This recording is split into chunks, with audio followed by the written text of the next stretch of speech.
The Adelaide Crows are finals contenders, but they put in their worst performance of the year last week. They need to put it behind them as they host the Brisbane Lions here at the Adelaide Oval this afternoon. What a team to rock footy on Triple M. Absolute superstar, one of the greats of all time, Sean Burgoyne. Former Crows ruckman Rhett Biglands, one of the greatest callers, Mark Soderstrom. Yours truly, Chris Dittmar. Biggles, I want to throw to you first. Last week's performance, and it comes into this game as well. They rest Taylor Walker last week. Today, Brodie Smith is out. We know he's injured. I just wonder if he could have played today. Good afternoon to you, Dits, and to everyone at home. This really concerned me. We heard that there were niggles around Brodie Smith and discussions of resting him. Now, looking forward to getting Matty Nix on shortly to ask him, but if you're a side which is vying for top 8 finals, it's a different Adelaide Footy Club.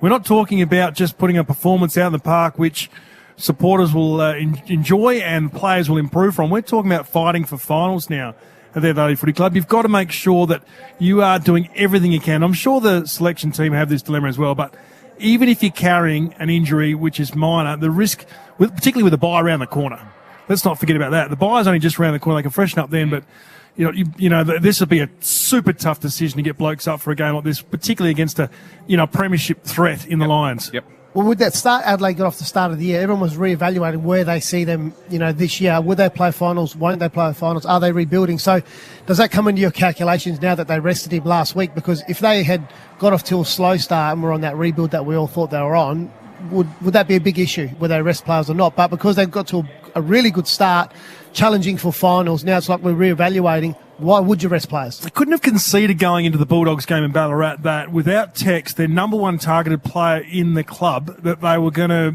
be better, well, not better off without. Leading goals kicker as well with 23. We kicked 5 the week before. Yep. And then when the fog comes through with just a minor score, they went to him about 7 or 8 times. Too much pressure on him without Thilthorpe as well.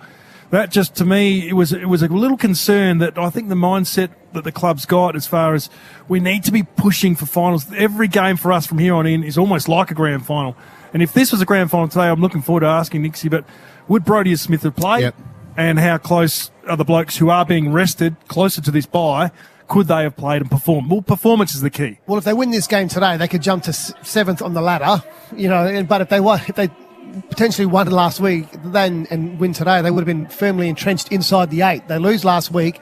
Now, this is a must-win to stay in touch with the top 8. Yeah, would Tex have made that much of a difference, so, to last week at the Ballarat? 45 points in the end. It was a pretty significant difference, wasn't it? And you think, really, the Doggies, I think they were 5-13 at half-time, so it could have been a lot messier. Yeah, but forget the margin. As good as Tex is. It's about your mindset of the club going into these games.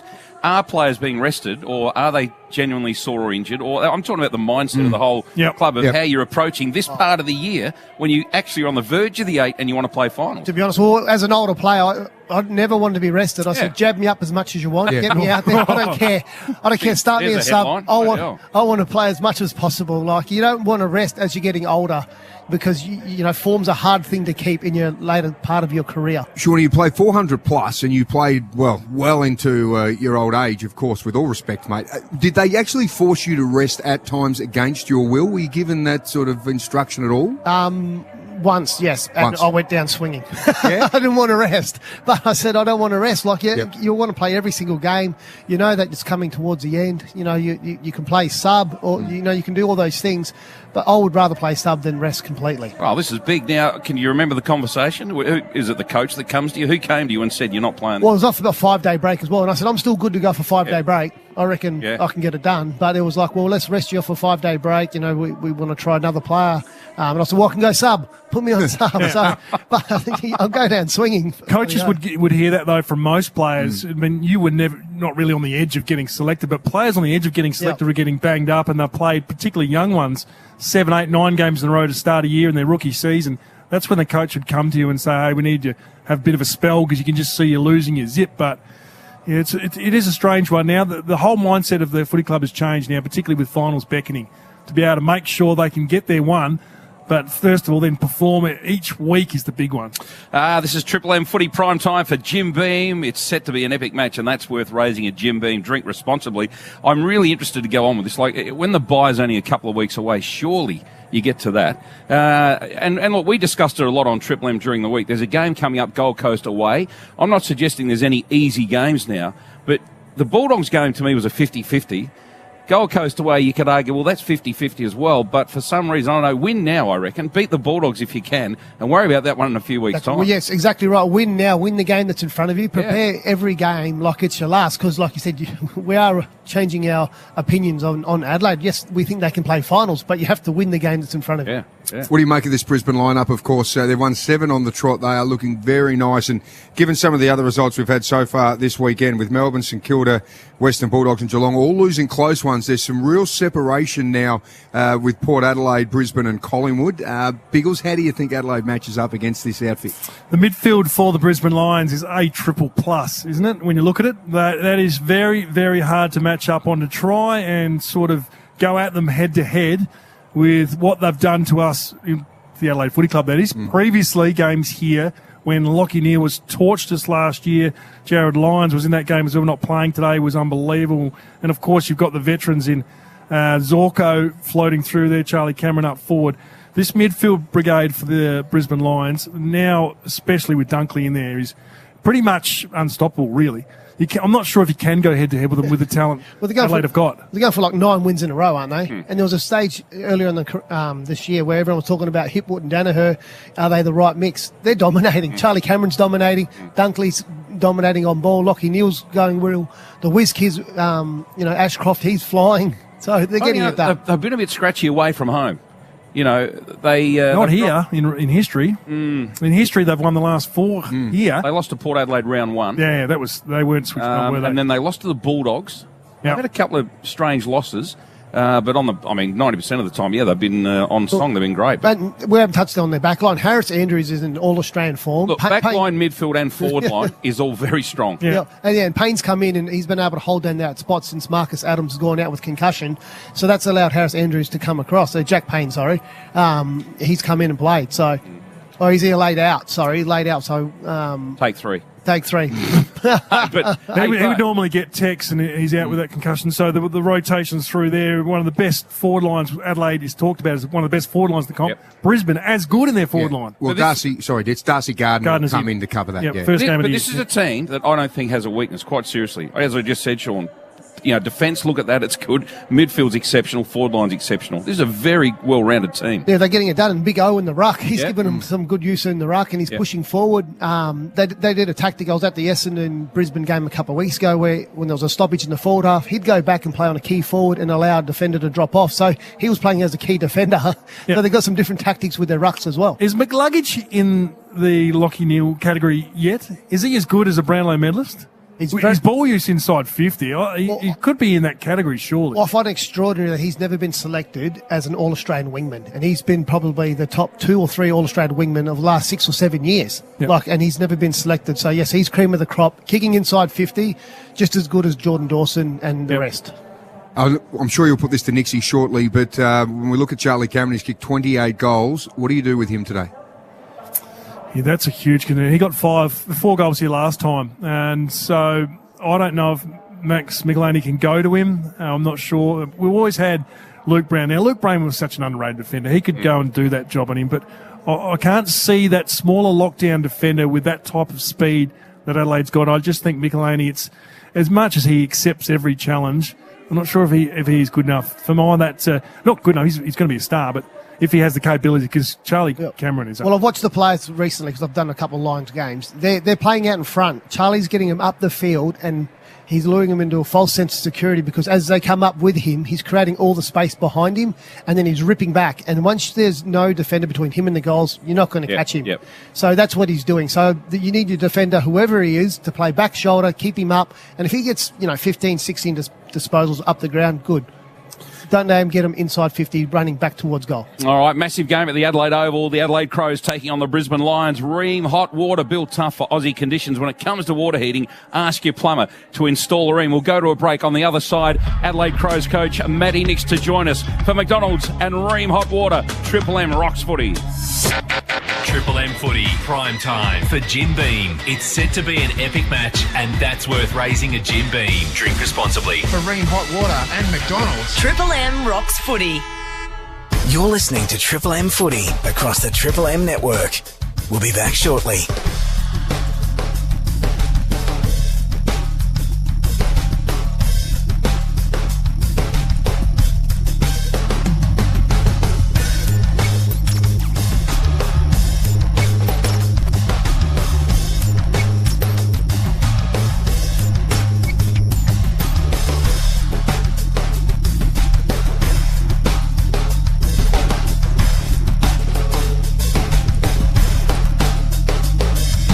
You're listening to Triple M Footy across the Triple M network. We'll be back shortly.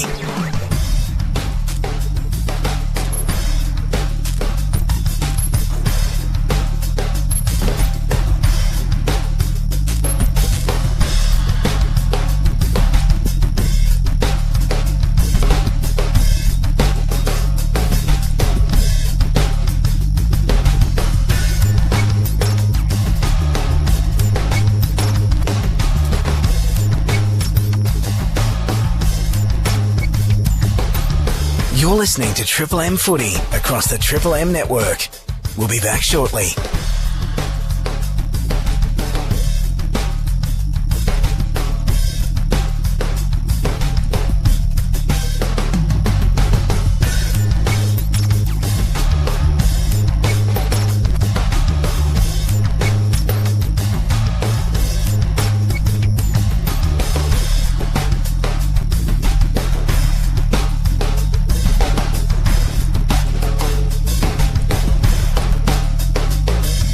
You're listening to Triple M Footy across the Triple M network. We'll be back shortly.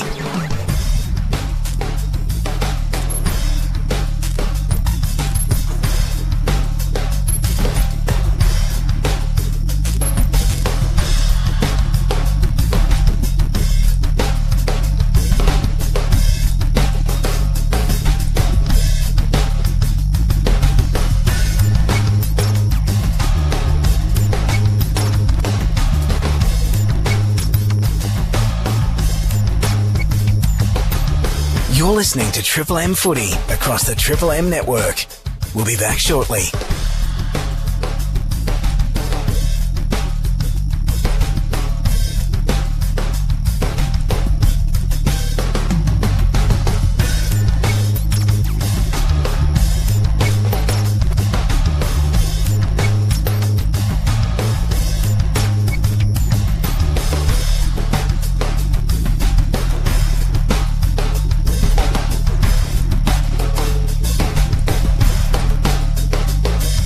You're listening to Triple M Footy across the Triple M network.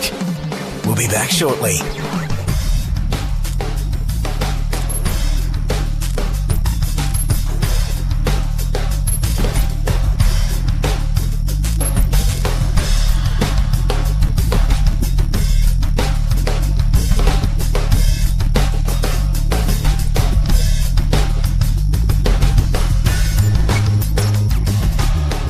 Shut up! The foot is on the radio! Triple M rocks footy. Triple M Footy, prime time for Jim Beam. It's set to be an epic match, and that's worth raising a Jim Beam. Drink responsibly.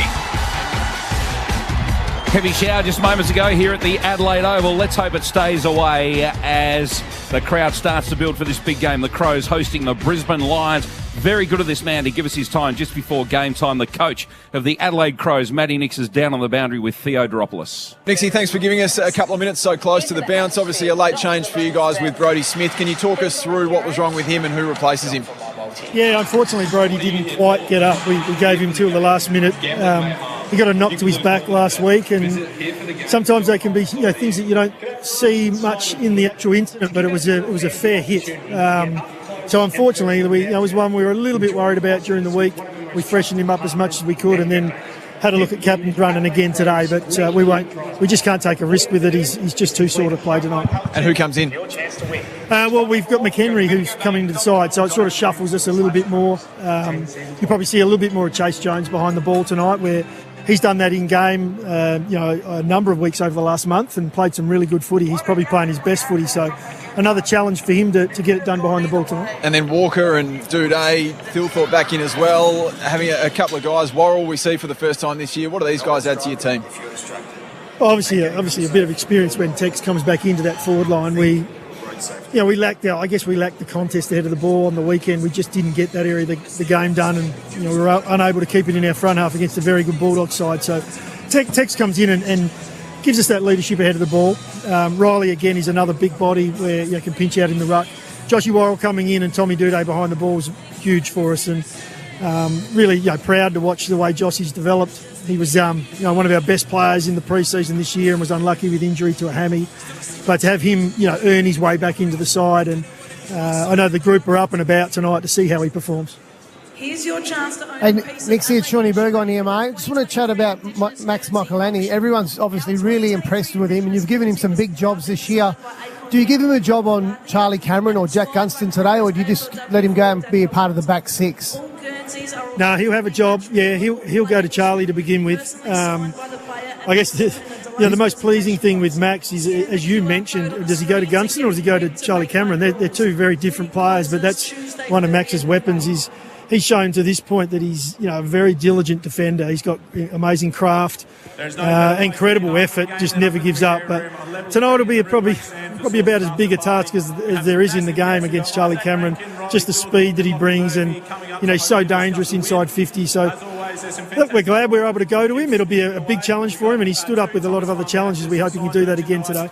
Nixie Beagles, all the best this afternoon. The selection this week, I just want to quickly go back to what Theo asked you in regards to obviously those little niggles, but the bye is so close and you've got the top 8 beckoning for the footy club. It's a different type of pressure that the Crows are facing to hang on in the 8 rather than just to perform out in the park. Now we're vying for finals.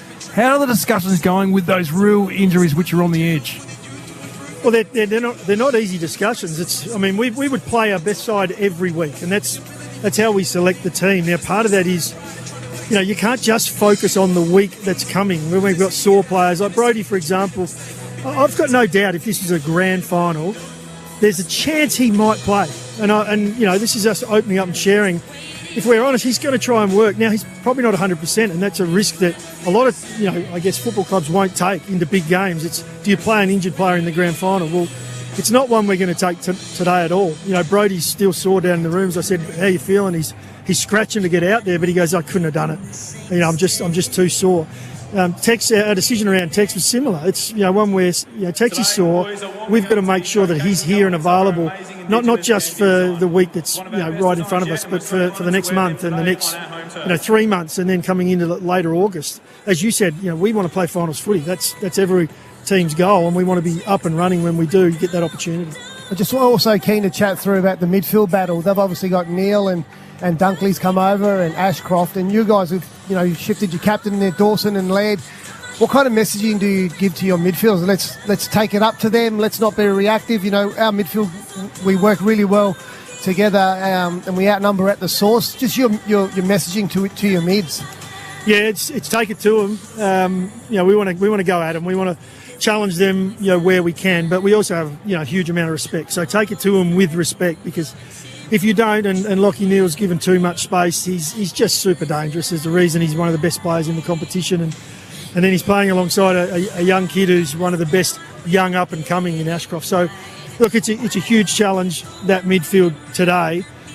We'll go in and we want to fight, but at the same time we don't want to get pulled apart. So you'll see a couple of things in there. We'll definitely show respect, but we'd like to think we go at them. Nixie, we just had a massive shower of rain a moment ago, and I think there might be more on the way. Does that, or did it change the way you think about who should be the sub today? Did you put much time into that? Too much time. Yeah. This sub, it's... No, look, we'd made a number of decisions before today, where we had to look at a couple of things. Brodie was one of those that was going to change things coming into the game. But yeah, the rain makes you think about how tall you do go. It was beautiful before we had that shower. The ground was dry, but we're expecting it to rain. So, Parnell, McHenry in the side, these are guys that'll really go after the footy if they're given the opportunity. And so we wanted to have some speed and some pace on the ground. Yep, for sure. Nixie, thanks so much for your time, mate. Good luck today. Thanks, guys. Appreciate it. There is the coach of the Adelaide Crows, Matty Nix. And Theo down on the boundary for Bob Jane T-Marts. Have a great buy 3, get 1 free deals plus instant cashback. Call or order online today. T's and C's apply for Bob Jane T-Marts. Both sides going through their warm-ups here on the Adelaide Oval. Sean and Biggles, I shared a theory a few weeks ago when the Crows played Collingwood about putting Jordan Dawson on Dacos.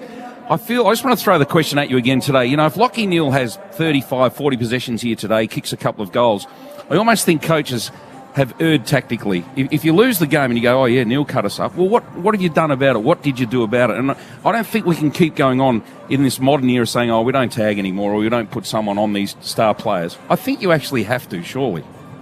Well, it depends what structures they've got. Midfield structures, forward structures, zones. That's the way the clubs look at it normally. But yeah, you either tag them or you put someone on them who makes them challenge them defensively. So if you put a Dawson on him, say we'll start on him as a starting point, negate him at the stoppage, and then run off. And then it's everyone. We give him handball receives. Every time he runs past, we give it to him. If he's got a half a metre. So you try to do it that way. But clubs, generally don't like the tag, which is different. Yeah, and then you look at the physical attributes about whether or not he's quick enough to go with Lachie Neale. But I think he goes to Dunkley. That's the one, because Josh Dunkley, while he's not in Neale's category, Dunkley versus Dawson is a pretty good matchup, like for like, and you'd hope that Dawson then gets the better of that one, because he possibly could, even though Dunkley is an absolute star as well, having a ripping year. But I just don't know about who they have with the attributes, apart from Rory Sloane in his prime, to go with Lachie Neale. I don't think there's anyone good enough to go with Lachie Neale, so you've got to try and accept your losses there, but get a win in another matchup perhaps. Shawnee, we've seen Will Ashcroft kick just about goal of the year. Yes. As a young man who is 19 years of age, he comes as a complete professional. I know, speaking to some people at Brisbane, they're going, it's like he's a 10-year veteran. What have you made of watching him? Because I know you've seen a fair bit of Brisbane lately. I've been so impressed by him, just his attitude. Yeah, you are right. I've heard rumours as well. They think he's the most professional player at Brisbane Lions already in his first year. Round one, I was here, and he was running for the ball. Darcy Byrne-Jones lined him up, and he didn't take his eye off the ball, took it, spun. Remember it, just here. Yep. And kicked the goal as well. And it was like, wow, that's your first introduction to AFL footy. Yep. And then he's just risen every week. And you talk about Lachie Neale. Apparently he's in there watching Lachie Neale below his knees doing the ground balls and all that. He's as smooth one-take player as you'll get as a first-year player. Been very, very impressed with him. Hasn't missed the game, and 30 disposals last week. Insane. Yep, for sure. Special comments throughout the afternoon on Triple M with Sean Burgoyne, Rhett Biglands. You've got Mark Sotis and Chris Dittmar back with the game. We're not far away. For McDonald's and Ream Hot Water, Triple M rocks footy. Triple M footy, prime time for Jim Beam. It's set to be an epic match, and that's worth raising a Jim Beam. Drink responsibly. For Ream Hot Water and McDonald's. Triple M rocks footy. You're listening to Triple M Footy across the Triple M network. We'll be back shortly.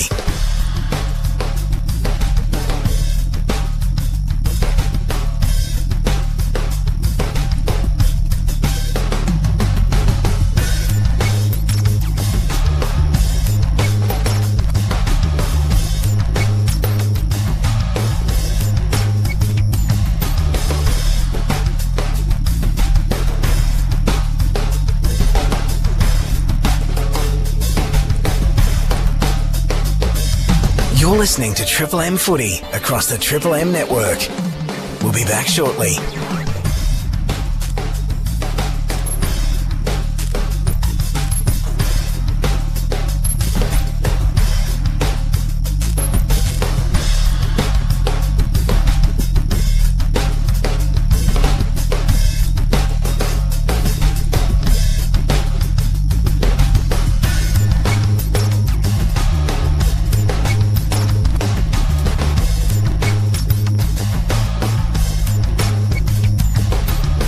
You're listening to Triple M Footy across the Triple M network. We'll be back shortly.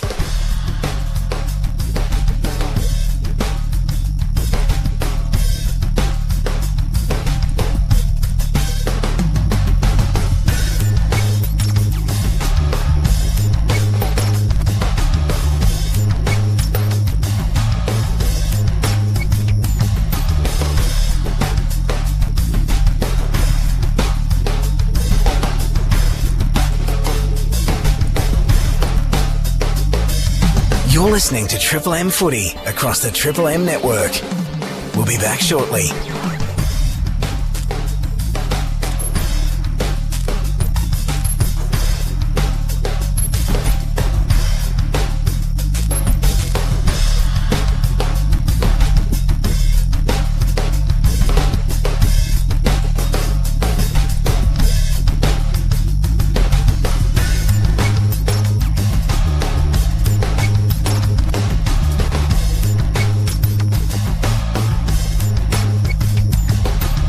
You're listening to Triple M Footy across the Triple M network.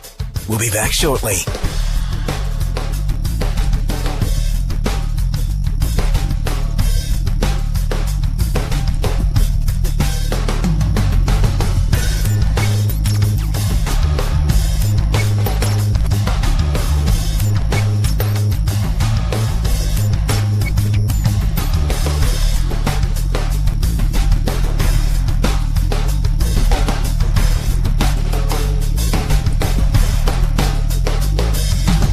listening to Triple M Footy across the Triple M network. We'll be back shortly.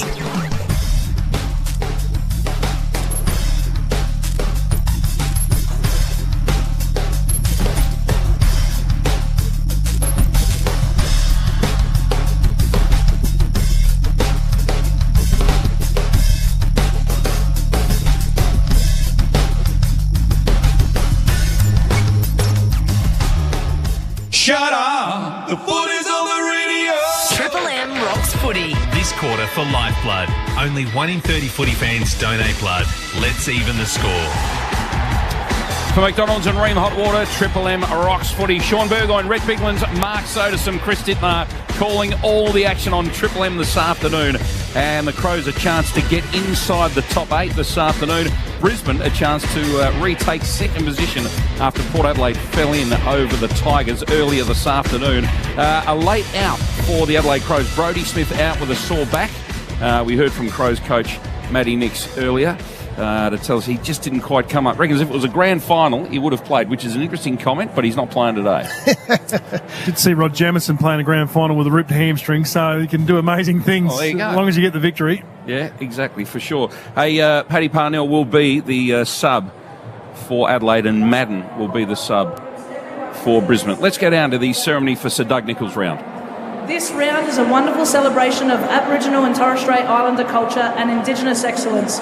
We pay tribute to the game changers whose persistence helped them to rise to challenges both in the game and off the field. It is our pleasure to welcome Jack Buckskin and performers from the Kumakaru group to perform a traditional dance performance and welcome to country ceremony.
I hope you're all well here today. We're Kumakaru Dance Group, and Kumakaru means one blood in Kaurna language. We get the opportunity to welcome you all onto country. On behalf of our ancestors and elders that still live within these lands, across Kaurna lands and country, it's our duty to pay your respects to the spiritual world and ask for blessing as we gather on this country, and that's what that song is about. As people that gather in this space for this event, it's our duty to make sure that you're strong and you're welcomed into this space. This welcoming dance is known as Manitola, the Good Spirit Dance, where we get the spirits to feel our vibration, to dance with us and to dance alongside us. In welcoming you onto country, we just remind you that as we stand here, we're surrounded by the spiritual world, and they guide and look after all of us.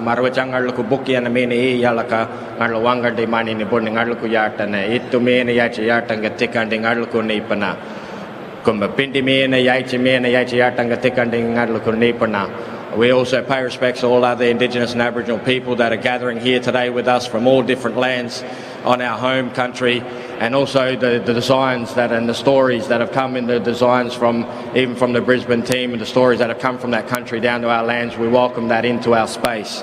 This dance, Manitola, is a good spirit dance, but we also pay respects to the didgeridoo and the yolngu for allowing us to play this instrument, the didgeridoo or the yiraki. Ngadlo tampan the yiraki kardanakulya jamatan yolngu mena. Ngadlo wanga di maimak yolngu. We acknowledge them in both theirs and our language.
We welcome you all to this country, but we also want to pay respects to an ancestor that created law for us as men on this land.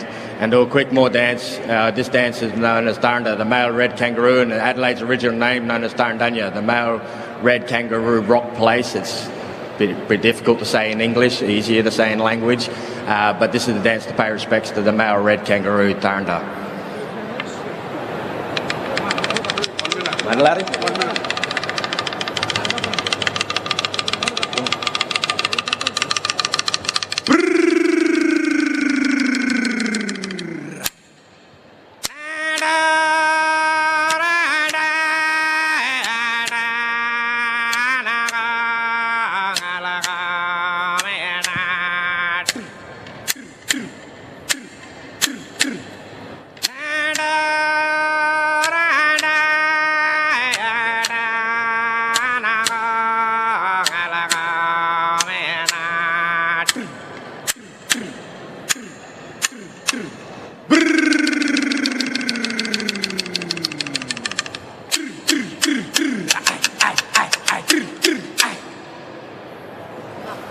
I tell you, thank you very much. Enjoy the rest of the time on Garden Country. I tell you. Special ceremony to open Sir Doug Nicholls round at the Adelaide Oval here this afternoon. Sean, I want to bring you into this. I've been lucky enough in my lifetime to see Polly Farmer and Maurice Rioli, Nicky Winmar, Gavin Wanganeen. The list goes on and on. I saw the great Stephen Michael play for Western Australia. We saw you play as well. Is there a top three for you? Have you always thought about this? Who are the best you've seen? Yes, it's a big question. You know, Lance Franklin would be up there, over 1,000 goals. You know, Michael Long, Gavin Wanganeen. I used to love watching Peter Matera and the great Andrew McLeod, two-time Norm Smith medalist. So there's a few there, but people before my generation would always talk about Polly Farmer. They revolutionised the game with the handball, the 30-metre handball, and Stephen Michael in Western Australia. So there's been a lot. Probably three's hard to know. Look, it's funny young kids today, though. Sorry to jump in. It's funny young kids today when they talk about how they rate Surioli as better than Andrew McLeod. When you see Andrew McLeod up close, we would have thought there's no one better than him. But Surioli, did he play 2, 3 flags? Like the younger crew, 4 flags. The younger players who saw him in his prime will say there's none better than Surioli. But then if you ask old blokes like me, none better than Andrew McLeod, and then it's just crazy how much they have an influence on you. There are so many. I want to go back. I saw Michael Graham play at Sturt. I saw Wilson at Centrals. They were amazing players, but it was pre-AFL, but they were all incredible players. But a great history, and it's terrific we get to celebrate it here this afternoon. Almost ready to bounce the footy at the Adelaide Oval. Sean Burgoyne, Rhett Biglands, how are you seeing this one? I've got some concerns. Even though Brisbane moved the ball differently to the Bulldogs, I've got some concerns in which the way the Brisbane moved the ball. They're that good. They're second in the comp for a reason. And the Crows' defence turned the ball over way too much in the back half last week against the Bulldogs. Got destroyed. They weren't switched on. They were really, really average with their pressure around the Dogs, around the footy, and the Dogs broke tackles, their lack of intensity. They cannot come with that today, Adelaide. They've got to start well on home turf, bring the crowd into it, because home ground on home turf is a big advantage. Just getting the toss sorted. Theo Doropoulos is down on ground level for Bob Jane T-Marts. We have a look that House Andrews has won the toss, so they will be kicking to the right of screen Brisbane. Theo, conditions, any wind or rain at the moment? Pretty steady. If you've been in Adelaide, it's been just torrential all through Glenelg up Anzac Highway. It's been raining non-stop. Pretty dry at the moment. Blue skies coming over the western stand. So the first quarter at least of this game is going to be in reasonable conditions. The ground a little soggy underfoot. On the bench, Chase Jones, Riley Thilthorpe, Rory Sloane, Ned McHenry coming in for Brody Smith, the sub, Paddy Parnell. For Brisbane, Dan Rich, Cam Rayner, Zach Bailey and Darcy Wilmot, of course, the sub, as Dids touched on earlier, James Madden. Good on you, Theo, down on the boundary as the players make their way to the various benches and take up their positions. What will happen in the midfield? Will it be man on man? How will the Crows cope with this superstar midfield of Brisbane? I'd like them to be proactive, not just chase them around. You know, make them chase them. You know, you don't want to just go back shoulder of Neil, back shoulder of Dunkley, back shoulder of Ashcroft and McLuggage. You know, get assertive. You know, back in your ruckman to hit the ball to different spots, be on the move, run some different patterns, and challenge them. Massive out that Shorty touched on with Jack Payne out of the side with that concussion. Sits 8th in the AFL for intercepts and 13th for spoils. Normally goes to Tex. The dynamic forward line of Adelaide. We're about to find out exactly who does the match up there. But Murray looks to be going in defence to Danaher, who is the leading goal kicker for the Lions. We're about to get underway. Calling the action, Mark Soderstrom. Well, the Brisbane Lions coming off 7 straight wins. Adelaide have lost 3 of their last 4. And Port Adelaide just skipped into second above Brisbane. So it's 3rd versus 10th as McInerney goes over the block with a little flick. Lockie Neal gets that first touch, gets a handball. Smothered by Adelaide in the centre of the ground. Here's a chance now for Ashcroft. The young gun goes forward into the attacking 50 for the Lions. Danaher, big stretch with Murray just sitting on his back, riding him like a bull. The umpire continuing to let things go. And eventually, at the top of Brisbane's 50, we're going to get a ball up. McInerney on Charlie Cameron, and I like that he came off to go for the ball as well. So looking to make him chase him around as well. Ball works its way to half forward for the Lions. Neil, another touch for him, spins out of the pack. He's getting a bit of it in the opening minute. Kicks quickly towards the pocket, loose footy. Hipwood comes crashing through. Duday did well. Hamble out wide, Millerer. His kick, though, was hurried. He rushed it. It's a 1-on-2 out there. Andrews comes up over the top of Keys and just belts it out of play by the Mark Rasciuto stand. And Keys, do you think he will do a run with roll today, Biggles, or not? I reckon he's got a defensive run with roll in the forward line. He's just been wayward with his goal kicking this afternoon. His pressure's been good. So at the moment, he is looking, trying to get to Dunkley and probably roll off into McLuggage through the forward half of the ground as well. Siva super comments, Rhett Biglins and Sean Burgoyne. Worrell, his first touch. Another one to Miller, a little handball. He goes out wide, Shoal, the kick not the best. Keys managed to pick it up, did well. Quickly kicked along centre wing. Big Oscar O over the top, fists it out of play. And another throw in centre wing on the outer side. One of the strengths for the Lions this year, 16 players have played every game. So they've got a super healthy list. Adelaide have got a pretty much healthy list today as well with all their big guns back in. They've only just had the 10 players play every game. So Gardner's gone to Walker. Lester to Fogarty as Coleman takes it on the wing. Riley O'Brien gets a little finger to it. Not able to stop the foray forward from Brisbane. They go into attack. Murray over the back of Danaher. They combine well. Miller and Murray. Nice little kick. So Adelaide's defence holding up well under pressure as Brisbane have had a couple of goes forward. This is Lockie Shoal, exquisite user of the ball. Still inside defensive 50. Decides to head up down the line. Outer side. McInerney, big punch from behind. Only as far as McLuggage. They combine beautifully now, Brisbane. Kick forward, coming into, looking for the area of Danaher. Going back was Murray, got a hand on it, but couldn't quite affect it. Really good spoil, but it dribbles out the bounds just in front of the point post here for the Lions. So they've gone inside 53 times already. Gee, Murray maybe should have marked there. He was the only player going for it, went for the fist and had an airy. A throw in 10 metres around from the behind post for Brisbane, kicking towards the city end in this opening term. No score to speak of on the Triple M lifeblood scoreboard in this opening term. Throw in. The ruckman go out at Big O, belted back to the pocket. Cameron a chance. He's always dangerous. Kept it alive, but he's got 2 to beat. Shoal comes in, clearing, kick out to half back. Big pack of players. Andrews third man up with a big fist. McLuggage a chance. Can't keep it in. And Brisbane just keeping it in their forward half for the moment, but no score. What I would like to see Adelaide do is try to switch the ball, get it to the open side. If you go long down the line, Harris Andrews is going to have a field day just smashing those balls back. So take some risks, use your legs and switch. Throw in 55 around. O'Brien in front from the Lions goal. That is O'Brien in front. And they won't get this one out. The umpire hovering. He's going to ping someone, is he? No, he says we'll ball it up just outside 50 for Brisbane. So Keys has gone to Neil. And trying to run with Lockie Neal. They've tried this before Adelaide last year when Lockie Neal destroyed them and had 37 and 9 clearances. Gee, Dawson tackled, lost it. Soccer forward opportune and playing in front, Danaher. Good forwards play in front. It fell for him and he takes the chest mark very easily. As a defender there, I think it's Hinge who's on him. You've got to be either lateral to him on his shoulder. You can't be directly behind him by 2 metres because a quick surge, Danaher's going to mark that every day of the week on his chest. So get some body contact and stand on his front shoulder.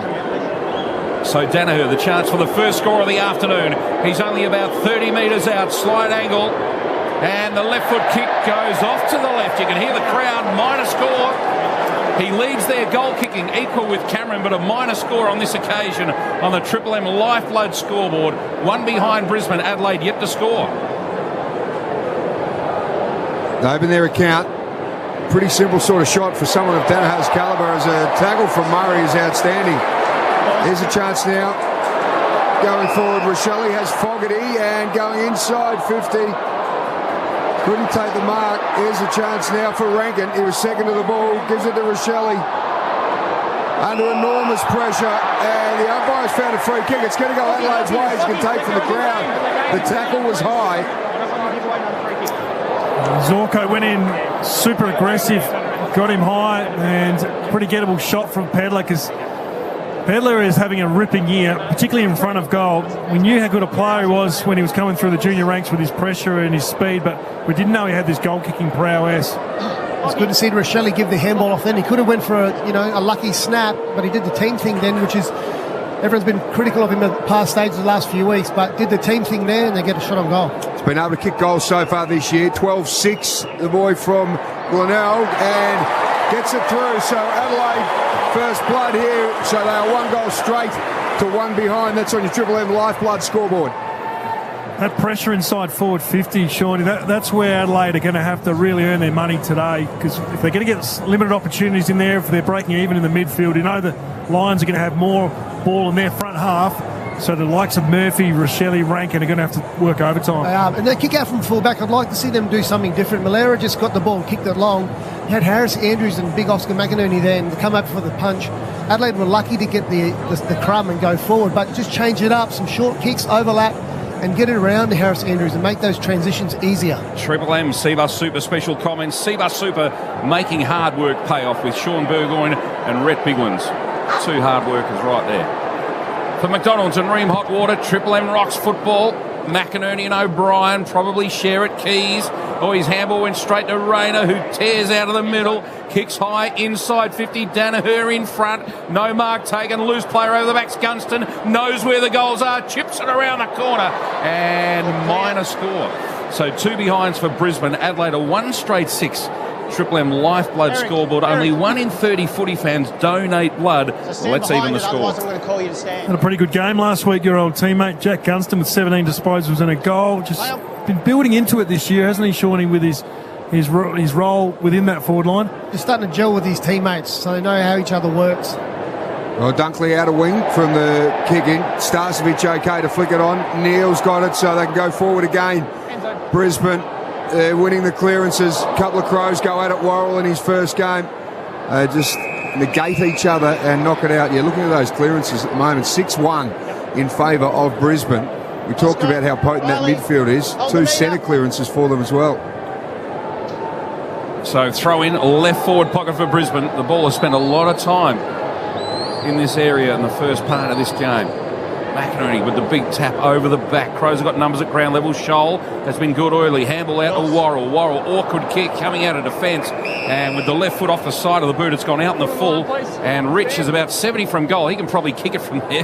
This bloke kicks the ball a long, long way. What will he do? Will he try and find someone inside 50? He does. He chips it to the front of the goal square. Danaher, no one over the back. No mark taken. Crows get back there first. Risky stuff. Need to get rid of it. Coming out grandstand side. And they work hard through Worrell. His kick, though, not good. And sitting under it, Coleman takes the mark. It's going to go straight back inside 50. Short passes on. And he finds Gardner. So Gardner's about 60 from goal. up against the boundary line. We'll go to the front of the goal square. Big long kick, big pack of players. Danaher again flies highest, had hands on it. Oh, that's nearly a mark. Gunston had 2 bites at it. Gunston thinks he's marked it, and the umpire says no, play on. Gee, I wonder if he did have enough of that. Be interesting to see the Harvey Norman replay. Oh, that's robbery. He got absolutely robbed, Gunston. All right, so could have been a mark for Brisbane.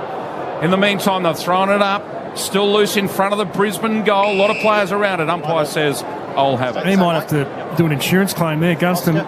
He's been absolutely burgled. That's ridiculous. First and second hands on it. Brett Bigland's Triple MC bus Supers. Brisbane just working hard to try and find a goal. Rayner breaks through, just lost it as he was getting through. Worrell's hands were good to Keys. And Duday skins the ball along the boundary line, but the mark has been taken for Brisbane by Berry. That's Wilmot, in fact. So he's 60 out. What a great end of the year he had last year. Playing finals footy, goes to the top of the square. Danaher again the target, spills down to him. Doesn't know which way to go. He goes left, he goes right, and just skies the ball. Made a real meal of that. Able to put through just another behind for Brisbane. So Adelaide 1 straight, Brisbane 3 behinds on your Triple M Lifeblood scoreboard. If you're a Murray there, you wouldn't go to his right foot, would you? He's always going to turn back on his left. Yep. So Worrell to do the kicking in for Adelaide. Comes grandstand side. A good long kick to centre wing. Tex Walker in front. No mark. McHenry was hovering. He couldn't get it either. Brisbane first to the ball at the bottom of the pack. Gee, there's a bit of heavy stuff going on. McCluggage there, who was at the bottom. The umpire says we'll ball it up. In front of the members, the Adelaide Oval throws it up. O'Brien front position over the top though. Oscar McInerney, Chase Jones copped a high one. Umpire said no. He took on the tackler. McInerney gets tackled by O'Brien. The 2 big men do well. Saligo, brilliant. Fends off, did really well. Got the handball out defensively to Chase Jones. Jones picks it up. One of the big improvers in this side, but his kick doesn't find the target. Coleman intercepts. So a chance to go inside 50 again. This makes the count 12-1. Startling figure to start for Adelaide. No ability to take the mark there. Big handball gets swept out to Saligo. He gives a little one off to skipper Dawson, but Coleman again, he's like a wall. They can't get past him, and he turns the ball inside, and suddenly Brisbane have another chance to go forward with Rich. Goes long on his left, booms it from inside the square. It's got enough on it. How's the bounce? Did it hit the post or is it through? It's a goal. Amazing goal. Daniel Rich lets go with an absolute rocket. And they've kicked their first 1-3-9 to Adelaide 1 straight 6 Triple M Lifeblood scoreboard. They're just getting the repeated entries, aren't they? At some stage, the pressure's going to build and they get it out. Then if you give it to a guy who can kick it 60 and kick it over the numbers, you pay the ultimate price. It's massive inclusion, isn't he? With that calf injury he missed, and he just launched then, Daniel Rich. When you're talking about Jack Payne out of the side, who is one of their best, if not their best defender, that sort of counteracts that loss of the player with concussion, because Daniel Rich coming back in, he just sets everything up there. Well, another thing, when you're coming out of defence, you can't turn the ball over. You've got to, give your forwards the best chance of marking the ball. Did you tip that one earlier when he's having a shot from 70? You said he can kick him from that far, and he's done just that a couple of minutes later. Yep, on the run. For McDonald's and Ream Hot Water, Triple M Rocks footy. O'Brien working hard in the middle, tapped it, then plucked it out of the air, then got tackled. Umpire says, I'll ball it up. Still by the centre circle in the middle of the Adelaide Oval. So big fella picks himself up, looks a bit sore. The 2 ruckmen go at it again. McInerney with the tap. Then he roved it and kicked it forward. Only gets it to half forward. Hipwood comes bursting through. Left the footy behind McCarthy. Hipwood on hands and knees. Got the handball out. Oh, it ended up with Dunkley. Berry copped a high one. Crows win it at halfback. Millerer, who's had a few touches early. Good evasive skills, did well. Michael Lanny on the end of it. He kicks it out to the outer side. And Scholl's taken the mark. Short passes on. And out there he finds Rory Sloane, the veteran, with the footy. A real low drop punt to Millerer. He's having a ton of the footy. Millerer, risky stuff to the middle of the ground, but he'll find McHenry. Good switch from Adelaide. They've got loose players if they can get on with it quickly. They come to the grandstand side. Loose players, Rochelle, the live wire, held up for the moment. At centre wing, told to get on with it. Does so, kicks it long. Goes out to the left half forward flank, big fly. No one takes the mark. Phil Thorpe, McHenry off hands, good. Put his teammate under the pump, Rankin. His handball goes astray, and the Lions clear from halfback. Here's a chance now for Danaher. He's ran forward, gives it to Ashcroft. Over the top now, they can move their way nicely. That's coming through Rayner into the centre of half forward. That's a nice kick, and the mark's taken by McCarthy. Led up beautifully away from Michael Annie. No, decides to use Rich. He's 70 out. He won't be able to pull the trigger this time because Sloan got on him. Forced the turnover. Well done by Rory Sloan to put that pressure on Adelaide through the centre of the ground. Rochelle. Tex moves up. He's inside the square. He goes long. One-on-one contest. Mark couldn't be taken. It was Rankin who got his hand to it. And he was trying to deal with Starcevic, and the umpire has found a free kick. And it's going to go against the Crows, and will go Brisbane's way. So Starcevic on Rankin, the last 5 games in the Q clashes, he's only just kicked 1 goal. Rankin. Starcevic absolutely owns him. He'll be giving him nightmares. That one getting back there was a great spoil. Well, you can hear the crowd. I've got no idea what that free was for. But anyway, the Lions get a free kick in the back pocket. Laird on the end of it at centre wing. Handball to Chase Jones. Sends it straight back inside 50. Oh, great mark, Fogarty. One-on-one with Andrews. Brute strength. And took in the chest mark. How good. That kick was to the advantage of Harris Andrews there, not a Fogg. Fogg just pushed back with brute strength and was able to take a chest mark and made it look very easy. Running the wrong way with the ball as well. Good skill. Now, he's up against the boundary line in front of the old scoreboard. Not an easy kick, but we know he is a nice kick of the footy. So, he might fancy himself. Darcy Fogarty, quiet week last week, on his way in to try and kick his first goal from a tight angle. I reckon he's, only just missed. Minor score, Adelaide go to 117, Brisbane 139, Triple M lifeblood scoreboard. Broke his record last week, Fogg, 2, didn't it, Soda? I reckon he's had about 40 games in a row with a goal. It was his first goalless game in at least a season and a bit. He's really found his feet, going nicely as Rich to Starcevic. They just traverse across. Good work there by Rankin. Put a lot of pressure on Dunkley. Laird's involved. His handball a little bit too much for Fogg, but he uses his body. Just powers through. Flicks out a handball. Adelaide under pressure looking for Pedler. He tries to break through a trio of Lions. Their defence has held up well. Skied ball. Still nothing clear coming out of there. A hurried kick this time comes from McCarthy. You can hear the umpire. It clears the defensive 50. Duday over the top of him. Back in the side after that concussion. And Butts can't work his way out. So the umpire will take it. Half forward for Adelaide out of side. So 2-point margin. Brisbane lead midway through this opening term. Danaher doing the ruck work in opposition to Sloan. Danaher quickly kicks it forward. Gains about 40 metres, 30 metres or so along that outer side. Pushing and shoving. Butts was first there but couldn't pick the footy up. Lions win it through McCarthy. His handball didn't find a target and it goes out of play on the outer side. Triple M Harvey Norman replay. That was Scholl just getting absolutely flattened by Andrews after he dished off the handball, and he was just counting his ribs as he got to the deck. He's still taking in some huge breaths. Comments from Rhett Biglan's former Crows ruckman Phil Thorpe into the ruck. That's a better matchup, but Danaher beats him, shoves him out the way, and then puts it on the boot, goes all the way to the goal square. Oh, that's nearly a mark. Rayner. Gee, I thought he had it in opposition to Duday, but off hands through for the minor score. Brisbane go to 1-4-10, wasting a few opportunities. Adelaide 1-1-7, Triple M lifeblood scoreboard. Adelaide doing well to be just within the 3 points. When you have a look at that inside 50 count, thanks to Red Zeds, 14-5 in favour of Brisbane. Thorpe comes up, takes the mark at half-back from the kick-out. He's got Rochelle in the middle of the ground. He decides to come across to McHenry, who was a late inclusion. He's got Miller over the top and uses him. The handball just opens the door a little bit for Brisbane, for Berry. He gets back onto Miller. He uses McHenry, so eventually the two of them have worked it out well. Little low kick from McHenry. Great half volley by Keys. Gives to Pedler. Murphy in the long sleeves from 60. Goes to the top of the square. Target was Rankin. Couldn't take the mark. Rush through 4 behind. So Adelaide 1-2-7. Brisbane 1-4-10. Triple M lifeblood scoreboard. As Biggles mentioned, Starcevic just owning him. He just went back. All Rankin had to do was just check the body and it's a mark. But Starcevic plays him really well. He might be having nightmares about him, but I love Junior Miller, his attempt to come back inside about 4 minutes ago now.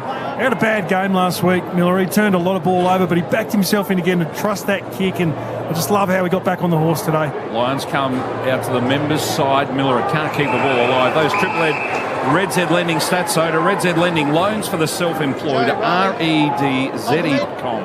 As we have a throw-in as well as that Philthorpe kick into the middle to Rochelle. That's how you're going to break the game open and put Brisbane under pressure. So throw in O'Brien, unopposed, but he tapped it straight to Lockie Neal. That's a mistake. Lockie Neal goes forwards with the kick. Oh, clever Rayner to outpoint Duday. Did well, and then with the left foot kick goes to a vacant goal square. It's got to dribble through. It was ugly, but it was effective. And the Lions get their second goal. And gee, that was good, wasn't it, from Lockie Neal? Good clearance. He read the opposition ruckman beautifully. And Brisbane go to 2-4-16. Adelaide 1-2-8. Sean Burgoyne. Well, Rob could have just grabbed the ball at the ruck, couldn't he? Instead of just hitting it straight to Lockie Neal. That's the easiest clearance he'll get. Rayner marked the ball and he wasn't aware that there was a Crows player spare behind him and rolled onto his left, which made him kick that mug punt that got lucky and bounced through. I'm not sure what the signal is, but he's tapping of the hip, so at every boundary throw on the ruckman will call where the players to go. Rob tapped his left hip and Keezy was absolutely spewing at him saying it wasn't the right hit, but I'm not sure what happened. Let's head down the boundary with Theo Drobbers for Bob Jane T-Marts. Have great buy 3, get 1 free deals plus instant cashback. Caller order aligned today. T's and C's apply. Soda Biggles nailed it. Keys, Murphy all straight to O'Brien saying that was not the call. He apologised, the big man. He's got to butter up and go again. He just handed one to Brisbane. Good on you, Theo, for Bob Jane T-Marts. Back in the middle for McDonald's and Ream Hot Water. Triple M Rocks footy. Laird went to ground but got a handball away. Keys just socketed out to a vacant centre wing. McHenry's the first player there. Zorko in hot pursuit. Crows, do they keep it alive? No. Miller takes it out over the boundary line. Well, just on those stoppages, you want to get the signal before the stoppage is ready. So when you're standing there, you're not looking. The opposition players are looking at your ruckman. They're looking for the signals and reading it. Yep. So just get it done earlier. Bloody midfielders. Switch on earlier. Midfielders, not the ruckman's fault. Oh, from a ruckman, Rhett Biglands over the top. McInerney. Laird just belts it forward for Adelaide. It's going to get cut off, though, by McKenna. McKenna handled to Bailey. Bailey, he's under the pump. Back to McKenna. That's holding the ball, surely. Umpire says no, he had a fresh air shot in the tackle. You can hear the Crows fans. Why that's not holding the ball? How do you work that out? But it dribbles out of play, and they say throw it in. Frustration for Adelaide players and the fans. It was a very good tackle. The throw in. McInerney. Oh, that's cold. So on the Harvey Norman replay, Keys read it beautifully, tried to get it to Dawson. He was tackled, lost the footy, but he goes back in after it. The Crows skipper. High tackle. And high tackle. Free kick will go to Bailey of Brisbane. Quick to get things moving. Zorko the half forward with the kick. Stand, play on. Gets Brisbane moving into attack again. Rayner the target at the front. Couldn't hold on to it. He's got Duday wearing him like a glove. Sitting over the top. They're not going to be able to extract the ball out of there, and the umpire will get involved. 20 out, 45-degree angle. Well, 16-6 inside 50s to Brisbane. Charlie Cameron hasn't touched it. Wow. McElhaney doing a great job on Cameron so far. Handball comes out towards Duday on hands and knees. Here's a chance now. Right on cue. Charlie Cameron hasn't touched it till he pinches it from the pocket. Puts it through for a goal. Brisbane have got their third. 3-4-22. Sean Burgoyne. Nostradamus-like to Adelaide. 1-2-8. That's on your Triple M Lifebud scoreboard. He heard me, didn't he? I think he just pointed up to you, Sean. Hey, what was that all about? He heard me, but he's been actually very quiet. Michael Edney has been doing a really good job. They're under the pump down there, 16 inside 50, so he's on the best small forward in the game, and he's a first-year player, but unfortunately, he gave him too much room in that space. What about his acceleration? He finds second gear when everyone's trying to put the clutch in. It's ridiculous how quick he is off the mark, and just came through, provided the tackle pressure as well. Someone's got to be between him and the goals, though. We just watched that on the Triple M Harvey Norman replay. Don't miss it. Harvey Norman car park sale for 4 days only. Huge savings store-wide. Hurry, it ends Sunday. Back in the middle for McDonald's and Ream Hot Water. Triple M Rocks footy. The ruckmen set themselves. O'Brien gets it down, this time to Sloan, who handballs to the running Laird. His handball intercepted, allows McCarthy to claim the ball. Quick left foot kick to the front of the goal square, pushing, shoving from behind. It was Rayner. He'll be the first player there into the pocket to pick the ball up, but he's taken over the boundary line by Miller, and a throw in that left forward pocket for Brisbane. 3-4-22. Adelaide 1-2-8. We've played almost 23 minutes of this opening term. So another inside 50 for the Lions. Throw in. They are deep into attack again. Big Oscar makes front position, brings it down, but he got it straight. Oh, gee, got it straight to Shoal, who fumbled, but he regained it, gave to Dawson. Clearing kick outside of the 50. The Lions try to force it back in. They just punch it back to where it came from. Shoal on the end of it, handball to Miller. Dawson Dawson, quick kick from a standing start. Out to centre wing, out of side. Philthorpe in front, but didn't mark. Loose ball at ground level. Keys to Murphy. They're away. Murphy, handball over the top. McHenry just dribbles a little kick. Was looking for Rochelle. He gets around okay on his left. One-on-one with Saligo. And Cameron, what's he doing down there? It goes over the top. Cameron trying to shepherd Saligo out. Rich gets taken into the ground.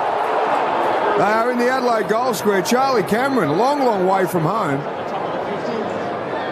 He's got free range, though, as that high half forward, hasn't he, to go where he wants. And Michael Annie staying back and sitting in the hole. Top of the square, McInerney goes at it with Philthorpe. The ball just punched away.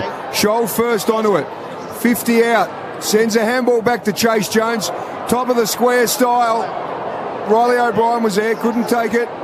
Clearing kick comes from McCarthy, and it's Zorko in a foot race with Chase Jones. Just soccers it off the ground. Butts under enormous pressure. Adelaide through Jones. He's okay. Finds Skipper on the wing. So Dawson is going to switch play from one side to the other. Michael Annie is on the members' side. From half-back runs, delivers nicely. McHenry wants to get on with it. Handballs to the running player.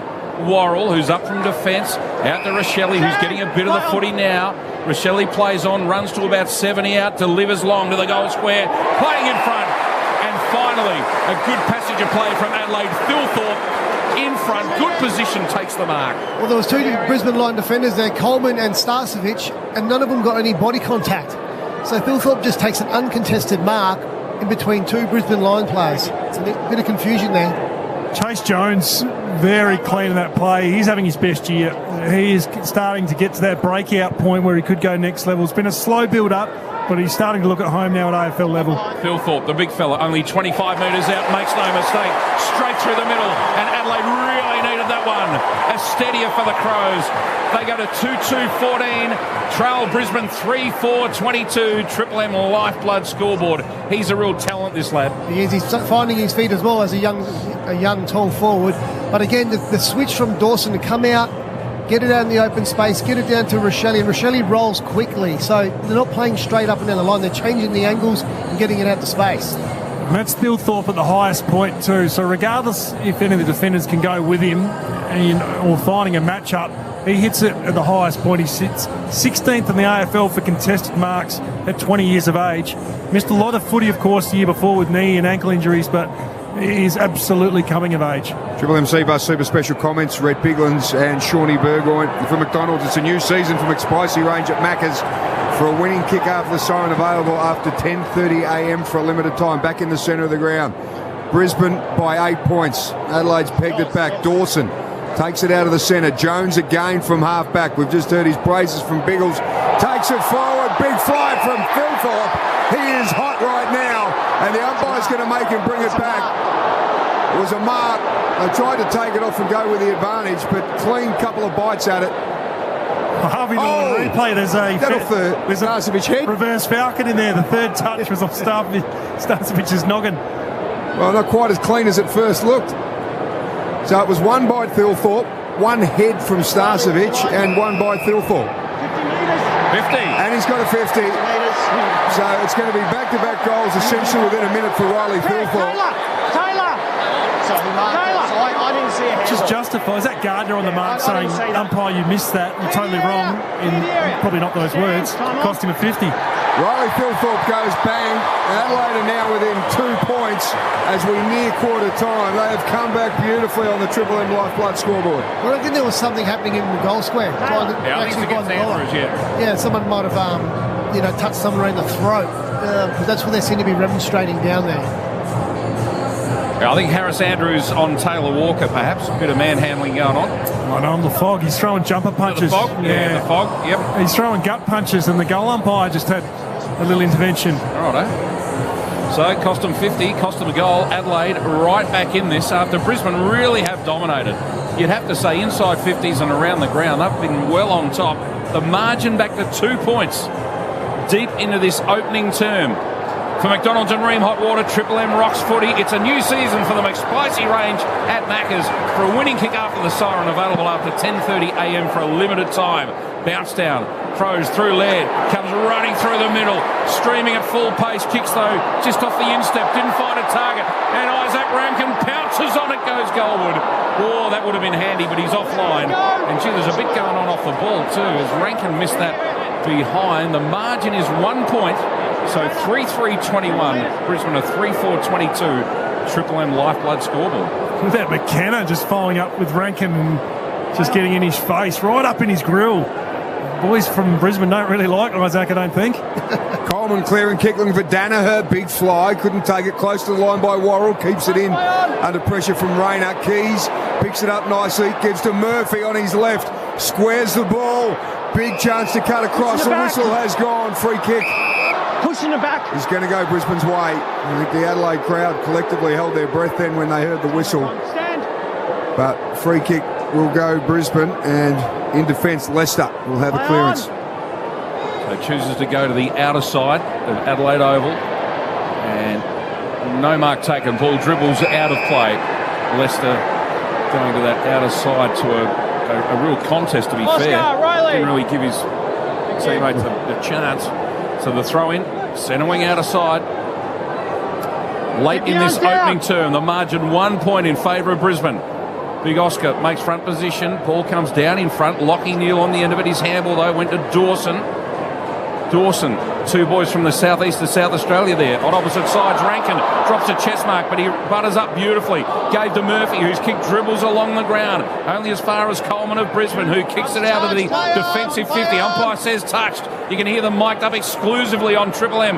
McCarthy in the middle allows his mate McCluggage to come through, and he kicks it to the outer side. And the mark taken out there by Lockie Neal. Neal delivers a short pass. Pretty good to Hipwood. In fact, sorry, I'll come back to that.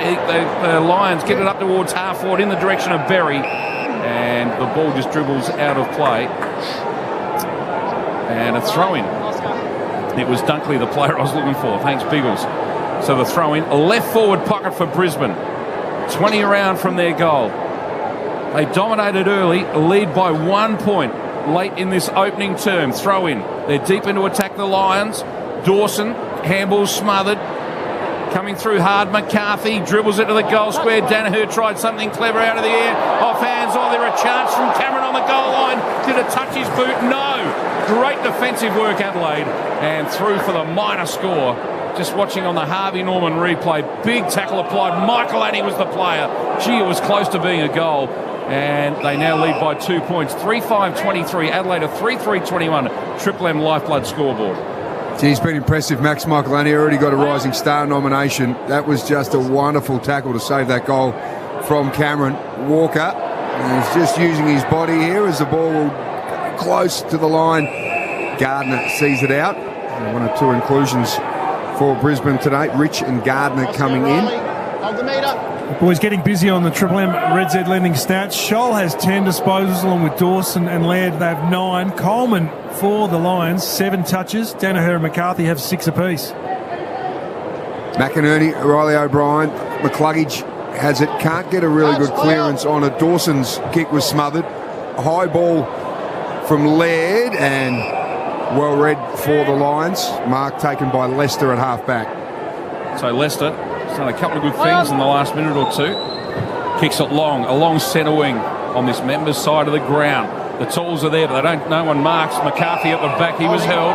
He'll get a free kick chance. He's got seconds to go. Can he quickly get it inside 50? No, he's told to get back over the mark, and time might beat him here. Almost quarter time. Long kick as light drizzle starts to fall, and there it is. It is quarter time here at the Adelaide Oval, and Brisbane lead it by 2 points. 3-5-23, lead Adelaide 3-3-21. Let's go around the grounds for Choice Hotels. Earlier today, Port Adelaide beat Richmond by 10 points. Late in the third term, Collingwood lead North Melbourne by 52 points. Back with the second term in just a moment. For McDonald's and Ream Hot Water, Triple M rocks footy.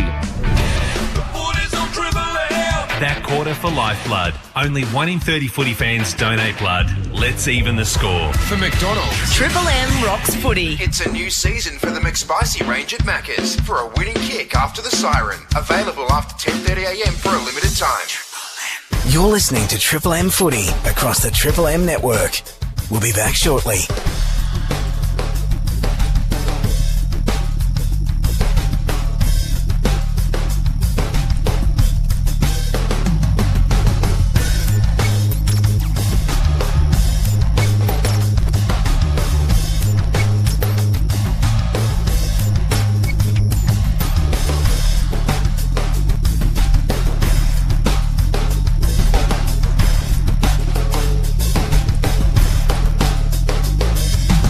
listening to Triple M Footy across the Triple M network. We'll be back shortly.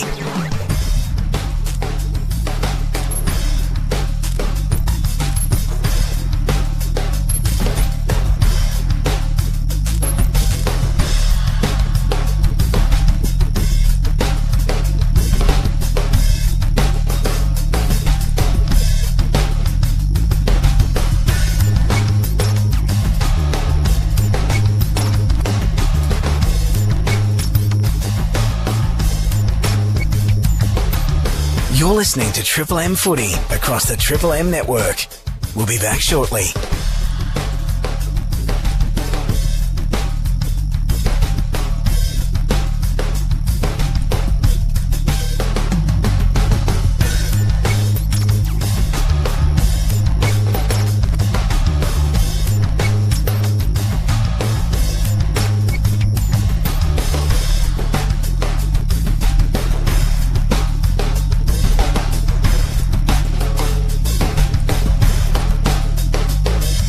You're listening to Triple M Footy across the Triple M network.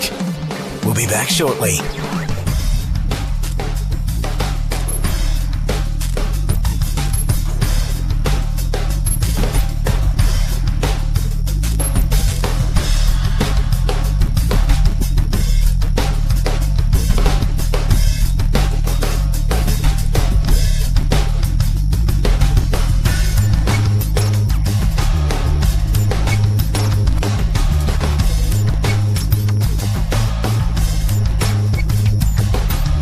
You're listening to Triple M Footy across the Triple M network. We'll be back shortly.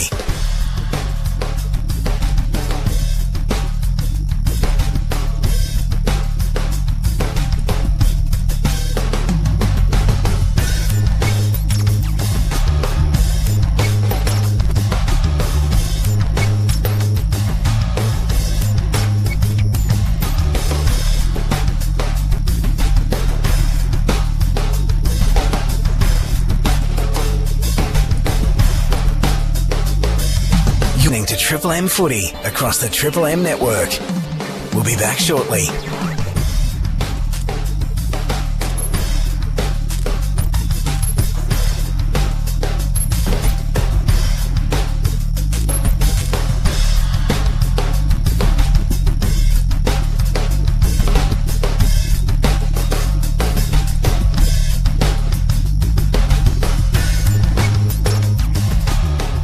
Shut up! The foot is on the radio!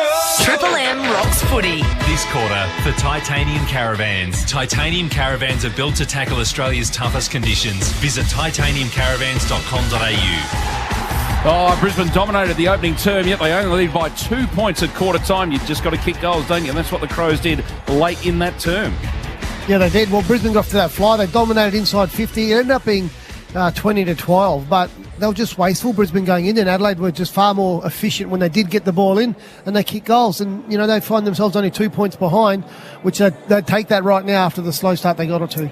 Yeah, Adelaide's defence was under siege there at one stage when it was 14-1 as far as inside 50s were concerned. But you've got to worry every time it goes back to the centre bounce if you're relying on just breaking even at a centre bounce rather than trying to win it. That's a concern because we saw Lockie Neal and Dunkley really getting on the move and getting on their bike through there. And Oscar McInerney is a super ruck when he follows up the second effort. So they're going to have to try and really in the midfield today, sure, that's massive in there. You're going to have to win that to win the game. Well, Brisbane looked really strong and composed when they were having repeat entries inside 50. So Adelaide would win it, kick it out, they'd win it, kick it back in. It was back and forth.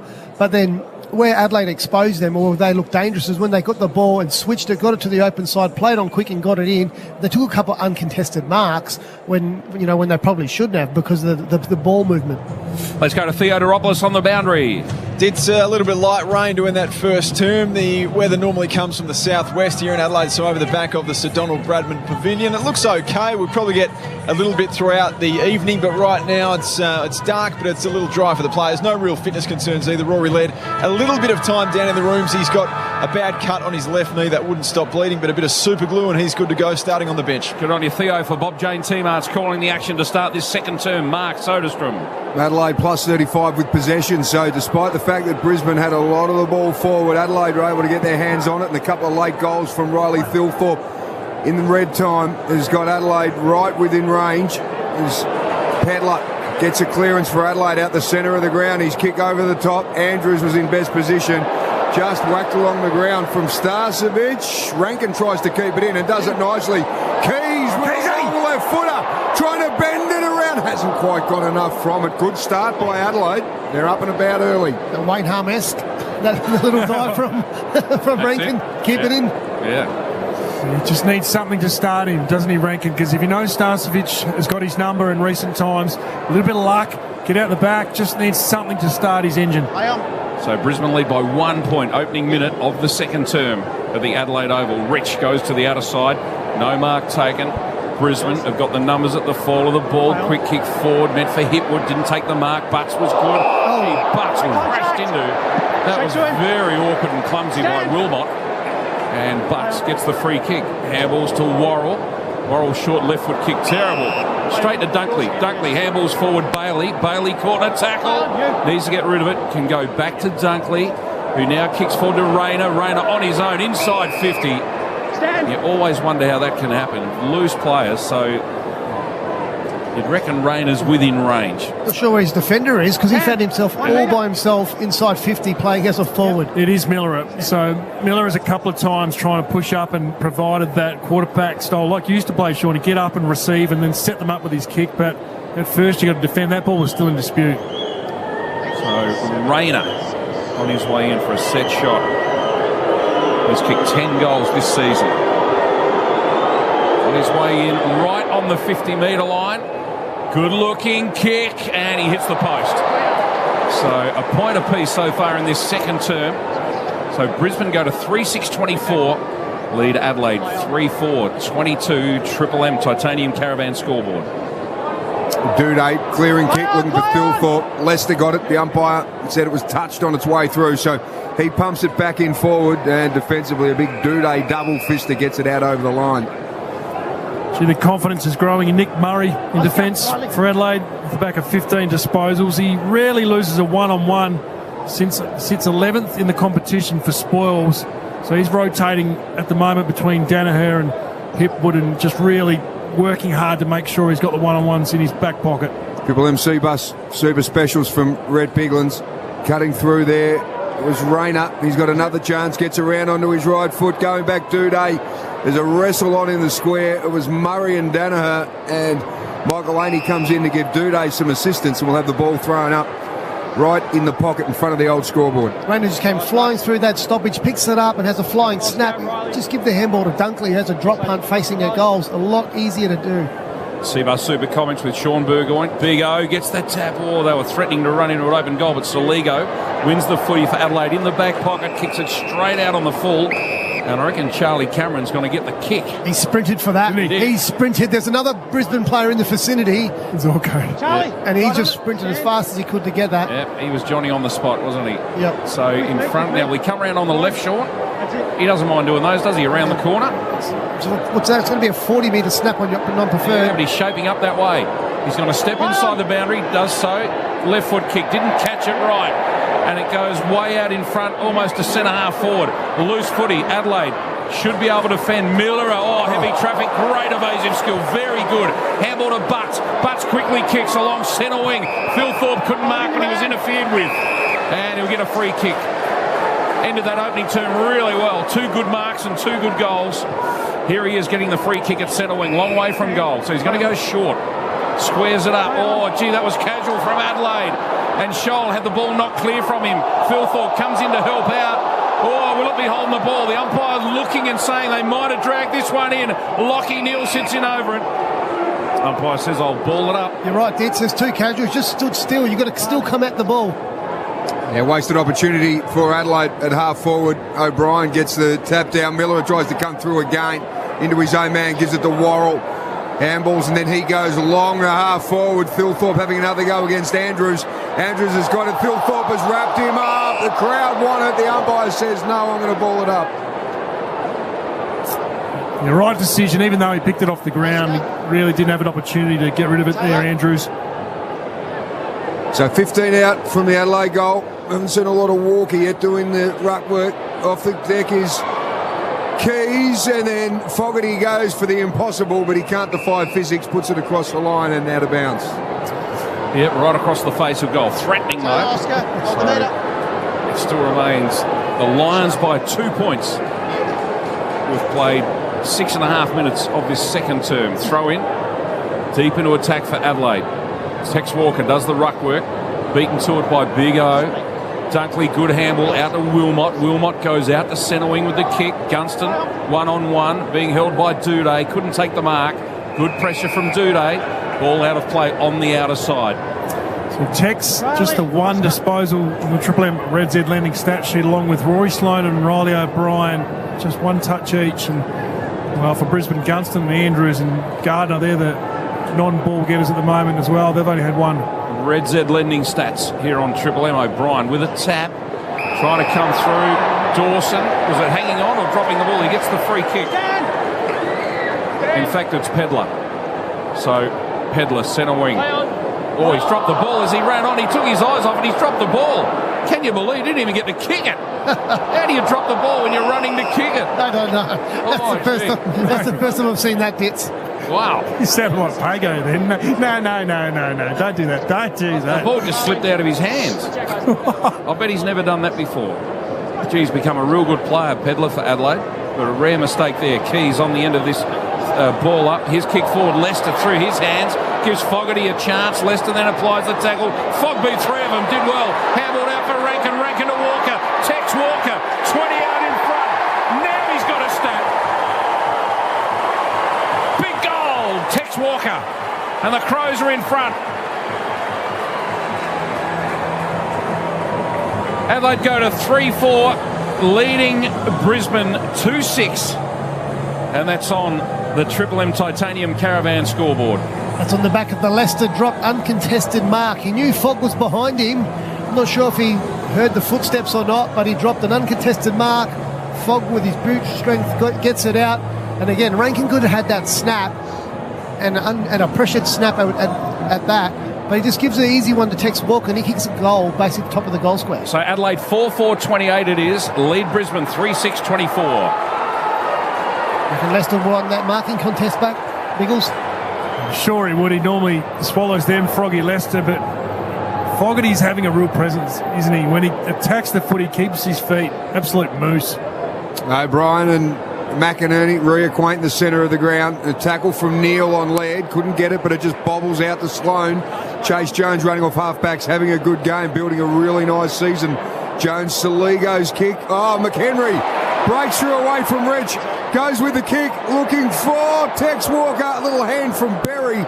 Just stopped the former skipper from getting his hand onto it. Let's head down now to Theodoropoulos for Bob Jane T-Marts on the boundary. So the next step for Luke Pedler is to get in and under. He's doing that today. He's copped a bit of a knock, getting some treatment to his left elbow, just the top of the forearm there. A bit of discomfort. He's with Dr. Mark Susanna and Tim Parham at the moment. Good on you, Theo. Throw in. High contact. Brisbane free kick.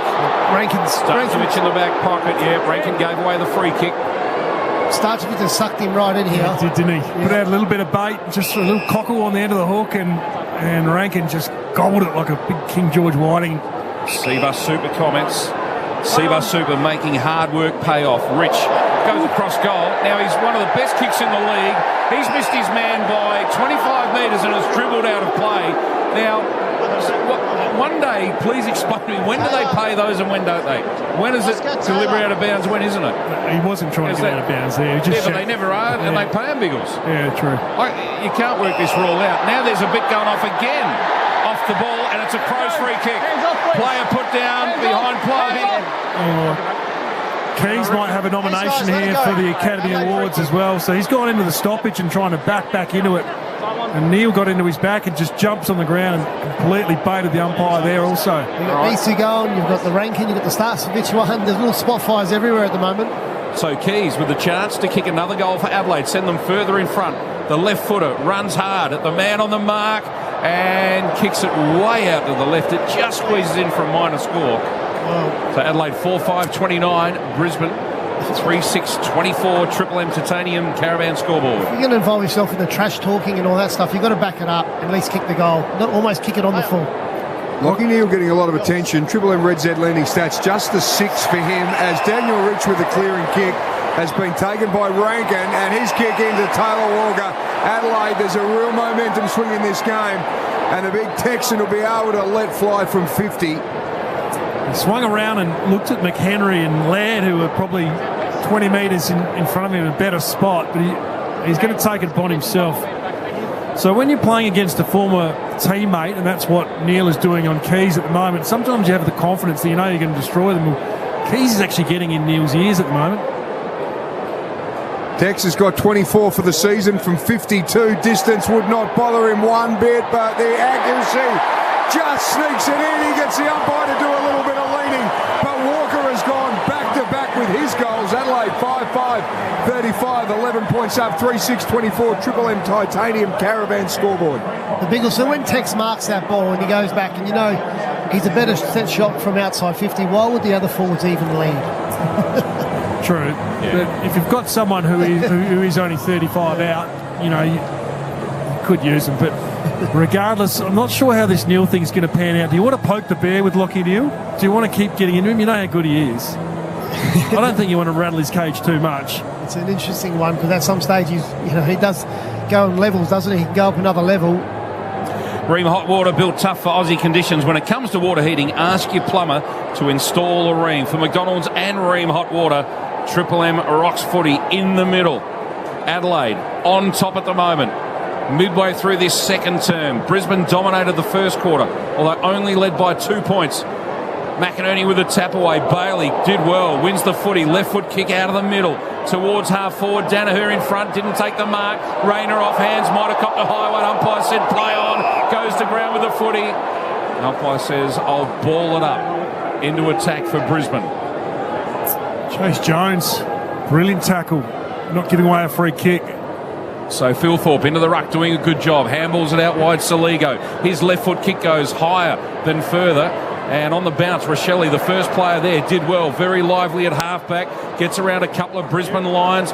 Kicks towards centre wing. Fogg in front. Didn't take the mark. Good pressure, Harris Andrews. And it ricochets off their hands. Goes out of play on the outer side of the ground for a throw-in. 35 plays, 24. Crows lead by 11. 2 goals to Walker, 2 to Thilthorpe. So far in this game. Throw-in, outer side. Thilthorpe still in the ruck against McInerney. Thilthorpe won it. Came down to Wilmot. His handball was blind going forward. Didn't look. Crows won it, then lost it. Handball was meant for Dawson. Now McCarthy gets in the way. Kicking it forward. The Lions inside 50. No mark taken. Loose ball. Crows have got numbers. Going to ground. Did Harris Andrews give away a high one? Umpire said no. And Chase Jones it was that took on the tackler. Oscar. Thilthorpe up against McInerney, taken by Worrell, able to just get a little high ball, kicks it over his right shoulder, now towards the boundary line, and Fogarty and Harris Andrews content to see it over. So we're 60 out from the Brisbane goal. It's a pretty good sign from Josh Worrell, back in for his first game of the year through heavy traffic, like 20 out from goal. If he fumbles, it's, you know, all sorts of trouble. Goes through traffic, gets it out of there. Bit of confidence for the young man. Yeah, just game number 6 for Worrell. Played the last 4 of last season as Ashcroft has really struggled to get it. Just his 4th possession was a bit of a scrappy handball out of the pack. Thilthorpe close to the line and sees it out. Ben Keys now up to 14 disposals. Leads Adelaide's list there on the Triple M Red Z Lending Stats. McCarthy and Dunkley have 8 apiece for the Lions.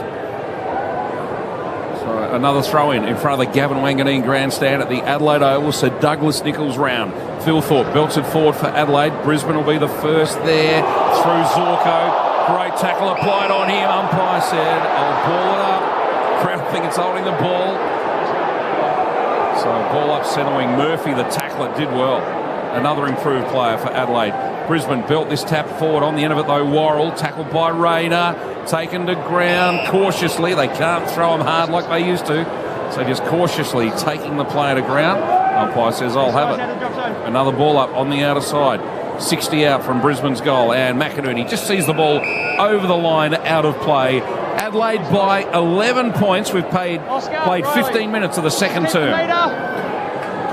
Brett Biglands, just check on the handball stats at the moment, because it looks like Brisbane not using their hands much at all in this game. Double the amount to Adelaide on the Red Z Lending stat sheet, 61-29, so they're choosing to go via foot the lines. A hurried little kick from McKenna. Comes out to Rochelle at half-back, dances his way through some traffic. McInerney lays a tackle, handball comes out to Worrell. Laird at half-back just drops a little one into Soligo. So Adelaide with some composure now, just holding things up. Soligo out of side, up to half forward. Andrews and Fogarty bounces over the top. Coleman in a good position, gets away around Fogarty pretty easily. His kick smothered. Ball slapped into the forward line. Picked up by Leicester, can't take it cleanly. Coleman again has been pretty good in defence for Brisbane. Comes out with the kick, under pressure. Adelaide doing well. McHenry throws the hand out. McCarthy, that was Bailey rather, comes to Berry, and Brisbane finally get it out. Adelaide's pressure terrific, and it's gone out near the interchange gates on the centre wing, right in front of the broadcast area. Yeah, big change really has come over this game. Adelaide doing really well in this second term. Lead by 11 points, 16 gone, second term. Throw in by the interchange gate. Big O makes front position. Dunkley the target. He won it beautifully. Got the handball to Zorko. Zorko's kick doesn't go far enough. Umpire screaming. Play on. Crows rush it forward towards half forward. Walker on the end of it. Couldn't pick it up. It was at ground level. It was a hard one to pick up. Holding the man. Free kick to Adelaide. Pedler in the centre square. Oh, wanted to play on, but didn't go behind the man on the mark. Now he does. Pedler. That familiar left foot. Dropped the ball last time he tried to kick it. This time he gets onto it. All the way to the goal square. Phil Thorpe in front. No mark. Over the back. Rankin a chance. Cleverly wins the ball. Oh, he's dropped the ball too, as he tried to get the kick away. And that is holding the ball. That'll be a Brisbane free kick deep in the back pocket. Let's get down for Bob. Oh, the kick out. We're about to go down and check the weather, but right now the ball's been turned over to Keys. He goes on his left foot. Keys, who's been dominating possession, has now slotted one through the middle. So the Crows, after all the pressure, finally get another one. 6-5, 41. Brisbane 3-6-24. It's a 17-point margin. All the momentum Adelaide's way. Triple M Titanium Caravan scoreboard. It's just uncharacteristic of Brisbane, isn't it? We've seen Daniel Rich twice this quarter shank some kicks, and they shanked that one straight up the middle. Starcevic, and Keys just picks it up and kicks the easiest of snaps. They're feeling the pressure out there at the moment, the back seats. It might have only been light rain, but you're seeing a lot of players having difficulties grab the ball and steady up. The rain's falling again. But that is a bad missed kick and defensive 50. A little gift there for Keezy. Straight onto it. 15 disposals and a goal now for a little live wire. This Theodoropoulos on the boundary. The timing's everything, fellas. It's absolutely pouring. It's going to get a little harder for players. A 17-point lead is very helpful. Rain really getting heavy now. Good on you, Theo, for Bob Jane teammates. Danaher into the ruck, but they don't win it. Adelaide come out of the middle. Coleman will be there first. He just soccers off the ground. Doesn't find a teammate. Adelaide with numbers. Pedler comes out of it. Goes to half forward. Oh, that's a good mark. Playing in front at half back. And it looks like McKenna. So McKenna, the Irishman, with the footy. Told to play on, but ran himself into trouble. Ran right at Rochelle on the mark. Kick doesn't go that far at all. No mark taken. Off hands, Wilmot won the footy. Coming in, Duday applies a tackle, takes the Brisbane line and the ball over the boundary line for a throw-in. Again, just another really bad kick. Didn't go back off the mark, and then forgets there's a guy on the mark and kicks it literally 30 metres straight in the sky. Seabus Super comments from Sean Burgoyne. The skills actually in the rain have been really bad. This is the bad of Brisbane skills I've seen in a long time. Yeah, for sure. So Danaher still doing the ruck work. Rich soccers off the ground. Gains about 30, 40 metres. In front was Duday. Didn't take the mark. Dragged it in. Needs to get it out. You'd think it does come out. Rayner did well. He stole it from him. McLuggage a chance. Oh, he was dragged off the footy without it. Umpire said play on. Handball came to Scholl. He's well tackled by Dunkley. And now the umpire to ball it up centre wing.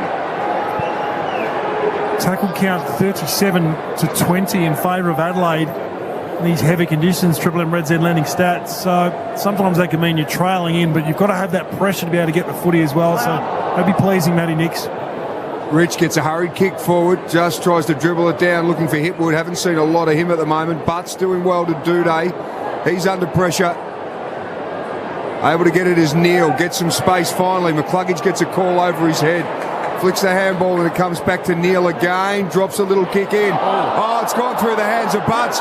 Here's a chance now for Brisbane just with a hurried kick, but couldn't get it through was Dunkley, and it was actually the handball came from Dunkley, and the kick going through for a behind for Brisbane. Neil. Was Bailey. It was actually Bailey. Jeez, we tried everyone on the list. We finally got there.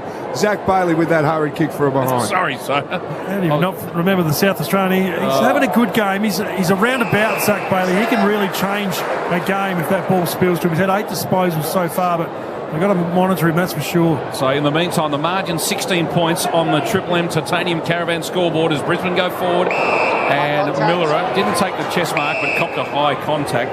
Titanium Caravans are built to tackle Australia's toughest conditions. Visit titaniumcaravans.com.au as Butts marks at halfback and the Crows go to the outer side of the ground. Chase Jones. So we claim him as a South Australian, Shawnee, like we do with you, but he's a Darwin boy originally. NT. Yeah, come through all his junior footy in South Australia. So the Crows working it up to centre wing to Michael Annie.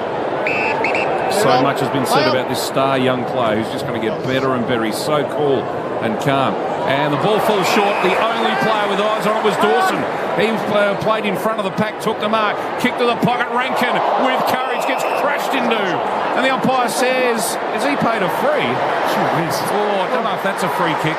He's paid the mark. Oh, gee, Lester crashed into him as he took the mark or tried to take the mark. It came out of his hands. Anyway, Rankin has the ball in the left forward pocket in driving rain. That's not a mark. The ball wasn't even in his hands for more than a second. No. Harvey Norman replay, that is not a mark, but the umpire's right there. He's about 5 metres away, isn't he? And he's on the facing side to Rankin. You can't play those. But anyway, Rankin's got it in the forward pocket. He's going to play on, improve the angle, kicks it around the corner and minor score. So Adelaide go to 6-6-42, lead Brisbane 3-7-25. What a quarter it's been for Adelaide. Just saw that on the Triple M Harvey Norman replay. Don't miss it. Harvey Norman car park sale for 4 days only. Huge savings store-wide end Sunday. Rich looking for Hitwood. Worn closely by Worrell. Can't take the mark as it's slipping and sliding around here, and Duday's wrapped up by a pair of lines. Half forward for Adelaide, 17 points. We heard from Theodoropoulos for Bob Jane Timas down the boundary. The rain is coming down, so it's slippery. Dunkley, he goes to ground with Laird. Again, a stalemate at half forward for the Crows. You mentioned Hitwood's name on the Red Zeds. He's still on 1 possession. Gunston to 1 possession. Harris Andrews 1 possession. Wow. Yeah, and they've had a lot of ball forward, particularly in that first quarter. So Adelaide's defence standing up manfully at the moment. Kadeem Coleman just drops a little kick out towards Connor McKenna. And he just tries to be a little too cute. And he was looking for Berry, and he's found no one. It's rolled out of bounds, out of side. So here's a chance for Adelaide to reset and go forward again. And that inside 50 count just starting to even up. Adelaide 20, Brisbane 25. When Dunkley left, the Bulldogs raised a lot of eyebrows. He's such a good player, and thought, could he continue that form in a gun midfield, averaging 25 disposals in the AFL this year, and also a third for pressure acts. So he is maintaining that level he had at the Dogs. Scholl and Laird and the Ruckman O'Brien share it around with a series of handballs, but have put Chase Jones right under the pump, but he got out of trouble. Good handball to Dawson, another one in heavy traffic to Scholl. Scholl's left foot kick on that outer side. Big pack of players. Rankin went up. No one could take the mark, and the wet ball just goes off hands, out of play, left half forward flank in front of the Mark Rasciuto stand at the Adelaide Oval. 42 plays 25. Adelaide lead it late in this second term. Throw-in is 60 around from the Crows' goal. Danaher and O'Brien. O'Brien plucks it out of the air, runs hard, handball to Laird. Didn't find Laird, and it goes out of play once again. There's going to be a stack of stoppages with the slippery weather, and Adelaide couldn't score from a stoppage in Ballarat. Brisbane is so good at it, so this is where the discipline's going to kick in, and you've got to make sure you stick to your structures. 24 and a half minutes gone in this second term. The only 3 goals of the quarter have come from Adelaide. Coleman's kick has been smothered. Dawson has done well again.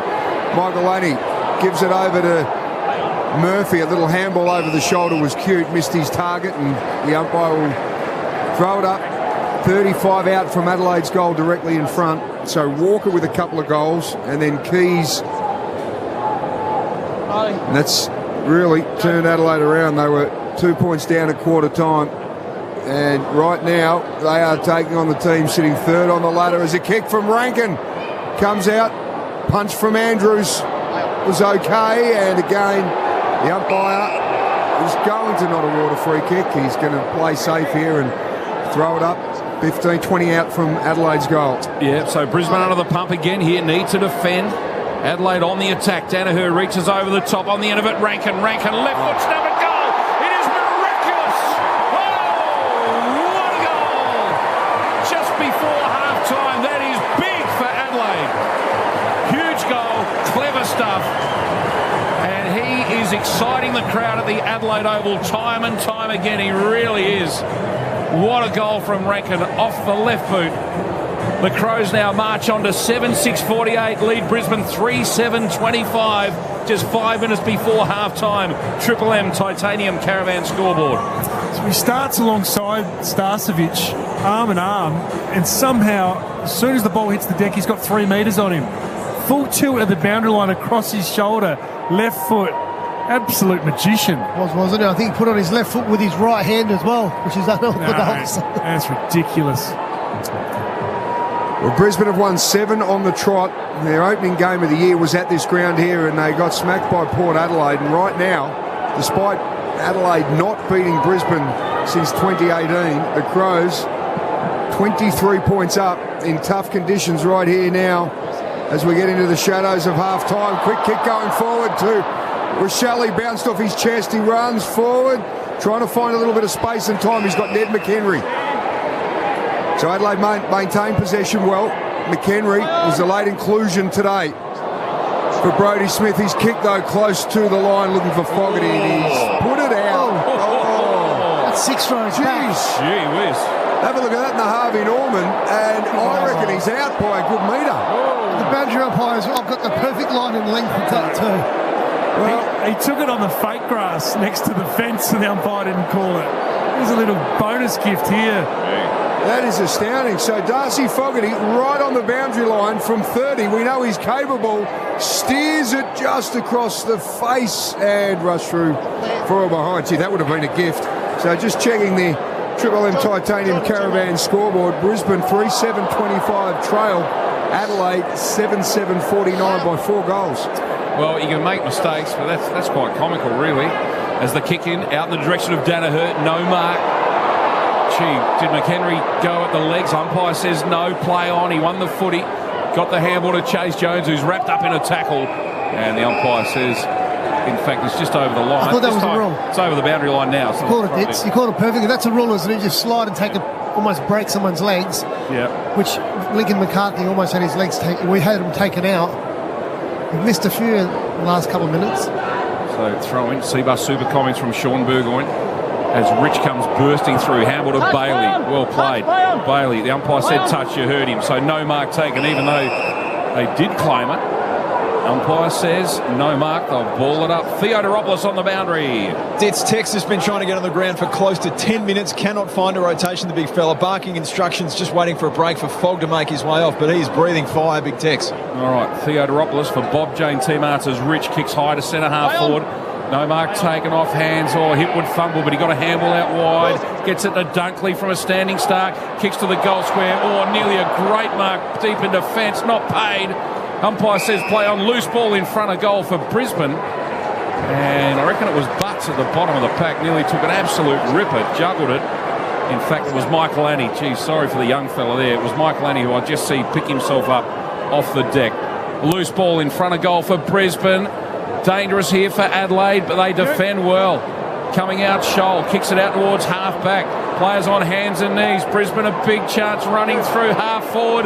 The kick on its way, and it is a goal. And Zorko gets an important goal for Brisbane because they are under the pump. This quarter has belonged to Adelaide, and Brisbane go to 4-7-31. Trail Adelaide 7-7-49. Triple M Titanium Caravan scoreboard. When looking at their kicking, we were worried about the Lions because they were running at 33% kicking efficiency, which is the worst in any quarter this year by any team. but it needs your leaders to stand up, and that is the 4-time best and fairest in Zorko, just in traffic, composes himself, nails a big goal for Brisbane. He made that look really easy, didn't he? Just sold the candy out to the left, came in and straight through. It's a very important goal. Certainly was. Whenever we go down to the boundary for Theo, you know he's down there for Bob Jones T-Marts. They've got great buy 3, get 1 free deals, plus instant cashback call or order online today. T's and C's apply. Well, it's taken 29 minutes in this second term for Brisbane to get their first goal after Adelaide were able to pour on 4. So we're back to an 18-point ball game. A couple of minutes to go before half-time. Riley O'Brien just couldn't get down on the knees. Keys goes off the deck. Murphy comes out. Handball comes to McInerney. Hurries a kick forward for Brisbane.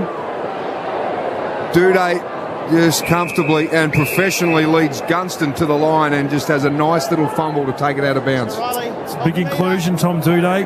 That concussion, he's the number 1 intercept possession player for the Adelaide Crows this year. So they won't be taking any chances with him. At the moment he's on Gunston, but just the way he reads the play and drops off, air assists, is a vital component of the Crows lineup. So McCluggage tried to come through from this throw-in.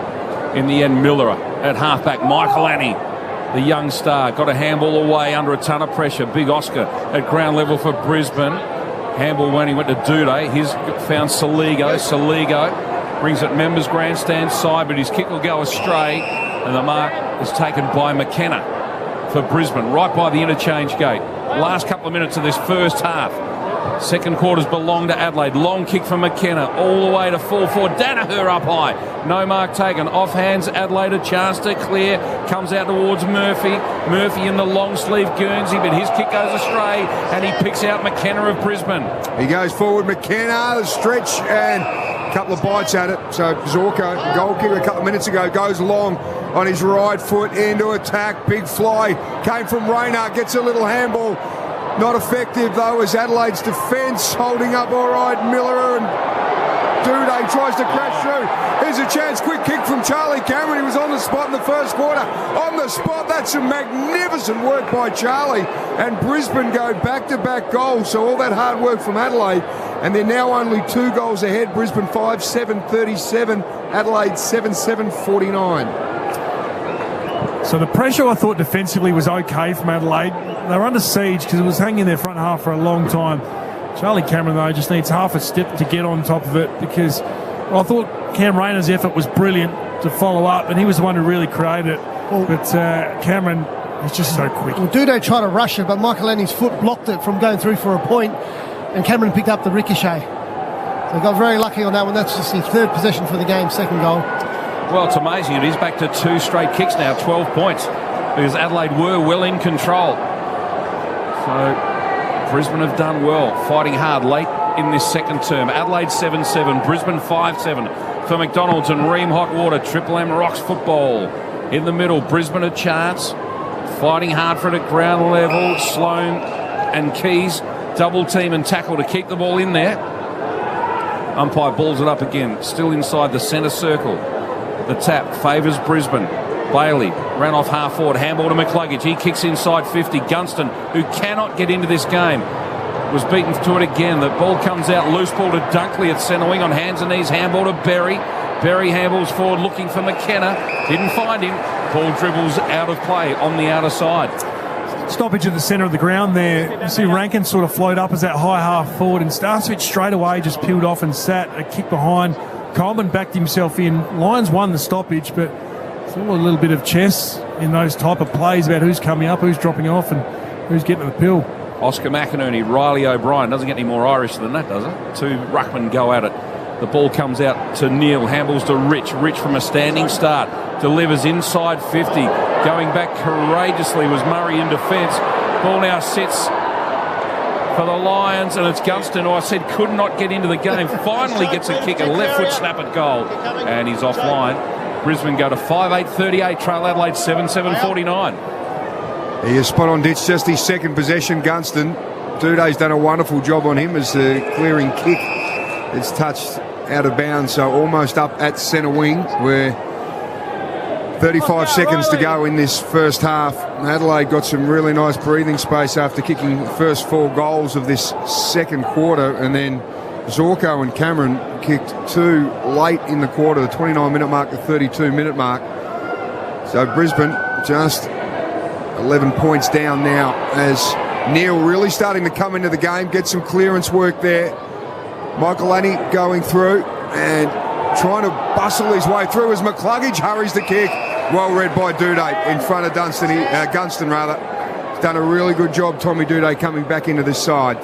That's what you're talking about here, Shawnee. The spread to get the outer side's just not there. They're going a little bit back into their shells. This little period here, the Crows. Now they're going to try and get some run. He did look down the line, Duday, but now they've got some options. There it is, half-time here at the Adelaide Oval. Big second term for Adelaide. It's going to be a huge second half as Brisbane try to regain second spot. Adelaide try to work their way into the top 8.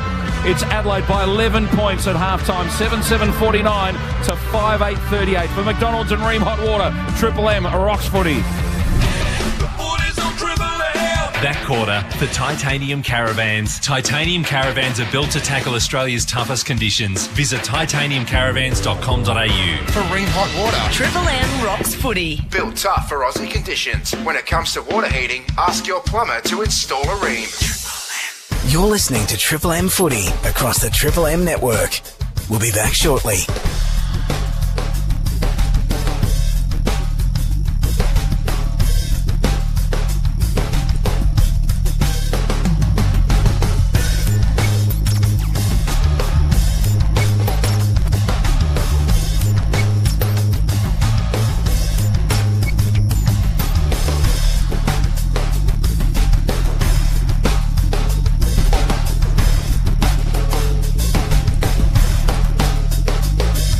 You're listening to Triple M Footy across the Triple M network. We'll be back shortly.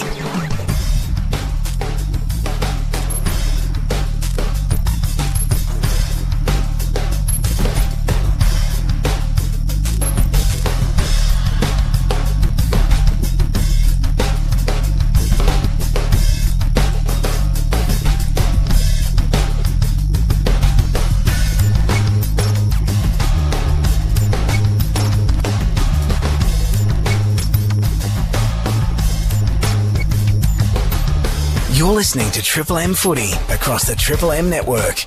We'll be back shortly.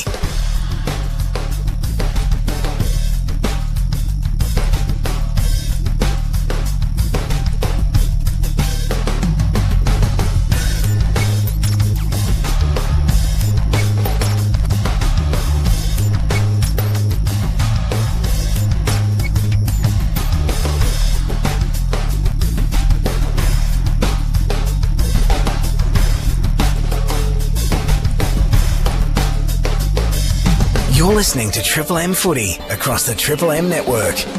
We'll be back shortly.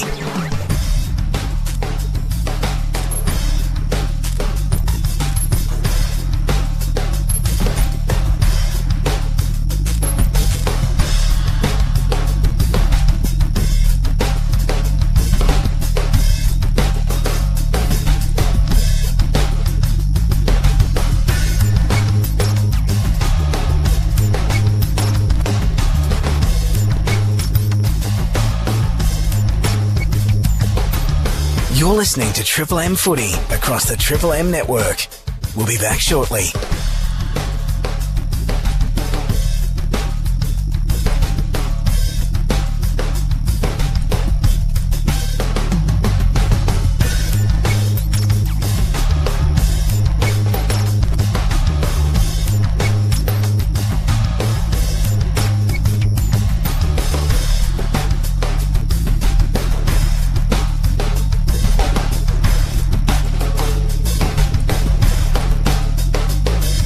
You're listening to Triple M Footy across the Triple M network.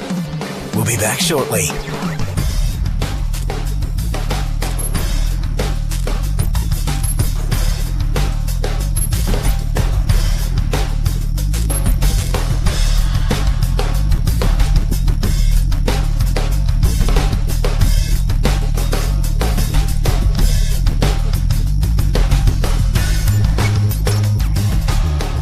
Shut up! The Footy's on the radio! Triple M Rocks Footy. This halftime break for Mitre 10 Trade. Get in, get out, get on with it at Mitre 10 Trade. Half-time at the Adelaide Oval, and the Crows, well, they did a great job at Brisbane, just hit back late in that term, but Adelaide by 11 points at 7-7-49, Brisbane 5-8-38. Sean Burgoyne, Rhett Biglands, tell us about that first half. Just admired the way that Adelaide got themselves back into the contest in that second half, because Brisbane really had a dominant first period in that first term where they had a lot of options inside forward 50. They were winning the ball at stoppage, and Adelaide were on the back foot, but it's purely about their structure, Adelaide. If they get that right at stoppage, there's no easy walkouts. You just don't get the time and space clearance, which we know Brisbane is so good at. It's one of the reasons why they're second on the ladder. So that discipline at stoppage, not to drop out, not to give up front position, but just to always have an arm in and scrap has been a huge mindset for them this quarter, that last quarter. Yeah, I thought in the second quarter, Adelaide owned the territory in the first half of the quarter. They got the ball inside 50 and they put the Brisbanes under, their backs under a lot of pressure. They had trouble trying to exit their own defensive 50 and they turned it over and Adelaide capitalised. But then they got their mojo back towards the end of the quarter and they started to get the ball played in their half, and Dunkley, I think he had 11 disposals in that quarter, was the major reasons why they were able to get the ball forward and then kick a couple very lucky goals. The Charlie Cameron goal comes to mind where the ball was trying to be rushed through for a behind, ricocheted out and he kicks an easy goal. But it's a bit of back and forth there through there. Can't drop off on contested possession, can Adelaide, because that's the bread and butter for the Lions. So they continue to go at a stoppage and go, look, it's going to be a scrap, it's going to be a dogfight, but we've got to back ourselves in to win that 50-50 ball. Then they can really, shape up this second half. Half-time break for Mitre 10. Get in, get out, get on with it at Mitre 10 Trade. What about stats? Who's impressed you in the opening half? Well, Michael Aney's ability, whilst his stats haven't been huge, but his ability to be able to just big moments for a young man, isn't it? He goes back on Charlie Cameron, and Charlie's goals have probably been pretty lucky, if you could say. Yep. But the way in which he's had some huge contests, had 7 disposals, a lot of those contested. But the other side of it, I could believe Keys' numbers as well. Chase Jones is having a huge game for continuing his good form, but Keys is now up to 15 disposals going head-to-head with Lachie Neale. And I thought Duda done a really good job on Jack Gunston. Gunston's had, I think, 2 disposals, 1 point, but he's been outstanding. He's either intercepted the ball through his spoils or he's marked it, and he's kept Gunston very, very low. Pre-game, we talked about Dunkley, Ashcroft, McCluggage, Neale. They all had 29 plus, and Neale with his 35 last week against the Suns. Lachie Neale started to get into the game a lot more in the second half of that second quarter, but certainly Adelaide have done a wonderful job on those guys, essentially. Dunkley got off the chain a little bit, though, too. Yeah, when you look at the first possession, which Lachie Neale has had 6 of, it's that next kick and where it ends up for Brisbane. They've been hack kicks down, which has allowed Duda and Michael Aney to just be able to compete in the air and bring it to ground. So that next possession, post-clearance, has actually been really good for Adelaide as far as the pressure they've provided there. Exactly. I reckon the pressure Adelaide's applied to Brisbane has been phenomenal, because that's why they're struggling to transition the ball out of their back line forward. So that's a real credit to Adelaide. Yeah, indeed. It was 2 very, very different quarters. Brisbane dominated in that opening term. Adelaide hit back late to bring it back to 2 points, and then it was all Adelaide in the second quarter, and they were miles in front, and then 2 late goals for Brisbane. And we're back. Shorty, you called it, though, as well. She said the same thing. It was very un-Brisbane-like with their ball use by foot. Yep. They were running at 33% in that second term from hitting a target with a kick, and that you just don't see that. They were doing some horrendous kicks in their back half. It was like Daniel Rich did 2 or 3. Kicked one straight out on the full. Yeah, on the full. Which he never does. Exactly right. We made a joke about it, but that's the amount of pressure they're under out there. So that's all credit to Adelaide. Yeah, indeed. Where do Brisbane need to lift, Sean, to get, not to say get back into it, they trail by 11 points, but you just get the feeling Adelaide were right on top in that second term. Well, I think it's their disposal efficiency. They've got to start hitting their targets. Yeah. And the forwards have got to get into the game. Gunston's got to get into the game. Hipwood's had, I think, 1 possession. And Charlie Cameron's had the 2 goals, but they're 3 of 3 possessions, and they were 2 lucky goals. I think, the other small forwards need to get into the game as well. Yeah, we talked about in the pre-game that Adelaide turned the ball over so much against the Dogs in the back half. Like, it was horrendous how bad they were with their kicking, and Miller was the main culprit a lot. But I loved how his first kick of the game today came back inside. So that shows the courage of the players. Like, you've had a stinker, try it again. Don't be afraid to. Don't play safe. Go and do it. And I've loved the way Miller got back on the bike, hit it up again. He's had a couple where they've tried to come through the middle, but in the slippery conditions, it's going to be tough, though, to possess that footy. And Adelaide have had a lot more uncontested possession. Adelaide's tall forwards have done well. We saw Thilthorpe with back-to-back goals late in the first, and then Walker with back-to-back goals early in the second. So the big boys, Biggles, are standing up. They've kicked 4 of Adelaide's 7 goals. When you look at that alternative, like you said, with Brisbane, they haven't seen any of them. Yeah, Hipwood's got to get into it, doesn't he? He is absolutely honking at the moment on the nose, just 2 disposals. We haven't really seen him as a target. So Taylor Walker is the most targeted player for the Adelaide Crows this year for within the club.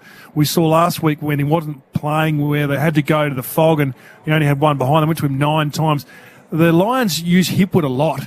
They went to him 7 times last week in their victory in the Q clash. And, if they're not even looking at him at the moment, they're not giving him any chance. Danaher's had a lot of looks at it and probably could have kicked a few more. Well, Danaher's only had the 6 disposals, 2 points. Gunston's had the 2 disposals, 2 points, and Hipwood's had the 2 disposals, none. And you compare that to Adelaide's tools.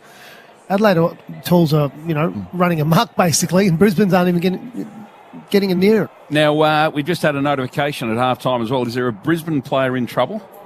Well, potentially, yes. Potentially, there's been a vision of potentially Zorko eye-gouging Pedler. So whether he is or he isn't, but there's been some photo of it. Yeah, 30 metres out. It was the free kick where Zorko went straight in the back of Pedler, gave away a free kick, was furious and knew that it was going to be a goal anyway. So he started to get into Zorko. Zorko started to get into Pedler, and you just see the fingers sort of come out and slip around the eye region, which could be nasty on slow-mo. The MRO love putting things on slow-mo and making it worse than what it is. But we don't like to see that. You say worse than it is. We don't like to see that, though. He's got some white line fever, Zorko, hasn't he? He's had his rap sheet of when he really gets fiery is a long one. There's been a few spot fires, Rankin and Starcevic, and there's also been Neil and Keys, who I think are mates as well from their Brisbane days. So there's been a few out there. Yep, indeed. So half-time it is at the Adelaide Oval. The Crows lead it by 11 points. The Brisbane forward line, you've already mentioned it, but they've barely touched the ball. I wonder, has it been the delivery, or are they just is the Crows' defence doing such a good job? I reckon more credit needs to go to Murray. Internally, I know they rate him, and I know how hard he is, but when you see his one-on-ones, when you watch a game back on replay and you see the big one-on-ones where he does enough on star forwards to bring it to ground, he's really an emerging defender. It is a lot easier to spoil the market, though, isn't it, Sean? Yeah, it is. Well, the delivery hasn't been good, but the defenders have been outstanding. The Crows. I reckon Worrell's had a good game. Worrell's had a good game. McInerney he had a really good game. Duday's had a really good game. So they're going really well as a back six. Max Michelini just continues to really amaze people. We were concerned about that matchup with Charlie Cameron in greasy conditions. Michelini leads the club on intercept possessions, the youngest on the park out there for Adelaide at the moment, and has just been enormous with his contests. All right, it's time for our Amy Clanger. Who covers Clangers on and off the field? Amy does, and I reckon this fellow would want this moment back. Pedler, centre wing. Oh, he's dropped the ball as he ran on. He took his eyes off and he's dropped the ball. Can you believe he didn't even get to kick it? How do you drop the ball when you're running to kick it? I don't know. That's the first time I've seen that, Ditz. Wow. You sound like Pago then. No. Don't do that. Don't do that. The ball just slipped out of his hands. I bet he's never done that before. Well, that's our half-time Amy Clanger, but he's allowed to make one mistake. He's had a very, very good season. I have not seen that happen since the under-7s this morning when Glenunga took on Athelston, and Mark Rashudo was actually coaching the Glenunga side. I saw one of the kids go to run on his own, and the ball just slipped straight out of the hands. Rue gave him a spray too. He said, don't do that. What about, it's like when you're in the kitchen, you drop one of the real sharp knives and you don't want to catch it, wasn't it? It was hilarious. Good joke, that one, boys. Thanks, fellas. Can I give another crack, Ditz? Yeah. Yep, go with the joke again. Yeah. You really loved it. Thanks. No. That's cool. I was talking to the producer. Sorry. Yeah. Just trying to sort this rabble out. All right. Hey, just quickly before we go to a break, I just want to say I've got to do a shout out to Rue and I've got these old Italian mates that we catch up with. We have mafia. a pig on us bit. They are the mafia. But to Pasquale and Seri and all the guys, to Sam, they told us during the week, please say Raquelli. don't say Rochelle, because they listen to Triple M. But we all say Rochelle. And I said, look, I've got to go with what the boss says. But anyway, they're telling me Raquel, we're saying Rochelle. So we might try and ask the young fella during the week, because it's been Rachuto as well. We've said Rashuto all these years. I remember that. Okay. So we get that wrong as well. But Was your radio partner, does he run with Rachuto still? Or? no, he says just say Rashuto. But if you hear him talk to people, he says, my name's Rachuto. Right. So But he changed that, though. He changed it 10 years in. He never used to say that. And he said, start calling me the Godfather. Well, remember Matty Locken that played for obviously Port Adelaide and also for Collingwood. He is Matty Locken, but because so many people have called him Loken, he's just changed his name to Loken. It's not even his name. I played juniors with Loken. Yeah. Matt Loken. Nickname was Lokes. We called it that the whole way through. Then he got drafted to Collingwood, and then it changed. And I was like, mate, why wouldn't you tell us that when we played with you? I'm glad I raised this. Bloody hell, we'll go through the whole league in a minute. Now, let's go around the ground, shall we? Earlier today, Port Adelaide beat Richmond by 10 points, and Collingwood have beaten North Melbourne by 35 points. Now, footy fans, collectors, everyone's going to want to get hold of these. It's the AFL collectible coins. They've landed at Australia Post, featuring all 18 clubs and the chance to bag yourself 2 AFL and AFLW coloured coins. Yeah, just $5 each, but true fans are going to want to buy the whole set for $45, because that comes with a special display folder as well. So start collecting with the kids. Buy them now from your local participating post office while stocks last. It's the Crows by 11 points. Back with the second half in just a moment. For McDonald's and Ream Hot Water, Triple M Rocks Footy. That halftime break for Mitre 10 Trade. Get in, get out, get on with it at Mitre 10 Trade. For Ream Hot Water and McDonald's. Triple M Rocks Footy. You're listening to Triple M Footy across the Triple M network. We'll be back shortly.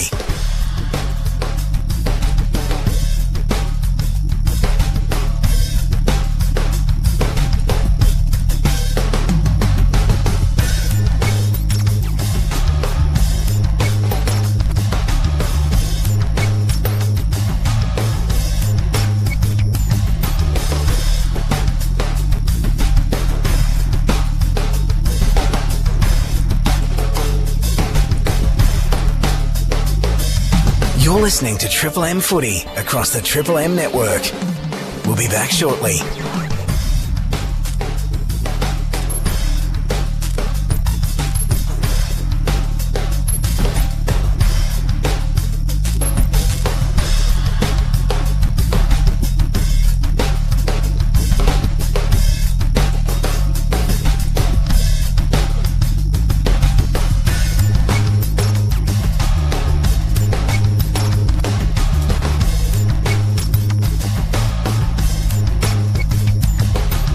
You're listening to Triple M Footy across the Triple M network. We'll be back shortly.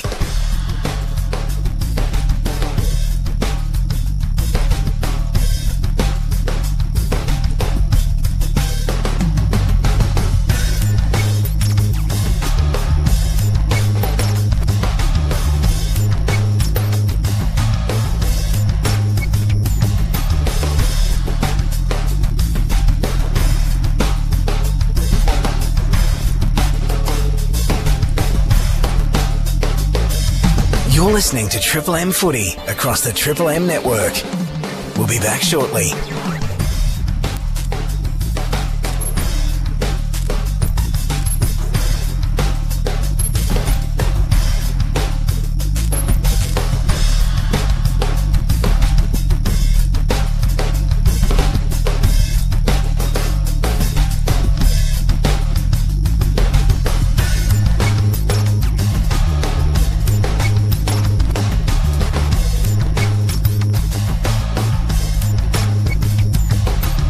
You're listening to Triple M Footy across the Triple M network. We'll be back shortly.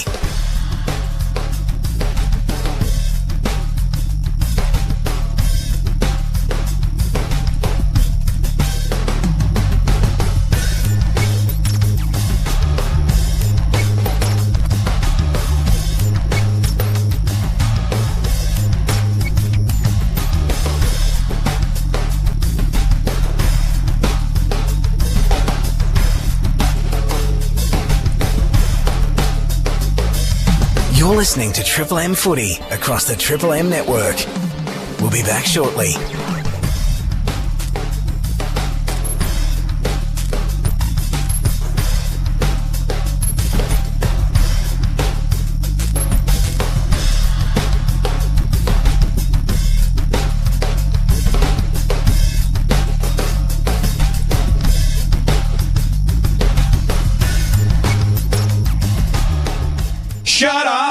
The foot is on the radio. Triple M rocks footy. This quarter for Beacon Trade. Beacon Trade's here to partner with your business with Australia's biggest range of downlights. Beacon Trade. Let's make light work. Third term about to get underway at the Adelaide Oval. Adelaide lead Brisbane by 11 points. A big welcome to our listeners in Tassie, Victoria and Western Australia. Well, let's go straight down to the boundary for Bob Jane T-Mart's Theodoropoulos. Dids, a bit of news just in from the AFL. James Sicily's been rubbed out for one match for rough conduct. He hit on Anthony Caminiti. Jaeger O'Meara's got a game as well. Rough conduct on Charlie Spargo. No real issues for both of these two clubs. There was a little concern about Rory Laird, but he's okay. Both subs yet to be used. And just looking at Brisbane's resurgence, they're a heavy kick mark team, not high on the handball. If they get back into the game, look for a lot of short kick-up leads and then direct to their forward line to Danaher and Hipwood. Thanks, Theo. Bob Jane T-Marts have great buy three, get one free deals plus instant cashback. Call or order online today. T's and C's apply. Third term to get underway at the Oval here in Adelaide. Your caller, Mark Soderstrom. So Adelaide by 11 points. They were out by 4 goals until late in that second term. And then Brisbane went bang, bang by Zorko and Cameron, who picked up his second for the game. And suddenly they are within 2 kicks. Brisbane coming in off 7 straight wins. Adelaide have got the advantage at the moment. The rucks essentially cancel each other out. McCluggage comes up off the wing, tries to break through, can't get out, and the umpire is going to get involved right here, just a couple of metres away from where he started moments ago. Zorko looking dangerous, so starting deep as well. They're going to rotate Dunkley through there, and the matchup still young Michael Annie going alongside Charlie Cameron and Rankin Starcevic for a new acquaintance as well. That's been a crazy battle in this first half. Red Piglets with Triple MC Bus Super Special comments. Free kick has gone to Neil. The umpire's paid advantage.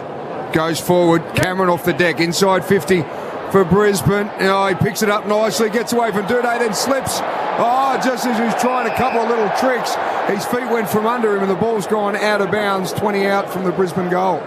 He was off, wasn't he? Wanted to do that little zigzag move on the boundary. Seabus Super Special comments on Triple M. Sean Burgoyne and Rhett Biglands here on Triple M. Throw in left forward pocket for Brisbane, who trail by 11 points. Big Oscar McInerney in front of O'Brien. They share it. O'Brien in the end plucked it out of the air and got the clearing kick away. But the mark taken by Starcevic at half forward. Chance to send them deep into attack. Just chips this one high to centre half forward. Big pack of players, no mark taken off hands. Ashcroft can't get the handball away. Well tackled. Saligo it was. Rayner off hands. He's tackled now by Laird. And the umpire to come in and ball it up. About 30 out from the Brisbane goal. That is the big upside for Brisbane's midfield. In that Ashcroft is down on numbers, just 5 disposals, had 30 last week. And Dunkley, not his huge numbers, Lockie Neal down also. Off hands, Ashcroft, handball to Rayner, kick smothered, picking it up, Zorko. He has a ping at the goals, and he's offline, minor score. First score of this third term. And Brisbane go to 5-9-39. The margin 10 points. Adelaide 7-7-49. Triple M Beacon Trade scoreboard. We spoke in the pre-game how dangerous McCluggage is for the Lions, and he hasn't really gone inside forward 50 with any sort of venom so far tonight either. Just the 8 disposals, a couple of entries in there, and that's the upside. If Brisbane can get their prime movers back into this match, and they will, that's where it's going to really come down to the wire in the second half. Long kick out from Murray up to half forwards, taken out of bounds, so chance to reset as O'Brien tries to get his way from McInerney. Terrible throw in from the umpire. O'Brien had to quickly just lean forward and go for a little slap, and Neil, little handball is okay, but Dunkley's kick smothered. Miller comes in, Berry under pressure, couldn't get a kick. Neil again, so he's getting right amongst it after a slow start to the game. The Brownlow medalist Zorko goes forward. Here's a chance for McCluggage, works his way in and out of trouble around the corner. Oh, that is magnificent from McCluggage.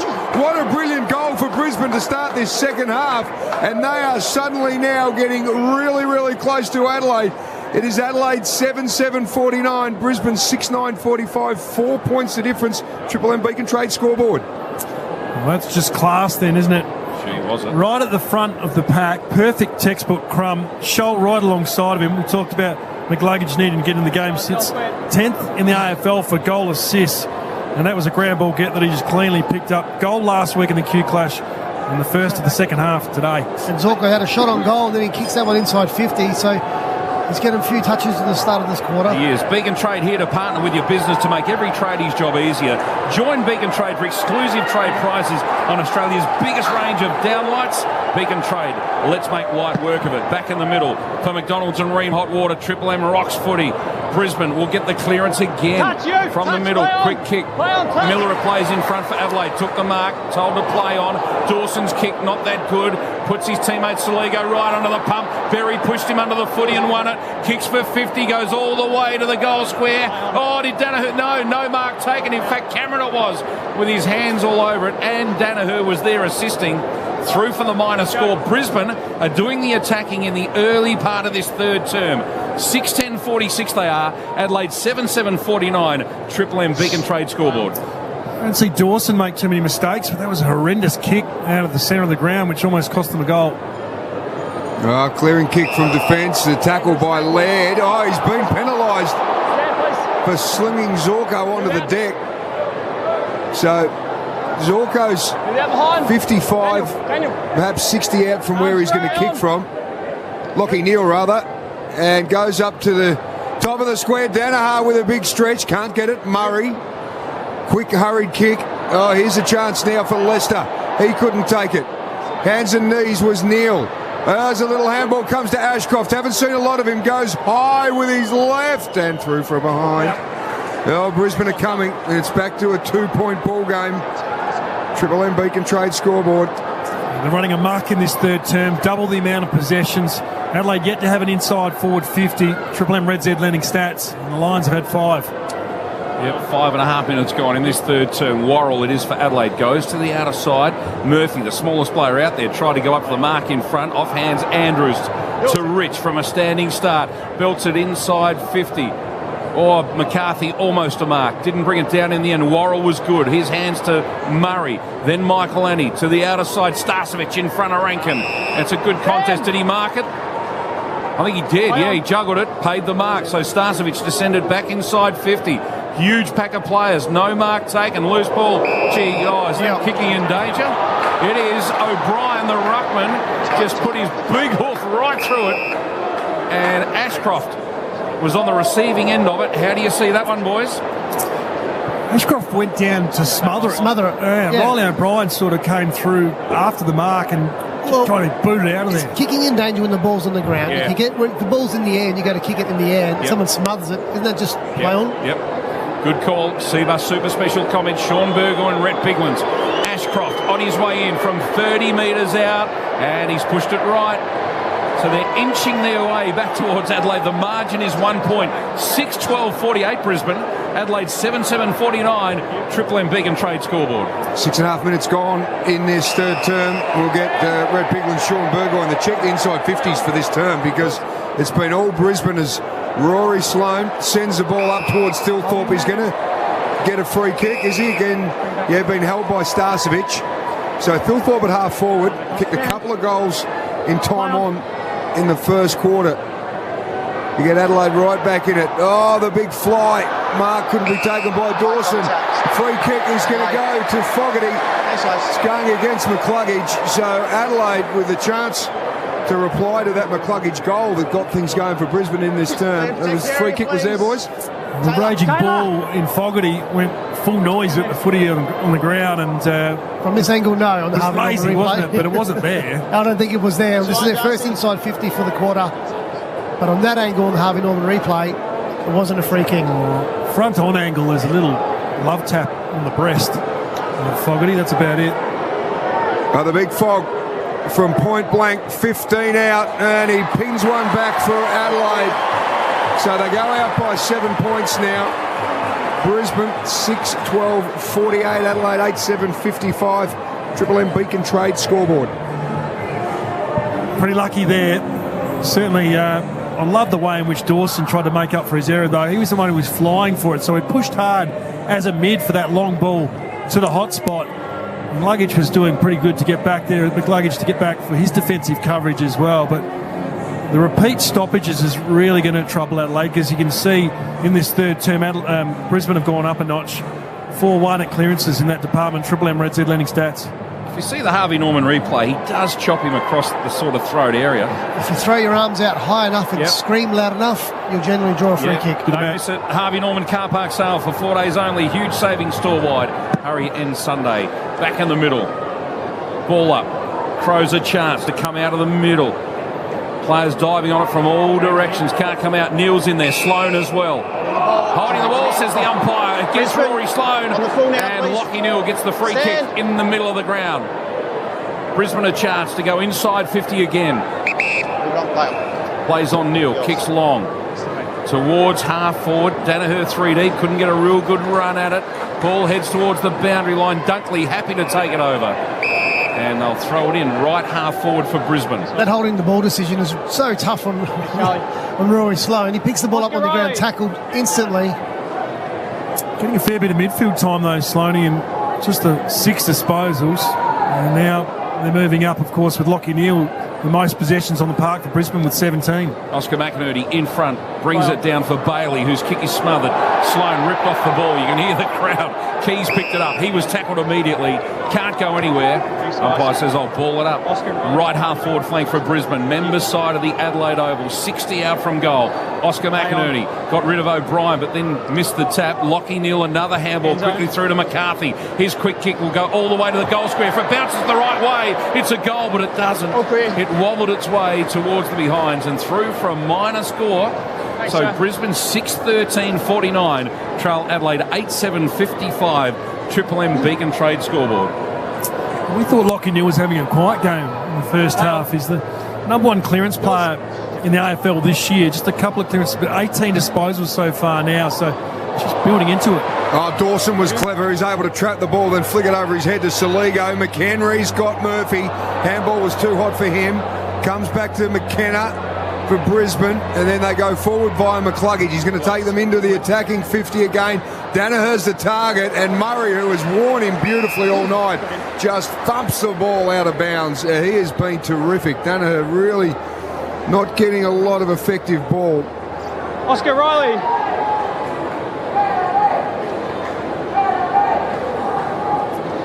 So McInerney and also Riley O'Brien right on the paint of 50. See, the umpire again, I reckon this bloke's had some issues tonight. That's the second time he couldn't make the distance. He's on work experience, I think, that lad. This is his first week on the job, because he's struggling to get it over the white line on the boundary. Okay, they've had it recalled, so take two. Put your back into it, son. He's got some real pressure and nerves. You could see he was struggling a little bit then. It's not much better. You know, Brian go out of good hands from Dunkley. Here's a little chance. Oh, crucial fumble at the important moment from Bailey. Comes back now to Ashcroft under pressure. Blazes away a goal and puts it out of bounds on the full. Give him a hot tip. If you're struggling to make the distance on the throw-in, just come in 5 metres or 6 metres. Yeah. Don't have to stand on the bench and on down. Good advice from Sean Burgoyne. Umpiring advice. Protect your back. Siva Super special comments. Adelaide lead by 6 points. 11 gone in the third term. Tex Walker moved everyone under the footy, but didn't take the mark at centre wing. Standing tackle Starcevic on Rochelle. The umpire says, I'll ball it up. Is it the same bloke who called the out in the full where the ball landed on the fake grass? Might be. And he called it in play? You'd want to hope not. Might be. Might be having a week off, the young fella. Now, tap came the way of Ashcroft, but he was tackled Duday. Handball under pressure to Keys.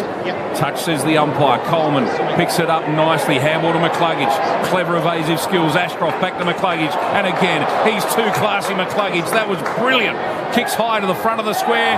Big mark taken in front by Hipwood.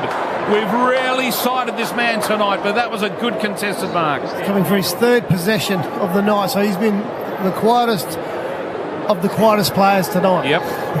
That's where we rated McCluggage with his inside forward 50 work. He's so good, and it more often than not ends up with a target. It's retained in their attacking 50. He just went through heavy traffic and put it to a really dangerous spot.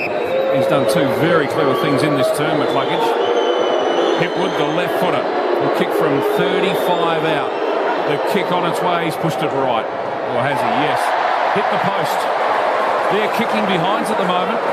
So they go to 6-14-50. Trail by 5 points. Adelaide 8-7-55. Triple M Beacon Trade scoreboard. Beacon Trade's here to partner with your business with Australia's biggest range of downlights. Beacon Trade, let's make light work.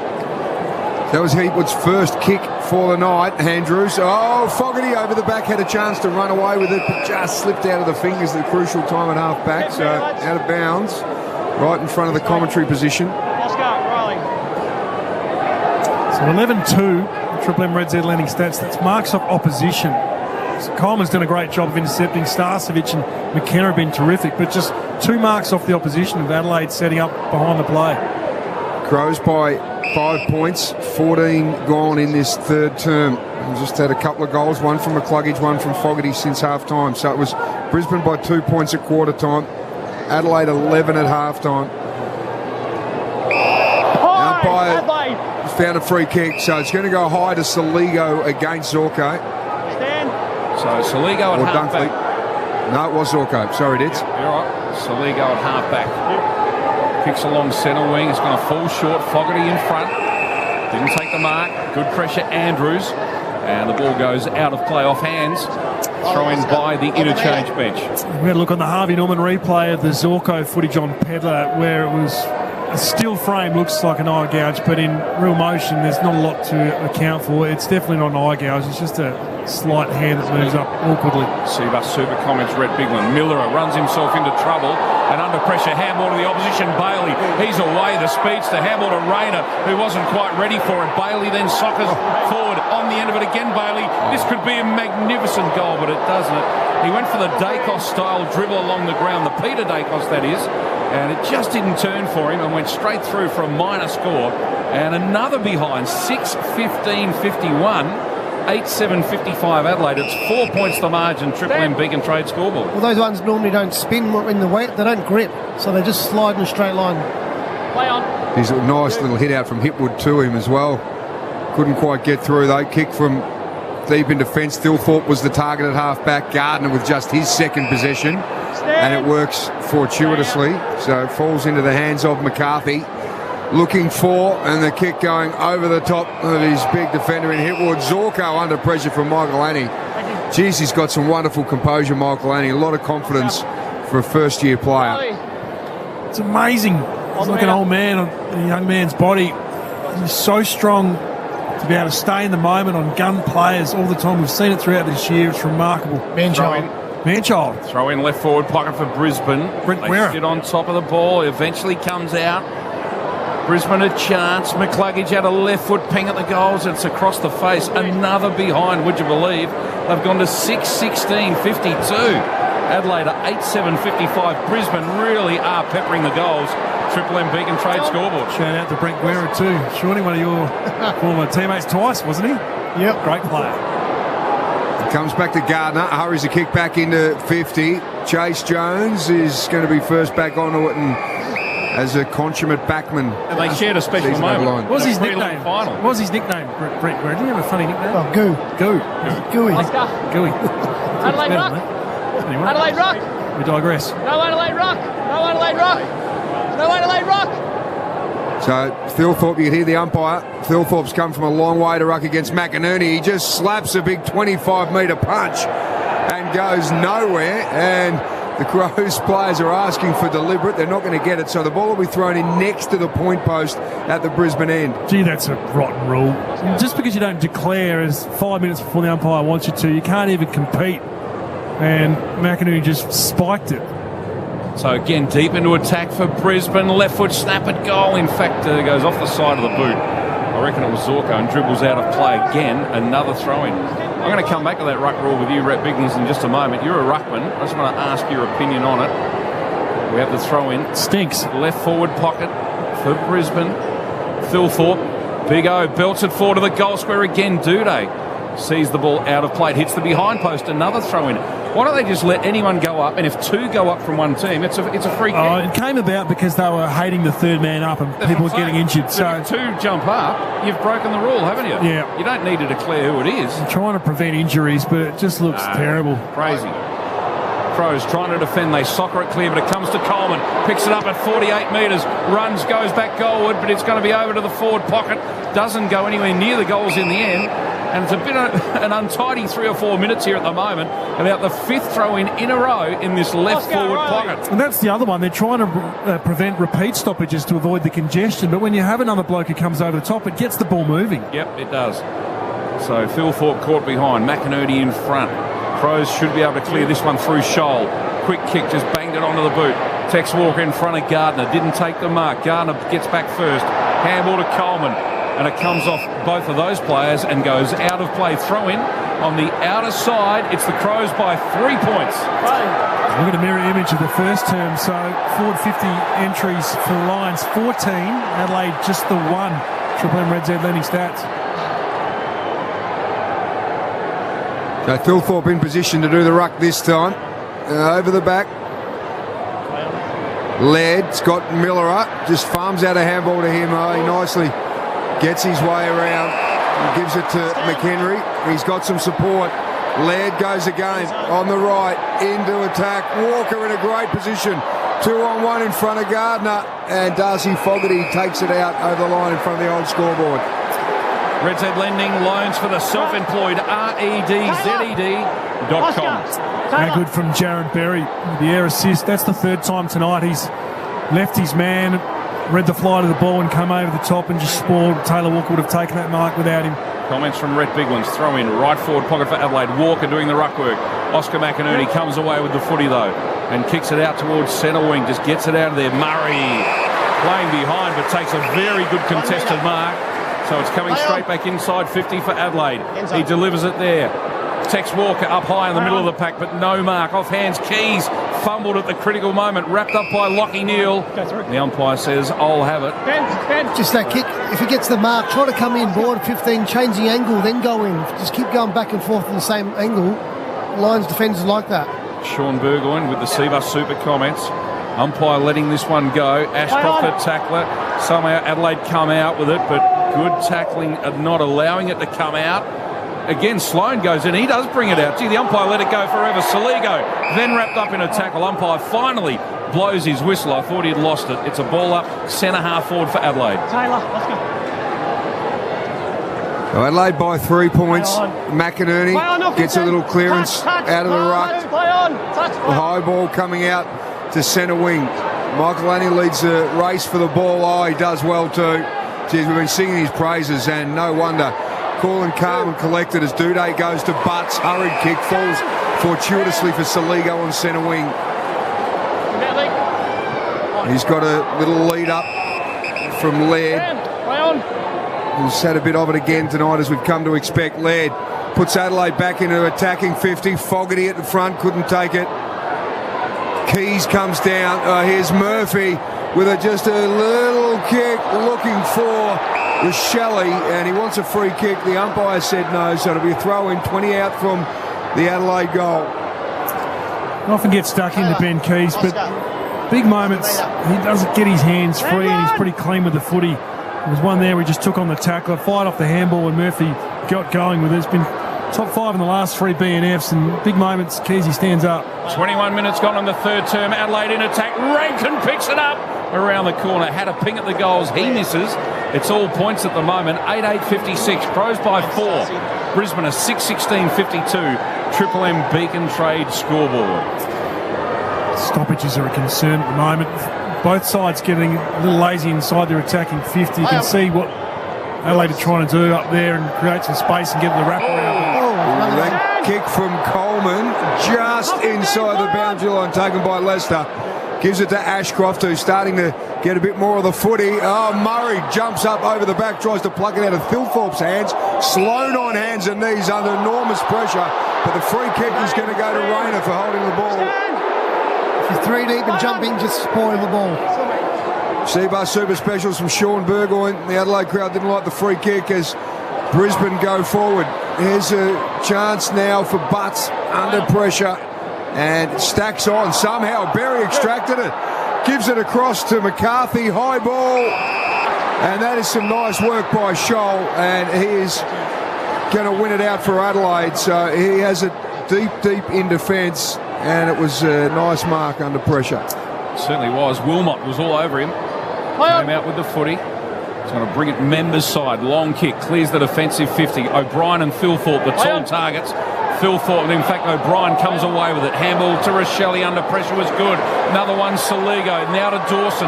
Dawson's long left foot kick.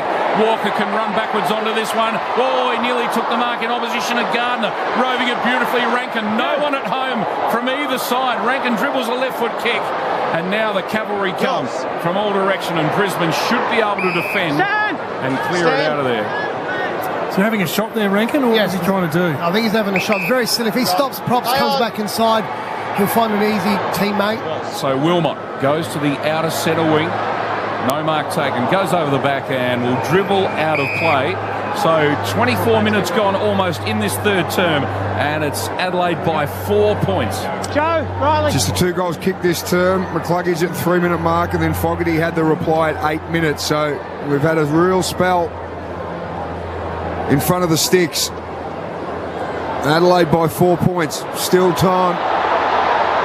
Dawson, was he held? The crowd wanted a free kick, didn't get it. And Brisbane just slap it out through Gardner. So we'll have a throw in. Scoreboard, traditional old scoreboard side of the ground. Around about 65 out from the Adelaide goal. Danaher up doing the ruck work. Giving McInerney a chop out. Picked up by Zorko. Wilmot from just on 50. Defensive 50 goes forward. Looking for Gunston. Murray in front of him, and he's done a really good job, Nick Murray, the farm boy. Murray still kept him to the 2 disposals. McDonald's, it's a new season for McSpicy Range at Macca's for a winning kick after the siren, available after 10:30 a.m. for a limited time. Throw in, centre wing, outer side. Danaher into the ruck, as he tends to do for Brisbane. Crows come away through Laird. His handball went straight to Bailey, though. Tackled by Sloane. Sloane back in after it. Murphy hovering for Adelaide. Brisbane comes through Leicester. He lost it in the tackle. Murphy pounced on it. Handball to Dawson. He lost it in the tackle, but got it out to Laird. Now Gardner has a dribble, a wobbler of a kick through the middle. They just sock it off the ground. Brisbane to gain some meterage. Getting it to half forward. Zorko's hands on the upward. Good. The kick on the run. McCarthy. No one at home. Ball dribbles its way through for a minor score. Gee, how's the kicking in this term? They've gone to 6-17-53 now. Trail by 3 points. Adelaide 8-8-56. Triple M Beacon Trade scoreboard. Well, McCarthy's rolling on his opposite foot. He's got Hipwood right next to him. Who's the left footer? Give the handball to Hipwood. He has an easier shot on 50 on the run. Yeah, 1 goal, 9 ditch. You're spot on with that kicking. 9. Free kick's going to go Brisbane's way for the shepherding. It's a tunnel. Come on, Sam.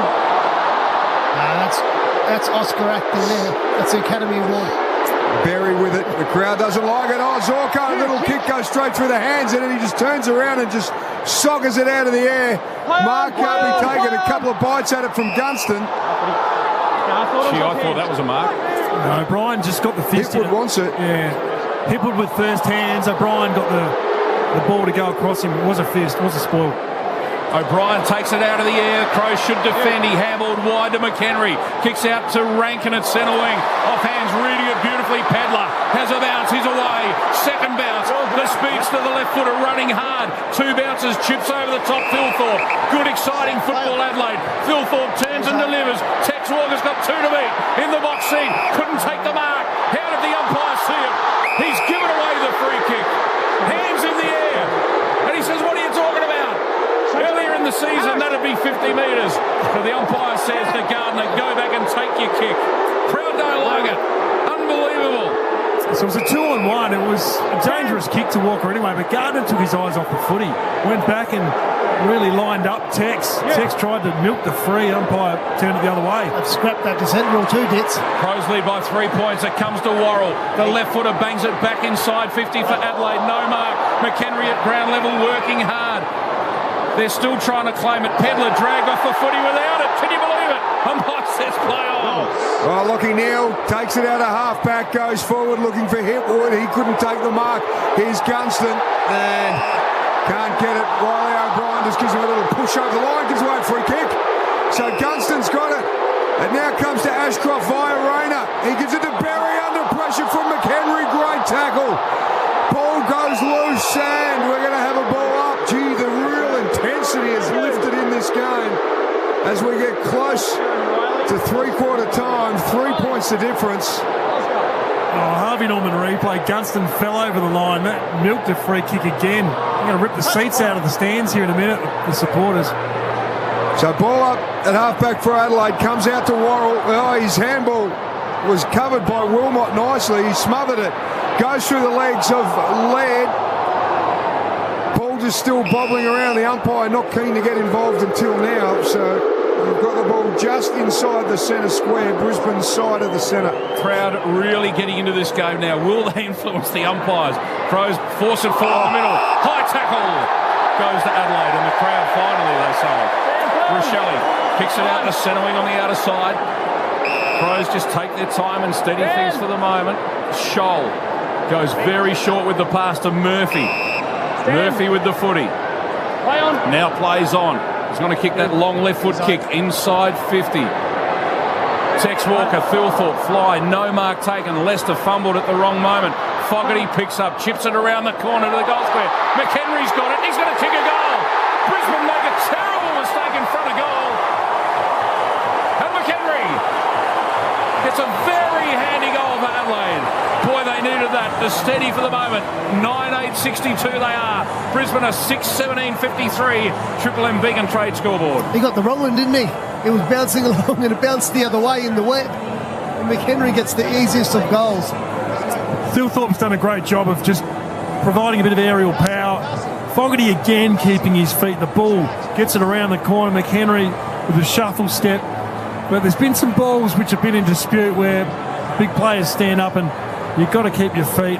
Slippery conditions out there today, and Fogarty did just that. Triple M C-Bus Super special comments. C-Bus Super making hard work pay off. Sean Burgoyne.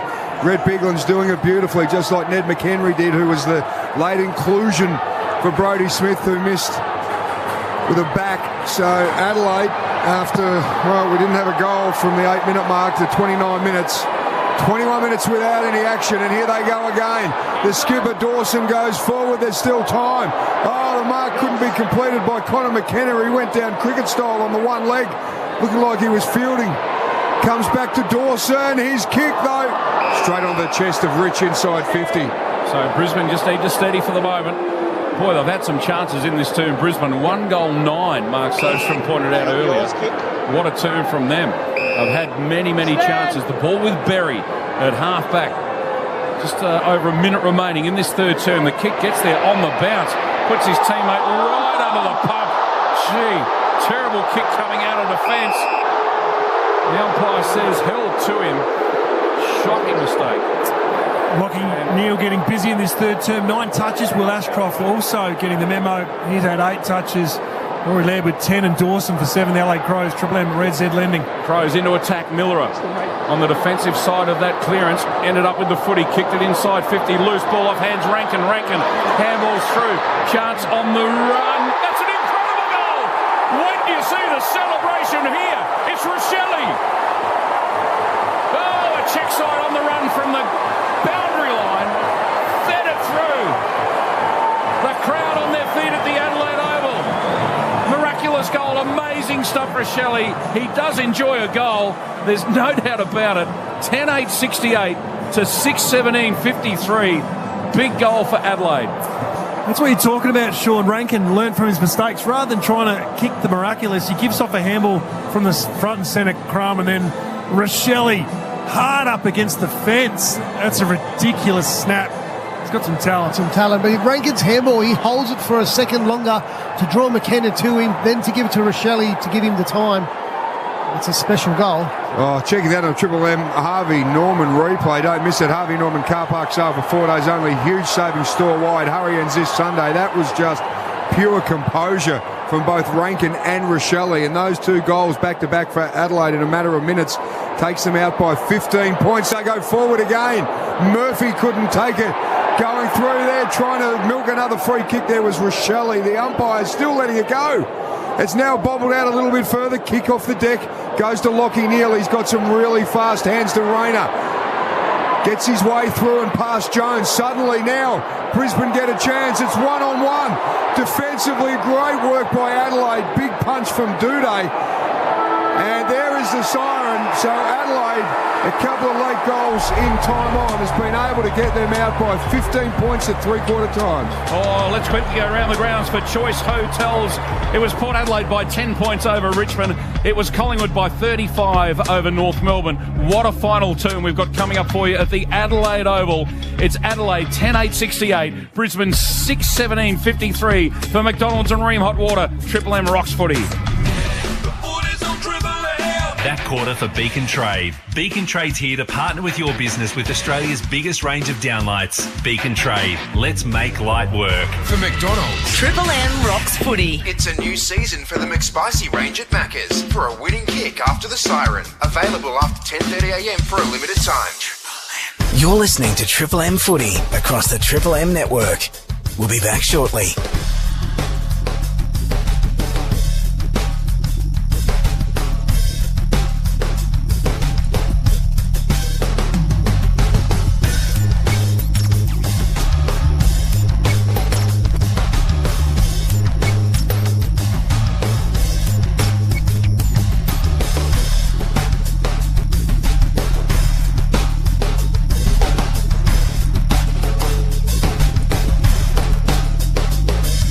You're listening to Triple M Footy across the Triple M network. We'll be back shortly.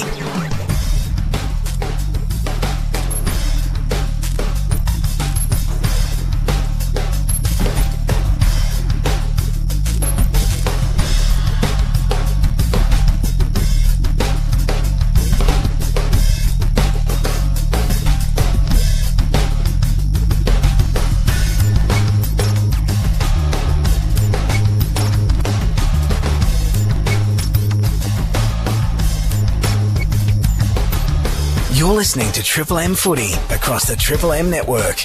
We'll be back shortly.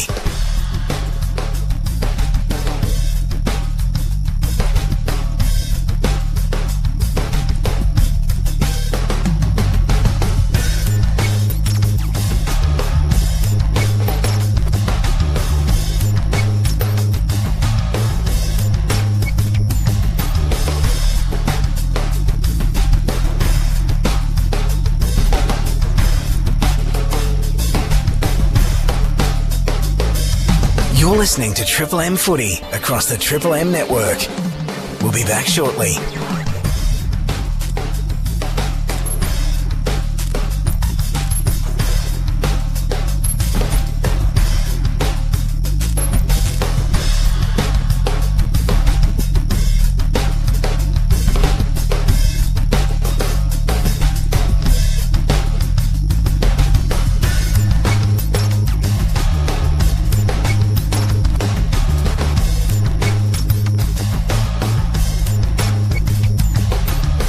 You're listening to Triple M Footy across the Triple M network. We'll be back shortly.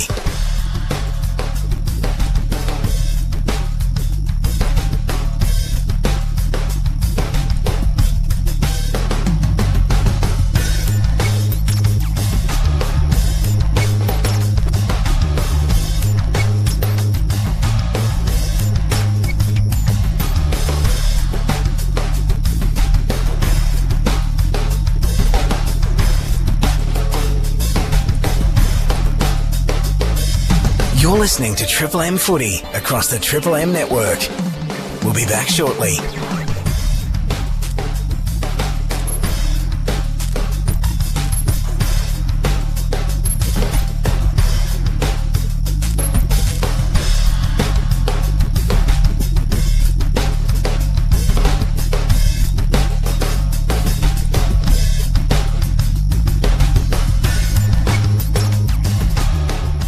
Shut up! The foot is on the radio! Triple M rocks footy. This quarter for Titanium Caravans. Titanium Caravans are built to tackle Australia's toughest conditions. Visit titaniumcaravans.com.au. Three-quarter time at the Adelaide Oval. Crows by 15 points, trying to make their way into the top 8. Brisbane want to regain second spot. Let's hear what's been happening in the first three terms. Sean Burgoyne and Rhett Biglands. We'll have a look at that third term. First of all, just to jump into that one, because that was a ridiculous quarter for Brisbane with the amount of inside forward 50 they had to not be able to convert. At one stage, it was 14-1 halfway through that third term, and they only had 1 goal, 9 on the board And when we're looking into the players who aren't contributing for the Lions, it's mainly been their forward line. They've had a stack of looks at it. And with Gunston just having 5 and Danaher 6 disposals, Eric Hipwood unsighted with 3, you can't really say that they're putting their best foot forward. It's certainly been the defence of Adelaide which held firm, and Rochelli's goal was off the back of the first inside forward 50 entry Adelaide had in that term, and well, extended the margin to 15 points. Oh yeah, I thought Adelaide's backline were outstanding defending those amount of inside 50s, because you can get quite frustrated as a defender as well. You can grab a Guernsey here, you can slip a high tackle, but they didn't. They kept their composure, and then they were able to go forward, and they were able to kick a couple of goals towards the end. The special goal from Rochelle just topped it off, but just Brisbane very wasteful. It saps your midfield from confidence too, doesn't it? Brisbane's midfield, if they're doing all that work, Neil got 10 possessions that quarter, Ashcroft 8. If you're pumping it in there and then it's coming back out again, you start to really lose your confidence, don't you? Come on forwards, lift your game. Let's go to Theodoropoulos on the boundary. It's pretty dewy conditions after a bit of rain all night, but it's going to be dry in the final term, so good news. If you've got some clean skills, you could run away with this game. The subs unused, Parnell and Madden still on the bench. Good on you, Theo. For Bob Jane Team Archie caller, Mark Soderstrom. So 15 points for Adelaide after a couple of late goals from McHenry and also Rochelle have put them in a really good position as they look to jump across a team that's sitting third on the ladder. Going forward was McCarthy, and he shrugged the tackle and got through. Free kick is going to go the way of Adelaide, and it's Michael Lanny again who continues to impress, this time against Rayner, and he's got it deep in defence. Yeah, definite free kick. Gee, ripped off the footy round the throat. Clearing kick comes out towards centre wing. Brisbane push it back forward towards their 50. McLuggage a chance. Couldn't pick it up. Shoal was good for Adelaide. And Lockie Neal happy to see the ball out of play. Just on the 50 for Brisbane. Josh Worrell with just his first game of the year has been a big inclusion for Adelaide. Has a couple of big moments we spoke about. Michael Laney continues to just amaze us with his big moments on star players. Siva Suva special comments. Rhett Biglands, the ball thrown in on the member side of the ground. Adelaide a chance. Keys went to ground at the critical moment, and Zorko couldn't keep the ball in play. So another throw in. As Theodoropoulos mentioned, pretty wet and slippery out there at the moment. If you're Brisbane, do you sub one of the 3 tall forwards off and get a runner on? It's a good call. Good question. They don't need many to hurt you, though. You know that Hipwood's going to bob up at some stage. The only thing is, they did kick 1 goal 9. It's not like they're not getting their chances or peppering the goals, is it? So they're doing something right. They're doing plenty right. They just didn't convert. Umpire throws it up, centre wing. O'Brien got the better of the ruckman, down to Keys. He was tackled by 2 Brisbane players. Can't break the tackle. Lockie Neal, Dane Zorko. Umpire throws it up quickly. O'Brien another tap. Dawson paddles it forward. McLuggage got in his way, allowed Rich to pick it up. Rich, very quick kick, goes forward towards the 50. Danaher in front, no mark. Well played, Murray. Long clearing kick. Gains about 50 or 60, and a free kick will go which way? It'll go Brisbane's way. Harris Andrews. He's been held by Darcy Fogarty. Goes into the centre of the ground, gets things moving quickly with Bailey, has plenty of time to pump it forward. Murray sitting under it again has done well, and free kick's going to go to Dunkley. And he was just got his little handball, and looks like I think Murray fell over the top of him into his back. Check that in the Harvey Norman replay, yep. That's probably Murray's first blemish. He's been brilliant with his attack in defence, that is. Going hard at the footy, but a little overzealous there on Dunkley. Well, Dunkley from 50, right on the boundary line, gets a lead from Danaher, and he's able to get a little bit of space and separation from Worrell and has taken the mark. So he's 20 out, pretty tight angle from Danaher. And because Murray was up at the contest infringing, that meant that Danaher ended up on Mike Lanny. Created a lot of space and they couldn't get organised, and then Danaher just let up and winding up. Just the 2 behinds tonight. He's kicked 28 goals for the season. Well, Brisbane needing this. And the kick is very, very good indeed. He threads the needle with a little bit of drift. So Brisbane draw first blood in this final term. Adelaide's lead whittled back down to 9 points, 10-8-68. Brisbane 7-17, 59. Triple M Titanium Caravan scoreboard. With the amount of time that Dunkley took to get off the ground, pull back off the mark, there would have been 30 seconds. Adelaide had enough time to get a player in the hole there and fill that space. They didn't, and Joe exploited that. Goal square, Just lads. a bit sloppy in the defence there. They have been really good all night, Adelaide Crows. That's just one that we'd like to have back. It was good from Zorko, wasn't it? He popped the 40 metres out, which spooked Murray, who ran up to him, and that allowed the space in behind Murray. Seabus Super special comments. Seabus Super making hard work pay off. For McDonald's and Ream Hot Water, Triple M Rocks footy, umpire to bounce it in the middle. Early in this final term, Crows by 9 points. Brisbane a chance at ground level, can't get it out. They soccer it off the ground through Rich. He soccers it out to centre wing. Charlie Cameron leads in the race for the ball. Hard one to pick up. It's wet and slippery, but he did so. Upended by Michael Annis. He got the kick away. Defending Duday. Offhands Danaher. Danaher caught in against the boundary line. He's lost the ball. He tried to dodge and get around a couple, and he's dropped the footy. Good pressure, Adelaide, and Worrell gets the free kick, and he has played a real good game. Bloodroll, he'll get sent off for this. He thought Joe for a spell. Joe got the ball and he thought, I'll have a shot, and then he thought, I'll do the team thing. Yep. That's why he came back and got caught holding the ball. Yeah. I think he's entitled to have a shot there. He was in two minds, wasn't he? Yeah, he was trying to do the team thing, which made him caught him undone. Oh, he tried to sell a little bit of candy too. To come back in. Yeah, and then confused himself. So sold the candy with a wet, greasy ball and dropped it in the end. So Worrell comes off with a blood rule. So the Crows from the last line of defence. Murray, long kick out towards Fogarty, no mark, or just dribbles out of play. And a throw in by the interchange gate.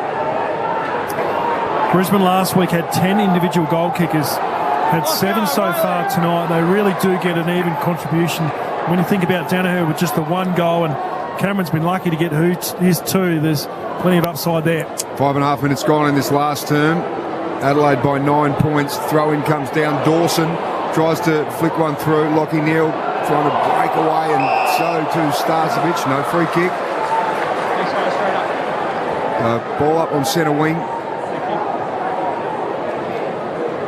Just checking, Worrell has had a bit of patchwork done on the nose, so he looks like he'll be coming back soon. Free kick's been plucked out. It's going to go the way of Lockie Neal. He wants to get things moving quickly and does. Little kick inside using the corridor to Bailey. He's been held up though and just waiting for something up forward. Decides to come across to Rich.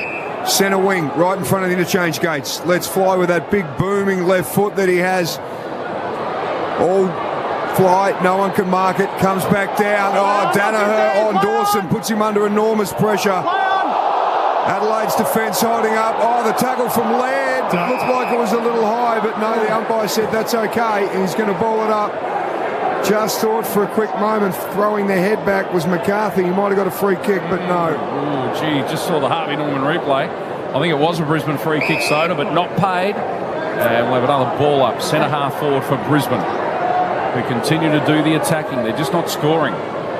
Loose footy at half forward. Crows trying to defend. Quick kick out of the half-back region. Ends up with Keys. Ben Keys onto the boot.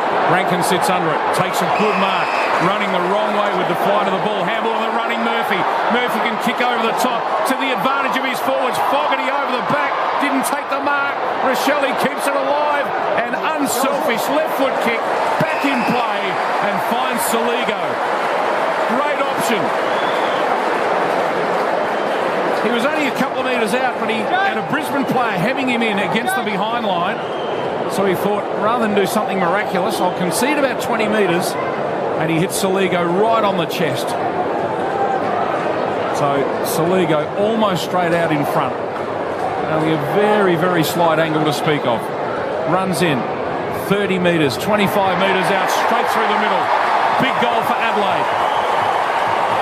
At the 7-minute mark of the final term, Adelaide go to 11.874. Lead Brisbane 7:17.59. Triple M Titanium Caravan scoreboard. Titanium Caravans are built to tackle Australia's toughest conditions. Visit titaniumcaravans.com.au. First time in transition where Adelaide have exposed them over the back. It's their first inside forward 50 of this quarter as well. Clever work there from Murphy on the wraparound. Rankin was good enough to take it. If they didn't take that mark, the ball was in dispute and Brisbane would have pumped it back in. But it was the kick to Rankin, wasn't over the back to break the lines, and then the handball to Murphy to get it to Fogarty. So 15 points right now, and that answers back the goal that Danaher got early in this final term. Brisbane averaging 100 points a game. Right now sitting on 59. They've been inaccurate, 7-17. They have kicked. Miller coming off half-back, couldn't take it with him. Berry couldn't. Little fumble going forward. Dunkley. There's a chance for Zorko. Loses his footing under pressure from McHenry. Coleman, who's been good tonight, flicks out. The hands come Berry's way. Going forward, going back was Rayner with the mark. Couldn't take it. And the ball just eludes Chase Jones. And we'll have a throw-in. 45 out from the Brisbane goal. Love that from Butts. He doesn't get a lot of the footy, but he knows when to kill it. And he went high and straight through the middle of the pack and brought it to ground. It was a big one to spoil. Crowd tonight, 33,188, which was pouring rain at the start of it, so not a bad crowd. Offhand, Saligo, the goal kicker, just boots it out of there. Goes to a vacant centre square where Rich, in the end, runs onto it. Gets it out to Wilmot. Wilmot goes with the right foot kick inside 50 and playing in front. The Adelaide Crows. And that's a good mark, Wilmot. Off moments ago, sorry, Wilmot, what am I saying? Worrell, the W's. Worrell for Adelaide from defence. Goes out to centre wing on the outer side. No mark taken and wrapped up in a tackle. The umpire to come in and ball it up. Gee, that's impressive from Josh Worrell. Come across and back himself on a slippery night. Long ball in defensive 50. He'd be getting pretty nervous as a defender, and he backs himself in. Offhand, Sloan. Quick kick forward for Adelaide. Brisbane just soccer it back to where it came from. On the end of it, Dunkley can't pick it up. Good pressure, Adelaide.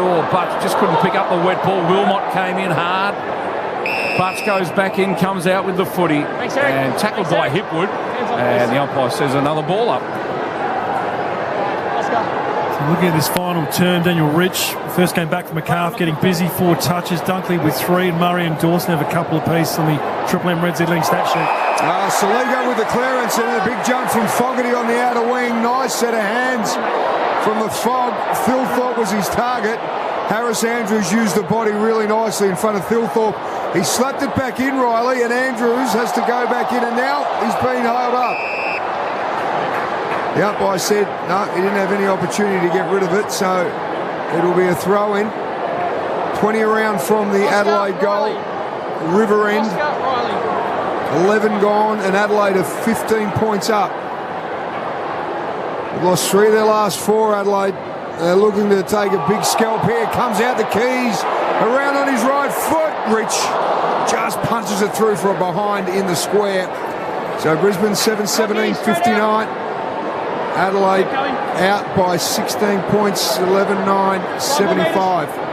That's on the Triple M Titanium Caravan scoreboard. Rich does the kicking in.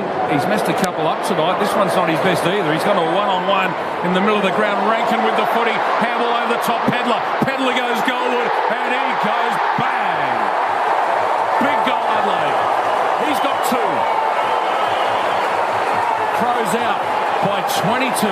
What a lead at this point of the game. 12-9-81.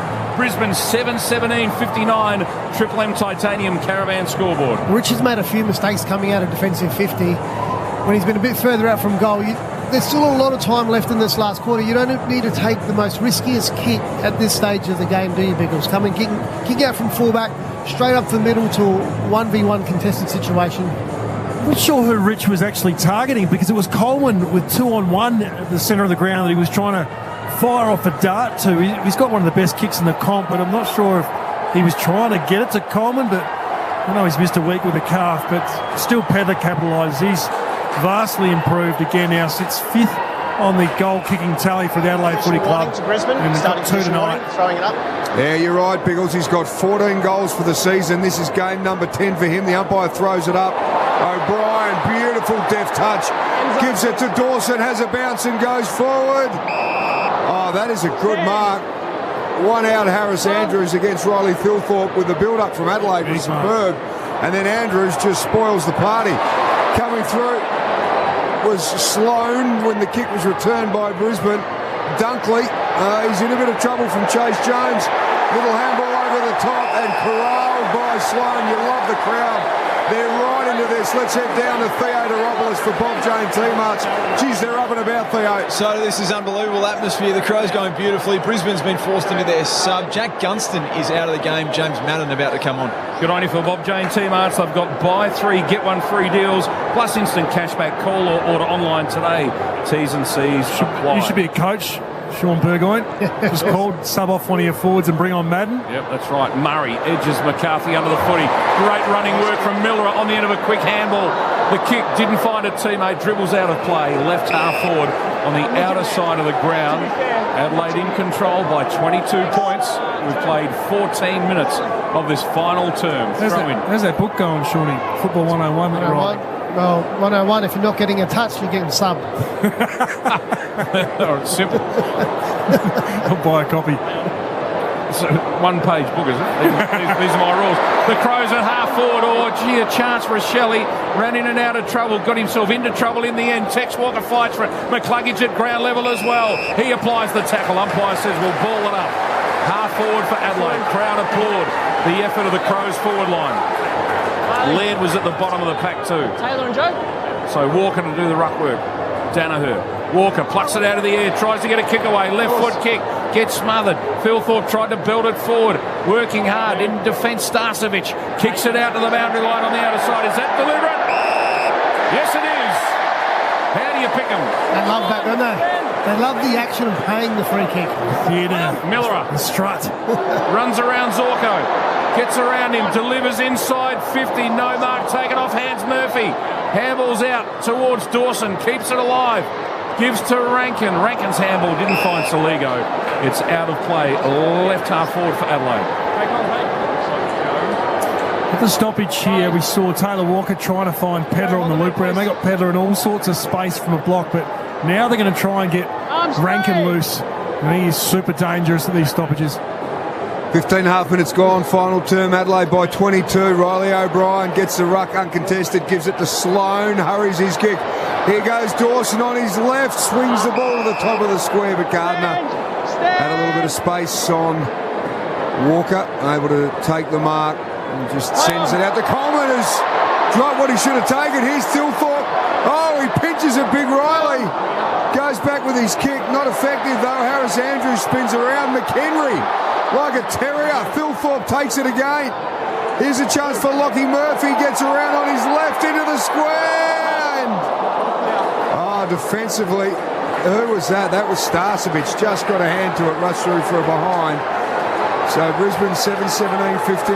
Adelaide 12-10-82. 23-point margin. It's starting to look very, very dangerous for Brisbane on the Triple M Titanium Caravan scoreboard. The crazy round of upsets in round 11. Ridiculous. McKenna this time with the kick in. Gets it inside the centre square. Chase Jones for Adelaide. Kicks it back inside 50. Playing in front. Tex Walker. And there's some push and shove. Tex goes to ground. He wants 50. Time back on. Umpire says not having it. He went straight at Harris Andrews after he marked it and gave him a little jumper punch. Andrews goes back at him and drops Tex, who plays for it. Wasn't there, umpire didn't bite. B grade, C grade or F grade acting? Yeah, no, anywhere near that. It was just vomit acting. Tex Walker will kick from 35 metres out. Straight out in front. Has two. He's got three. Punches the air with both fists. Oh, the Crows have kicked right away from Brisbane now. 29 points the margin. 17 gone final term. 13-10-88. Brisbane 7-17-59. 3 big goals. The Tex Walker Triple M Titanium Caravan scoreboard. The Biggles, another 3 today, so it takes him up to 26 for the season. Is he going around again next year? No doubt he'll go again. If you look at the way in which Tom Hawkins is performing, he's the most targeted player inside, attacking 50 for the Adelaide Crows. He just draws the ball. Has a massive presence when he's out there, but more importantly, he's ranked 13th in the comp for forward 50 ground ball gets. So he's getting off after it when it hits the deck, and they need that in the air, on the ground, lock it in. Triple M Red Z Lendings, loans for the self-employed, REDZED.com. Taylor Walker with a double bicep pose after that goal too. He'd be super happy, and why not? He's kicked 3, and here goes Rory Laird. A little slip as he went for the clearance. Advantage, the free kick goes. McCarthy hurries into the forward line. Danaher and Murray goes over both of their heads. Oh, Butts leads Hipwood a merry dance. He's going to get a big round of applause. Coughs the ball up though with the kick. Sloan comes in to provide some assistance. Ashcroft looking for a free kick. Farms a handball out. Rory Laird off the deck has done well to get some meterage. Tex has come up to the centre wing. Out of side, then he just wobbles a kick forward. Rory Laird in slips, just dives and takes an absolute cracker. Oh, Harvey Norman replay controlled it too. Laird plays on from centre wing, kicks inside 50. Harris Andrews takes the mark this time. Harvey Norman replay, don't miss it. Harvey Norman car park sale for 4 days only. Huge savings store-wide hurry in Sunday. Andrews from deep in defence goes to centre wing. No mark taken. Umpire found a free. Arm chop. This is where Brisbane have to take risks now. Time's getting away from them. If they get scored out going the other way, that's fine. But they've got to try and start winning to win the game. Seabus Super comments with Sean Burgoyne. Short pass from Dunkley to Coleman. Coleman, who's been a good player tonight, goes to half forward. McCluggage got 2 to beat off hands. He forced the mistake to bring it to ground. He did well, McCluggage. Then he hangs on to Keys. Didn't give away a free kick, but nearly did. Handball came to O'Brien, the ruckman. His kick back out towards centre wing. No mark. Off hands Bailey. Shows a bit of toe as always. Kicks to the goal square. And Charlie Cameron marks. 15 metres out, and boy, do they need this one. Good play from Bailey. And it was good from McCluggage as well, who's done some clever things tonight. And so Charlie Cameron has 2 goals. Chance to kick his 3rd from straight out in front. On his way in. 15 metres and kicks goal number 3. And Brisbane really, really need that. Have they got enough time? Just over 7 minutes remain in this final term. Brisbane go to 8:17.65. Trail Adelaide 13:10.88. Let's go to Theo on the boundary. It's Adelaide's mate at sub. Paddy Parnell is about to come on. Josh Worrell was the man coming off in a bit of discomfort. He looked like he had a bit of a lower leg injury. We're relieved to find out it's just severe cramp, so he's out of the game. Parnell about to come on. Theo down there for Bob Jane. T-Mart's margin back to 23 points. Bailey's smart with the footy, running full tilt. He still put that ball to advantage side, and now up to 22 disposals. Had a pretty good game. If he had converted his 2 gettable shots on goal, he'd be right up there for our Triple MVP, but he missed those 2 shots. He's still pretty good though. When the other forwards can't find it, he's finding it at ease, isn't he? Yeah. Back in the centre for Ream, hot water built tough for Aussie conditions when it comes to water heating. Ask your plumber to install a Ream. Clearance comes Brisbane's way. That was via Bailey, who's had a couple of nice little moments. Late handball over the top was McCarthy, and very high ball. Charlie Cameron couldn't take it. Michael Lanny, who's done pretty well tonight, despite Cameron popping up and getting his 3 goals. Tackle, you can hear the crowd loving the work of Tom Duday. That is right in front of the old scoreboard. Oscar, Riley. The rucks. They're beautifully, just some wonderful work there, wrapping up McCarthy from that ruck ball up. It didn't get anywhere, so the umpire's going to have another crack at it. Over the back was McInerney, and Rory Laird very clever to ensure that Neil goes over the boundary line. Throw it in front of the old scoreboard. Oscar, Riley. Crows by 23 points. Big Oscar and Riley O'Brien. O'Brien got it down, but only as far as Berry of Brisbane. His right foot kick up against the boundary line, smothered out over the line by Keys. Crowd giving huge applause. And Lachie Neale coming off the back of his 35 touches in the Q clash. He's sitting 20th for disposal in the AFL. He's had 26 tonight. Breezy conditions, a lot of attention paid to him by Keys, and Dunkley just under him with 24 for the Lions. Red Z lending stats. Berry again off hands. Rory Sloan. Rory Sloan to get a free kick out of that ruck contest. So inside defensive 50, will get the clearing kick away. Goes along that outer side, centre wing. Playing in front, Walker, nearly pulled it in. Off-hands play on McKenna. Head over the ball. Picks it up, then tackled immediately. Umpire says, I'll have it. Phil Thorpe, a little sore behind play, eventually picks himself up. He's okay. Riley, Oscar, trainer out. Trainer's in the way. Umpire directing traffic. Big Oscar with a tap. Meant for Neil, but it went to the boundary line, out of play. I'd probably suggest, Shawnee, that Isaac Rankin may have broken the duck against Starcevic, who's really owned him in those last 5 occasions we talked about in Q-Clash, where he's just kicked one. He's got the 1-goal-3 tonight, the 20 disposals. And Starcevic's such a good player. He's really worked hard, hasn't he, Rankin? There he has. He's worked really hard tonight. It starts with, they call him the babysitter. He normally puts him to sleep. Rankin's been good tonight, very influential. Well, Lockie Neal with the clearance. It's taken mark by the skipper in Dawson at half-back. Just takes his time. Goes up towards Walker and Fogarty. Here's Rochelle. Little fumble at the crucial moment. Opened the door for Rich to get involved. Paddle from Keys. Knocks it forward to Rankin. He's trying to draw a player in Tex from 45. Goes around the corner. McCluggage just spills it through for behind. So Adelaide out by 4 goals now.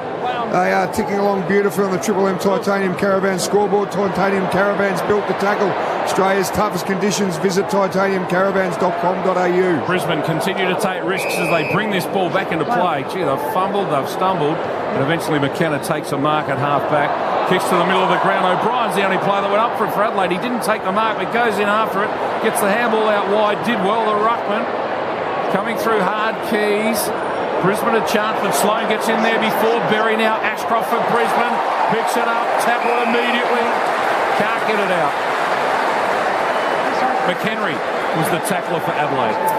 As much as Riley O'Brien's been impressive tonight, I don't like to see a donut on the stat sheet. And of his 8 kicks, not one has hit the target. He's running at 0% efficiency, the big man. Walker at half forward gets the handball away to Laird. Laird's handball goes astray. Walker tries to sock it forward. Still in there working hard. Tex came out, but somehow Brisbane. Oh, gee, Tex can't believe it. He got the handball away under pressure, but there was some hanging on. It'll be a Brisbane free kick. He was there. So Tex took a while to build into the game, but now with his 3 goals, with pretty good opposition to Harris Andrews, as we see ball fumbled over the line from McInerney.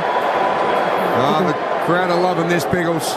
McInerney just had the easiest of marks on the outer wing, went straight through the mids. And the Adelaide faithful, all 33,188 of them are up and about, loving this. The Crows have dropped the 10th before this game, and they'll get a 6-5 record the way they're going now. 4 goals up. Right into time on now. Sloan thumps the ball forward, gains about 15 metres. Tex just pushes Gardner out of the way, comes down the Keys. He's had a really nice game. Goes on the left foot. Phil Thorpe had it smashed away by Leicester. Here's Rankin, gets around on the right. Oh boy! Hasn't he got some tricks? He brings the crowd to his feet, and Isaac Rankin has put through another goal. Adelaide are out by 30 points. 14-11-95, 8-17-65. That's 2 for Isaac. He's been outstanding. So that lead, again, 30 points, Triple M Titanium Caravan scoreboard. When the ball came in, Rankin had McKenna right behind him. The ball went to the left. McKenna just let Rankin run for the ball and didn't worry about chasing him. And he just picks it up and has an easy snap. It's great crumbing, though, isn't it? I mean, particularly if you follow the flight of the ball over your shoulder, Rankin does that without even thinking and turns back on. He was the only one who wanted that ground ball get. Everyone was standing off him. He's had... The defender didn't want it either. 8 score involvements for his 2-goal-3 and 22 disposals. For McDonald's and Ream Hot Water, Triple M Rocks Footy, this is a big win for Adelaide over a very, very good side in Brisbane. Adelaide's form continues, except for last week's blip against the Western Bulldogs. Rayner fell over at the critical moment in the middle, working hard McCarthy, but the Crows have beaten him to the punch. They've got the ball first. Umpire says, I'll ball it up. Thanks, behind you. Saligo was the player with the footy. Separate a metre, please. Riley, separate. Dawson now up to 29 touches, Lairdy 27. And clearance work going in favour of Laird with 4 of those. So Brisbane just belted inside 50 off hands. Loose footy, a lot of players around it. Wilmot comes in late. Trying to help out is Madden, the sub, who came on earlier in this term. Wilmot comes out with a well played. Gets a right foot snap towards the goal. Won't get there. Charlie Cameron up high. Couldn't take the mark. He now steals it. How did he do that? And kicks an incredible goal. Gee, that was good. He won't get any applause for it, but that was just an unbelievable goal from Charlie Cameron. Sean Burgoyne. That was outstanding, wasn't it? Jumped in the air, did the split, sold some dummy, and then did a snap. And originally he flew for the mark to spoil Dawson. Incredible goal. Triple M Titanium Caravan scoreboard. Adelaide 14-11-95. Brisbane 9-17-71. Adelaide lead by 24 points. Max Michelini, he was shaking his head how that ball ended up with Rankin. He'll never know, because he had hold of it after Cameron flew in the air, and somehow at full speed Charlie's just stolen it, got it on his boot. For the second time in 2 years, Charlie Cameron kicks 4 goals against Adelaide at the Adelaide Oval, but last year was a 6-goal win. Right now, Brisbane staring at a 4-goal loss. Tapped out off the deck was Dunkley. A couple of little bites at it, and the mark has been taken by Bailey. Stand, please. Stand. Dunkley's been awesome. 26 disposals of those, 16 contested. Oh, McInerney's just got to go off the deck. Rayner couldn't take it. Adelaide just went off him and decided to hold him up. So the umpire will throw it up, centre half forward, Brisbane end. The most impressive part about this final term, I mean, Brisbane destroyed the line in the Q Clash. They destroyed the Suns with a 6-goal final term to really 6 goals straight. So the way in which Adelaide have held up in this final term, they knew the Lions were going to come. Just Zorko tries to hack it out and only goes as high as Rankin. So he's sitting at half back, really slowing things down. Decides just to chip it across to Miller, and Adelaide have got this game well within them. Going to be a huge win. Yeah, great win at home against the top 4 side. Beaten St Kilda here as well in recent weeks. Just lost to Collingwood. Has McInerney from centre wing. Delivers inside 50, high. Didn't really give his forwards a chance. Bailey off hands was good. Danaher, great body work. He'll run into an open goal. Another one for the Lions. So they're rallying. They're trying late in this game, but it's going to be too late for them. And they get their 10th goal, 10-17-77. The margin back to 18 points. Adelaide 14-11-95. And that's on the Triple M Titanium Caravan scoreboard. When they're trying to fight back, Brisbane, Adelaide are trying to drop a spare behind the play, but Brisbane go down to equalising. And somehow the spare player gets sucked up and leaves Joe in a 1v1 close to goal. So I'm not sure where that spare player went to, but Joe made the most of the one-on-one contest. How good was Bailey with his timing just to get around the congestion? He hits it at speed, gets it going forward.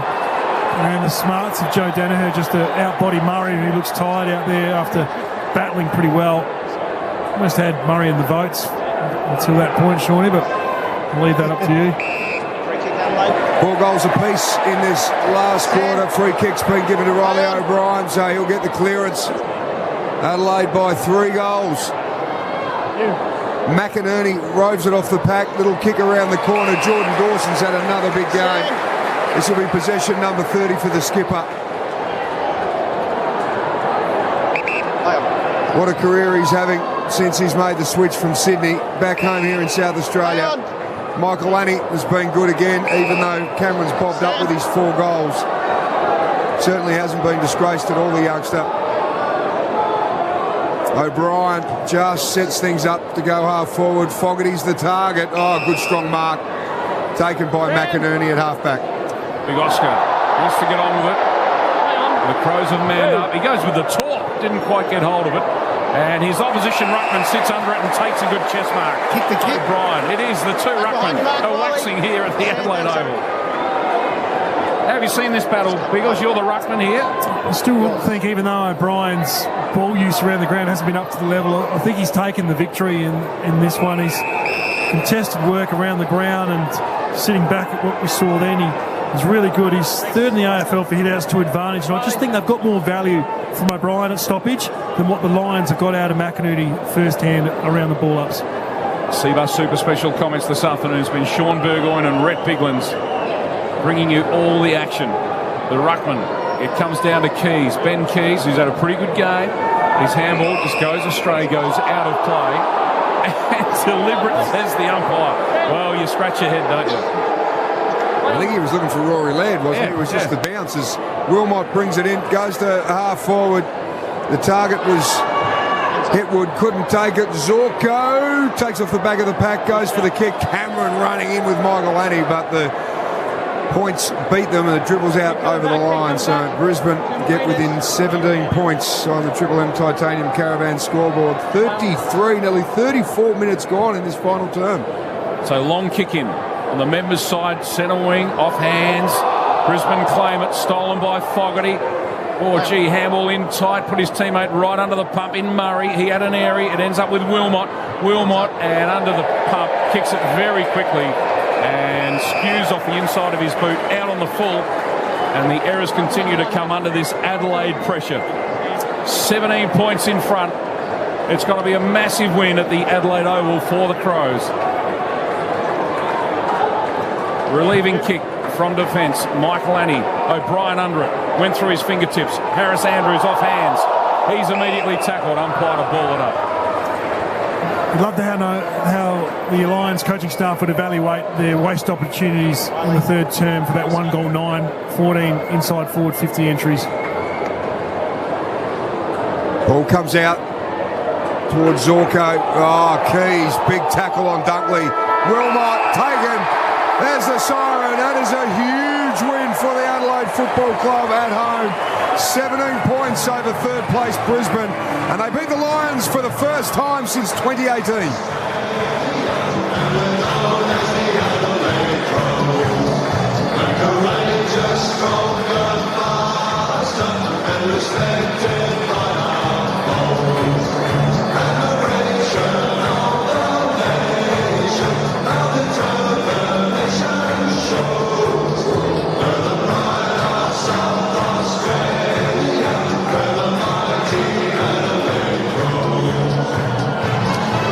It's a big win for Adelaide.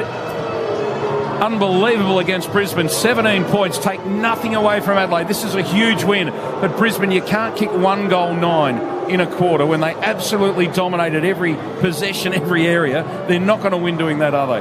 No, they're not. They're very wasteful. All right, hang on. Let's go to Mark Rasciuto. Sorry, with Isaac Rankin, Josh Richelli. I think I have to say myself, yeah. Well, certainly the best celebration, but Isaac, what about that one in Sir Doug Nichols' round? That would have been a real exciting one for you personally. Yeah, obviously a round I look forward to playing in, and to kick a goal like that is just pretty special. My family's up in the crowd, so it gave me a little point, and yeah, good to get the win.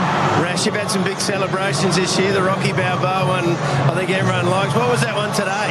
Yeah, so that wasn't Mbappe, the soccer player who plays at PSG. I promised you guys I was going to whip that out, so I did that. Great response from last week. Last week was totally unlike what's been happening all year, but you bounced back brilliantly today as a side. Yeah, obviously disappointed last week. We knew we had to bounce back.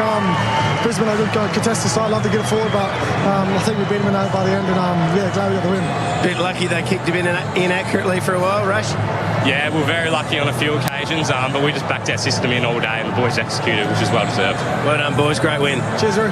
There you go, Mark Rasciuto on Fox down there with the two boys who kicked miraculous goals, Richelli and Rankin. They were pretty special, Sean, weren't they? They were, and they must do some talking in the change room about what celebration they're going to do, because they've got them down pat, haven't they? Pre-planned. Yeah, no. He's going in with Mbappe, knowing that you're going to kick a snag. We might as well tell the people out there who Mbappe is. He's a star. He's the highest paid player at PSG now that Messi's going to leave, and of course Neymar's going to leave too, so he's going to get plenty of coin. So the Crows will come into the 8 tonight on percentage, which is massive for them. It really is. We'll go back down. Special presentation happening down on the field in just a moment. But right now, though, that is, Biggles, that is a huge win for the Adelaide Footy Club. Well, I'm not sure. A lot of people might call that an upset because Brisbane have been playing such a good brand of footy, 9 on the trot, and I think a lot of Adelaide players knew that they weren't at the level last week against the Bulldogs. Different style of play in which Brisbane played compared with the Bulldogs. But going in, they still had to perform, and yeah, were lucky with those missed shots in the third term, but had to bring the pressure and still had enough ball winners around the midfield to win that department as well. Sean, the defence of Adelaide thrashed the Tools of Brisbane, didn't they? They did. Well, you got subbed out. Gunston got subbed out. Hip wouldn't have influence, and Danaher kicked a goal with about a minute to go. So they virtually had no influence over the whole game. Yep. And you can't have that many inside 50s and your 3 Tools have no influence. So the Adelaide defenders, they got the job done as a group, a back 6. Midfield battle, of course, we looked at it before the game and there were some big guns, obviously, Dunkley and Neil and Ashcroft and so forth. In the end, 29. Neil's had 26, but certainly they were limited earlier on in the game when Adelaide got a little bit of momentum. It wasn't a definite shutdown. We thought Keys was going to do that role, so at centre bounce he tried to sit on Lockie Neal, then he'd float to Dunkley, but it was all hands on deck. Dawson stood up. We know Lairdy's always accountable for his man, so it was pretty good, and even with the low numbers from Sloane, he was accountable when he went in there because you know how dangerous the Lions mids can be. So you'd actually take that as a victory for Adelaide, and Lockie Neal way down on his normal numbers and output, so still had 11 clearances though, which is incredible. Yeah. The small brigade of Adelaide are really, really having a good season. Players that they've found like Chase Jones, but McHenry's doing well. The 2 younger boys, Saligo and Rochelle as well. They've really found some players, haven't they? Yeah, they are. And Murphy's coming up on board. Yeah, he rushes through, and Rankin does that role, and Rochelle's actually starting in centre bounce as well. So they're developing not only just for their forward craft, but their midfield craft as well. And they're getting wins, they're getting shots on goal, and they're getting confidence and belief. That's a good pick-up, Dits, on Chase Jones. So you called it as well. He's having his best year, and in the pre-game, Matty Nix told us that he's going to be providing a little bit of defensive coverage off that wing. But the biggest improvement in Adelaide this year are those young players you spoke about on the wings.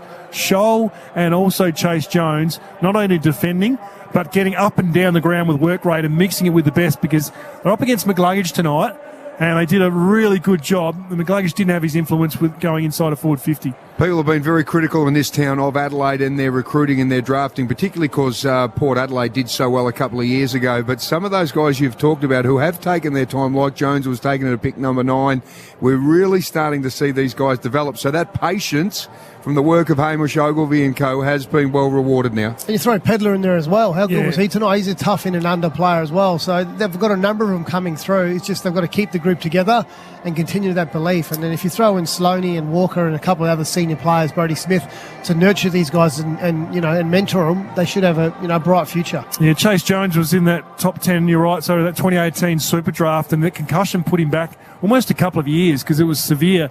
And now he believes he belongs. He's consistently getting mid-20s disposals, but hitting his targets more importantly. He was big early tonight, ended up with 17 touches and 3 inside forward 50s. So new season for the McSpicy range at Macca's for a winning kick after the siren available. It's after 10:30 for a limited time only. The young boy up forward as well, Phil Thorpe, will get better and better and better, won't he? Yeah, so his aerial power is his strength. It's remarkable to think that he sits in the top 15 for contested marks in the AFL at 22 years of age, playing as a key forward. Now, he does pinch hit in the ruck, but even with his 2 goals when the game was on the line, that was the big one. He was just strong in the air. He wasn't flimsy. He wasn't really getting knocked over by Harris Andrews. He went at the footy hard. Well, like you said about Jones, he now believes he belongs in the team. Not only up forward, but he thinks he belongs in the ruck as well, and that hybrid role. And he's taking contested marks, and he's getting physical. So, yeah, he's one that should be in, like I said, I think a few weeks ago when we did a Crows game, he has to play every game. We touched on Max Michaeloni again because he has been really, really good. But, I mean, we know how dangerous Charlie Cameron can be and how, high quality he is as a player. He didn't get a lot of opportunities, but he still bobbed up with 4. It'd be a nightmare to stand him because Michaeloni did well for so much of the night. Well, for Michaeloni, I have trouble pronouncing his name. Unfortunately, that's the role he's going to play. So next week, he'll get the best small forward again. And then the week after, he'll get the best small forward. So his attention to detail has to be spot on. And we spoke to Nixie before the game, and he said that's what he does. He's a professional at 18 years old. So it's a great challenge for him because he'll go home and learn, go through the tape, and he'll know that if I give Charlie 1 metre or I have the ball in my hand like in that last goal and I fumble it, Charlie will pick it up, kick a goal. So he's getting the best learning out of all the young guys. And we can talk into it if you want. All right, in a moment, in fact, let's go down to the Crows boys now as they belt out the song, and I reckon they're going to enjoy this one. What a win by 17 points over the Brisbane Lions.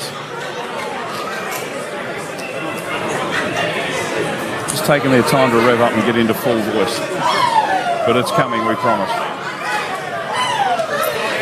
There we go. A couple of the Indigenous stars down in the change rooms in Shane Tongaree and Troy Bond. down there. Stiffy Johncock. Graham Johncock, what a star. Ricky O'Loughlin taking front and centre.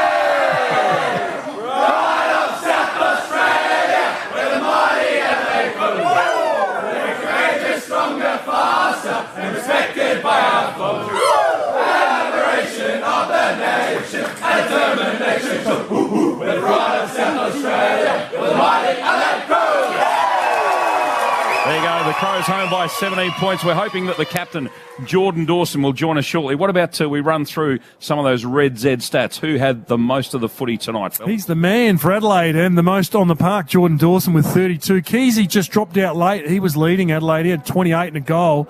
It's going to be tough in the votes. Laddie continues to get plenty of the footy, 27 touches for him, 4 centre bounce clearances. And for the Lions, Dunkley, 29, Neil, 26, and Bailey, surely he's got to be in the votes, Shawnee, for 25 touches as a hybrid half forward. And the other for Adelaide Crows is Wayne Malera. He's had a few weeks now where he's putting some consistent footy together off half-back. And the first half of the first quarter, when the heat was on, he was dodging left, right and centre and setting them up. He's so cool and calm, isn't he? He is, yes. And his foot skill sets him up. He's able to get that lateral kick to an uncontested mark to take the sting out of the play. Work rate of Rory Laird's highlighted by 16 tackles, which is a pretty remarkable response from the guy in the midfield, getting a lot of the footy himself.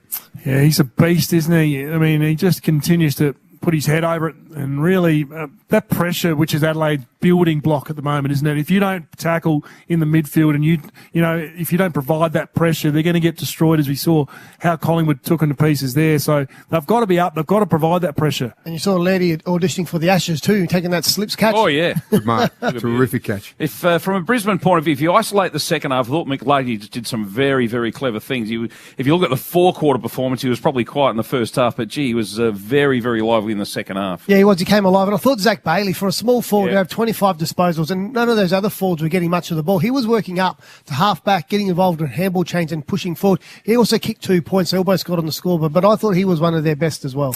So many times their forwards had hands on it and didn't complete the play in Danaher and Hipwood and also Gunston, and they'd look back at the tape and they were almost there. They were almost about to take a mark, and they were in good spots. The ball's coming in there, attacking 50 from their mids and half forwards. Were actually put to advantage, but it was just about them completing the play. Well, the other one is Harris Andrews. The ball was in the Adelaide forward line a lot, and Harris Andrews is one of the leaders back there. Only has 5 disposals for the match and gave away a couple of free kicks as well. So I thought he would have liked to play better as well. He does. He took a couple of big marks, one-on-one, and sits 7th in the AFL for marks. Harris Andrews. Doesn't he remind you of one of those inflatable giant men at the car yards that waves their arms around and stuff like that? For me, I don't know how he can be such a good player, but that's every time I look at him, I think of one of those guys. Gee. Anyway, we digress. Yeah, obviously we do, yeah. You reckon or not? Yeah. Brisbane, I mentioned this before the game, but getting a bit of a reputation of just being good at home. I mean, they're really, really hard to beat in Brisbane, aren't they? But on the road, they can be a bit dodgy. Yeah, and they were really bad here against Port Adelaide round 1, weren't they? Yep. So their Achilles heel at the moment is on the road, and if they're going to sell at that top 4 spot, they've got to start to pinch a couple of these, especially, I mean, they convert early, and this is a different game tonight. Well, 10-18, you're right there, Biggles, no doubt about that. But you look at that time from Adelaide, and Ditch, you talked about, I think they had won 9 in that third term, and they have been wonderful third-term team all year. I think they've won 8 of their 10 third quarters. And you could see that they had that ability and that momentum in that third quarter, but the inaccuracy has hurt them and actually let Adelaide keep that little sniff alive. And when those late goals came from McHenry and Rochelle late in that third quarter, I think it just gave them some really nice momentum and confidence. Well, as Biggles said during the call, it deflates the midfield and the backline who work so hard to get the ball and get it in forward, and you miss easy goals, and it's like, wow, we're working so hard and we're missing these goals. We need to get the reward for effort. All right, let's go down to the Crows' rooms with Theodoropoulos. Thanks, Ditz. Well, standing here with a very, very pleased captain, Jordan Dawson. Dawes, thanks for giving us a couple of minutes, mate. The atmosphere in the rooms is fantastic, family and friends, and everyone celebrating a great win. What was so pleasing about the performance tonight? I think just getting back to our footy, our contest and pressure was back, and I think the conditions probably suited out the way we wanted to play and the way we do play. And last week was disappointing, so it was good to bounce back with a win. When you look at some of the young stars that are taking the spotlight here, and Isaac Rankin and Josh Rochelle, do you marvel at some of the things they're able to do? Yeah, I mean, it's good to just sit back sometimes and just get it in there and let them go to work. That comes off the back of their work rate and their pressure, and and they know that. And yeah, it's good to see them kick a few good goals off the back of good teamwork, I think. Jordan, congratulations on the victory. We spoke to Matty Nix in the pre-game and he talked about your midfield brigade taking it up to the Stars of Brisbane. We sort of thought, well, how can you do that when they've got so much talent? But the belief in there to spread the workload up against the likes of Lachie Neale and Dunkley must be super strong. Yeah, I think we've seen the likes of sort of Pedler, Rochelle, Saligo go through their last few weeks, and that just helps myself, Lairdy, Sloaney. We get a bit of a chop out with those guys going through there, and it changes the dynamic in there as well. So I think, Pedler's going to from strength to strength, and Rochelle in there adds a bit of flair. So I thought we took it up to their mids for sure tonight. Jordan, Shawnee Berg on here, mate. Can you just talk us through your key defenders tonight? They kept Hipwood, Gunston and Danaher to 3, 5 and 8 disposals. You must be pretty proud of the way they went about, a three-pronged attack up there. Yeah, I mean, you see the work that those guys put in, and I mean, I wouldn't want to be a key forward on all those guys. I mean, I don't know what Danaher had, but Nick Murray, he's probably been the informed forward in the comp, and Nick Murray's a bit of an unsung hero of our team. I think he's just a ruthless competitor, and to see him go to work tonight, and all those boys, it's awesome. And I think they love a little bit of wet weather as well. It helps them out for sure. Jordan, one thing that I know that the media and a lot of external people have been a bit critical of drafting and that over the past couple of years, but a lot of these guys, Chase Jones was someone we talked about moments ago, and a couple of the other boys have really developed nicely, and that patience with those guys has been rewarded. How's it been internally in that sort of area?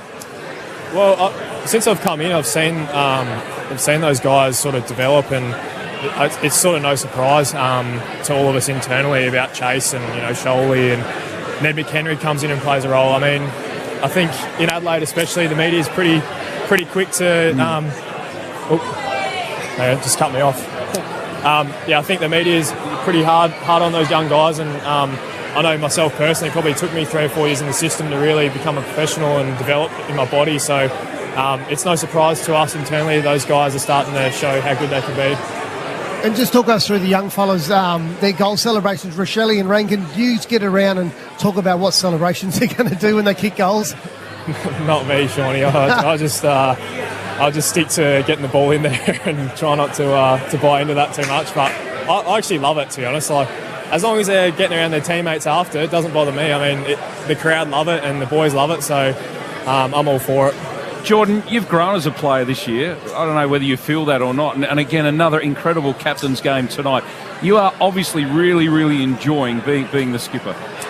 Yeah, I love it. I mean, it's a new role for me, sort of ever. I've never been a captain of a footy team, so for me to just play footy, and the boys, to their credit, have really bought into what I'm sort of doing, and I haven't really changed too much, to be fair, from Sloaney and Tex. I mean, the guys are developing under me, and I'm just trying to make sure I do my bit and play my role, and the boys jumping behind, which is great. Yeah, mate, well done. Thanks so much for joining us. One of your best wins of the year, no doubt about that. Good on you, Jordan. Thanks, guys. Cheers. There he is, Jordan Dawson, the captain of the Crows, who have beaten Brisbane by 17 points. Let's go to the Maccas I'm Loving It moment. Tonight's I'm Loving It moment happened... Well, when did it happen? It was in the second quarter. In fact, I'm just trying to remember. In the second quarter, and it was a miraculous goal. Here's how we called it. Adelaide on the attack. Danaher reaches over the top on the end of it. Rankin, left foot snap and goal. It is miraculous. Oh, what a goal! Just before half-time. That is big for Adelaide. Huge goal, clever stuff. And he is exciting the crowd at the Adelaide Oval time and time again. He really is. What a goal from Rankin off the left boot. There you go, the Maccas I'm Loving It moment here on Triple M. All right, Triple M MVP award for Case IH. Case IH, end of financial year. Tractor deals are on now. Visit a dealership today. Who's got the job, boys? We discussed it with a little bit of reading each other's minds, I think, but I'll read them out just in case. Tried to get Nick Murray in there for his defensive job on Danaher, but I'm going to get an honourable mention for Nick Murray because he was unlucky. He was pretty tight at the top of the Triple MVP. Bailey, we both agreed on to get in there for one vote for Brisbane. I thought was brilliant. He was the only forward providing the contest with 25 disposals. Although he didn't hit the scoreboard, he was Brisbane's best player. 2 votes to the man we just interviewed in Dawson, who had some pretty tough opposition in there in Dunkley and Neil, and he really just soldiered his way through to get to his 32 disposals, 12 of those contested. The best man on the ground is going to go to someone who had the hardest opposition out there, and that is Isaac Rankin, because he had a real battle, and it's not like when players get an easy matchup. And he ended up with 23 disposals, midfield numbers, for 2 goals, 3. And he was, of course, up against Starcevic, who had him all night. And to beat Starcevic, who really owned him before that, we gave him 3 Triple MVP votes. Good on you, Biggles. Hey, just as the lights go down, everyone's clearing the ground. The 2 subs, Paddy Parnell is doing sprints, 50-metre sprints in the centre of the ground. Putrid. In the dark. Brisbane's sub, James Madden, only got a few moments. He's just doing laps and laps of the oval, so they're going hard. Hey, for Choice Hotels around the grounds, whatever your reason for travelling, you'll get the lowest price guaranteed when you book direct at choicehotels.com, so go ahead, book it. A couple of results earlier in, well, the 2 teams that are on top of the ladder, Collingwood, they had a nice 35-point win over North Melbourne, so certainly the Roos not disgraced there. So Collingwood sitting on top with 40 points. And Port Adelaide, well, they got over the Tigers 67-77. So Ditch, your boys have jumped into second on the ladder over the Lions. Can you believe it? The Brisbane boys doing us Adelaide doing us a favour tonight. Yeah, nice of them. Very neighbourly. Thanks for that. Hey, well done, boys. Sean Burgoyne, Rhett Biglands, Mark Soderson, Chris Dittmar signing off on this Sunday night. Adelaide with a big, big win by 17 points over Brisbane. For McDonald's and Ream Hot Water, Triple M rocks footy. That quarter, the Titanium Caravans. Titanium Caravans are built to tackle Australia's toughest conditions. Visit titaniumcaravans.com.au. For Ream Hot Water, Triple M rocks footy. built tough for Aussie conditions. When it comes to water heating, ask your plumber to install a Ream.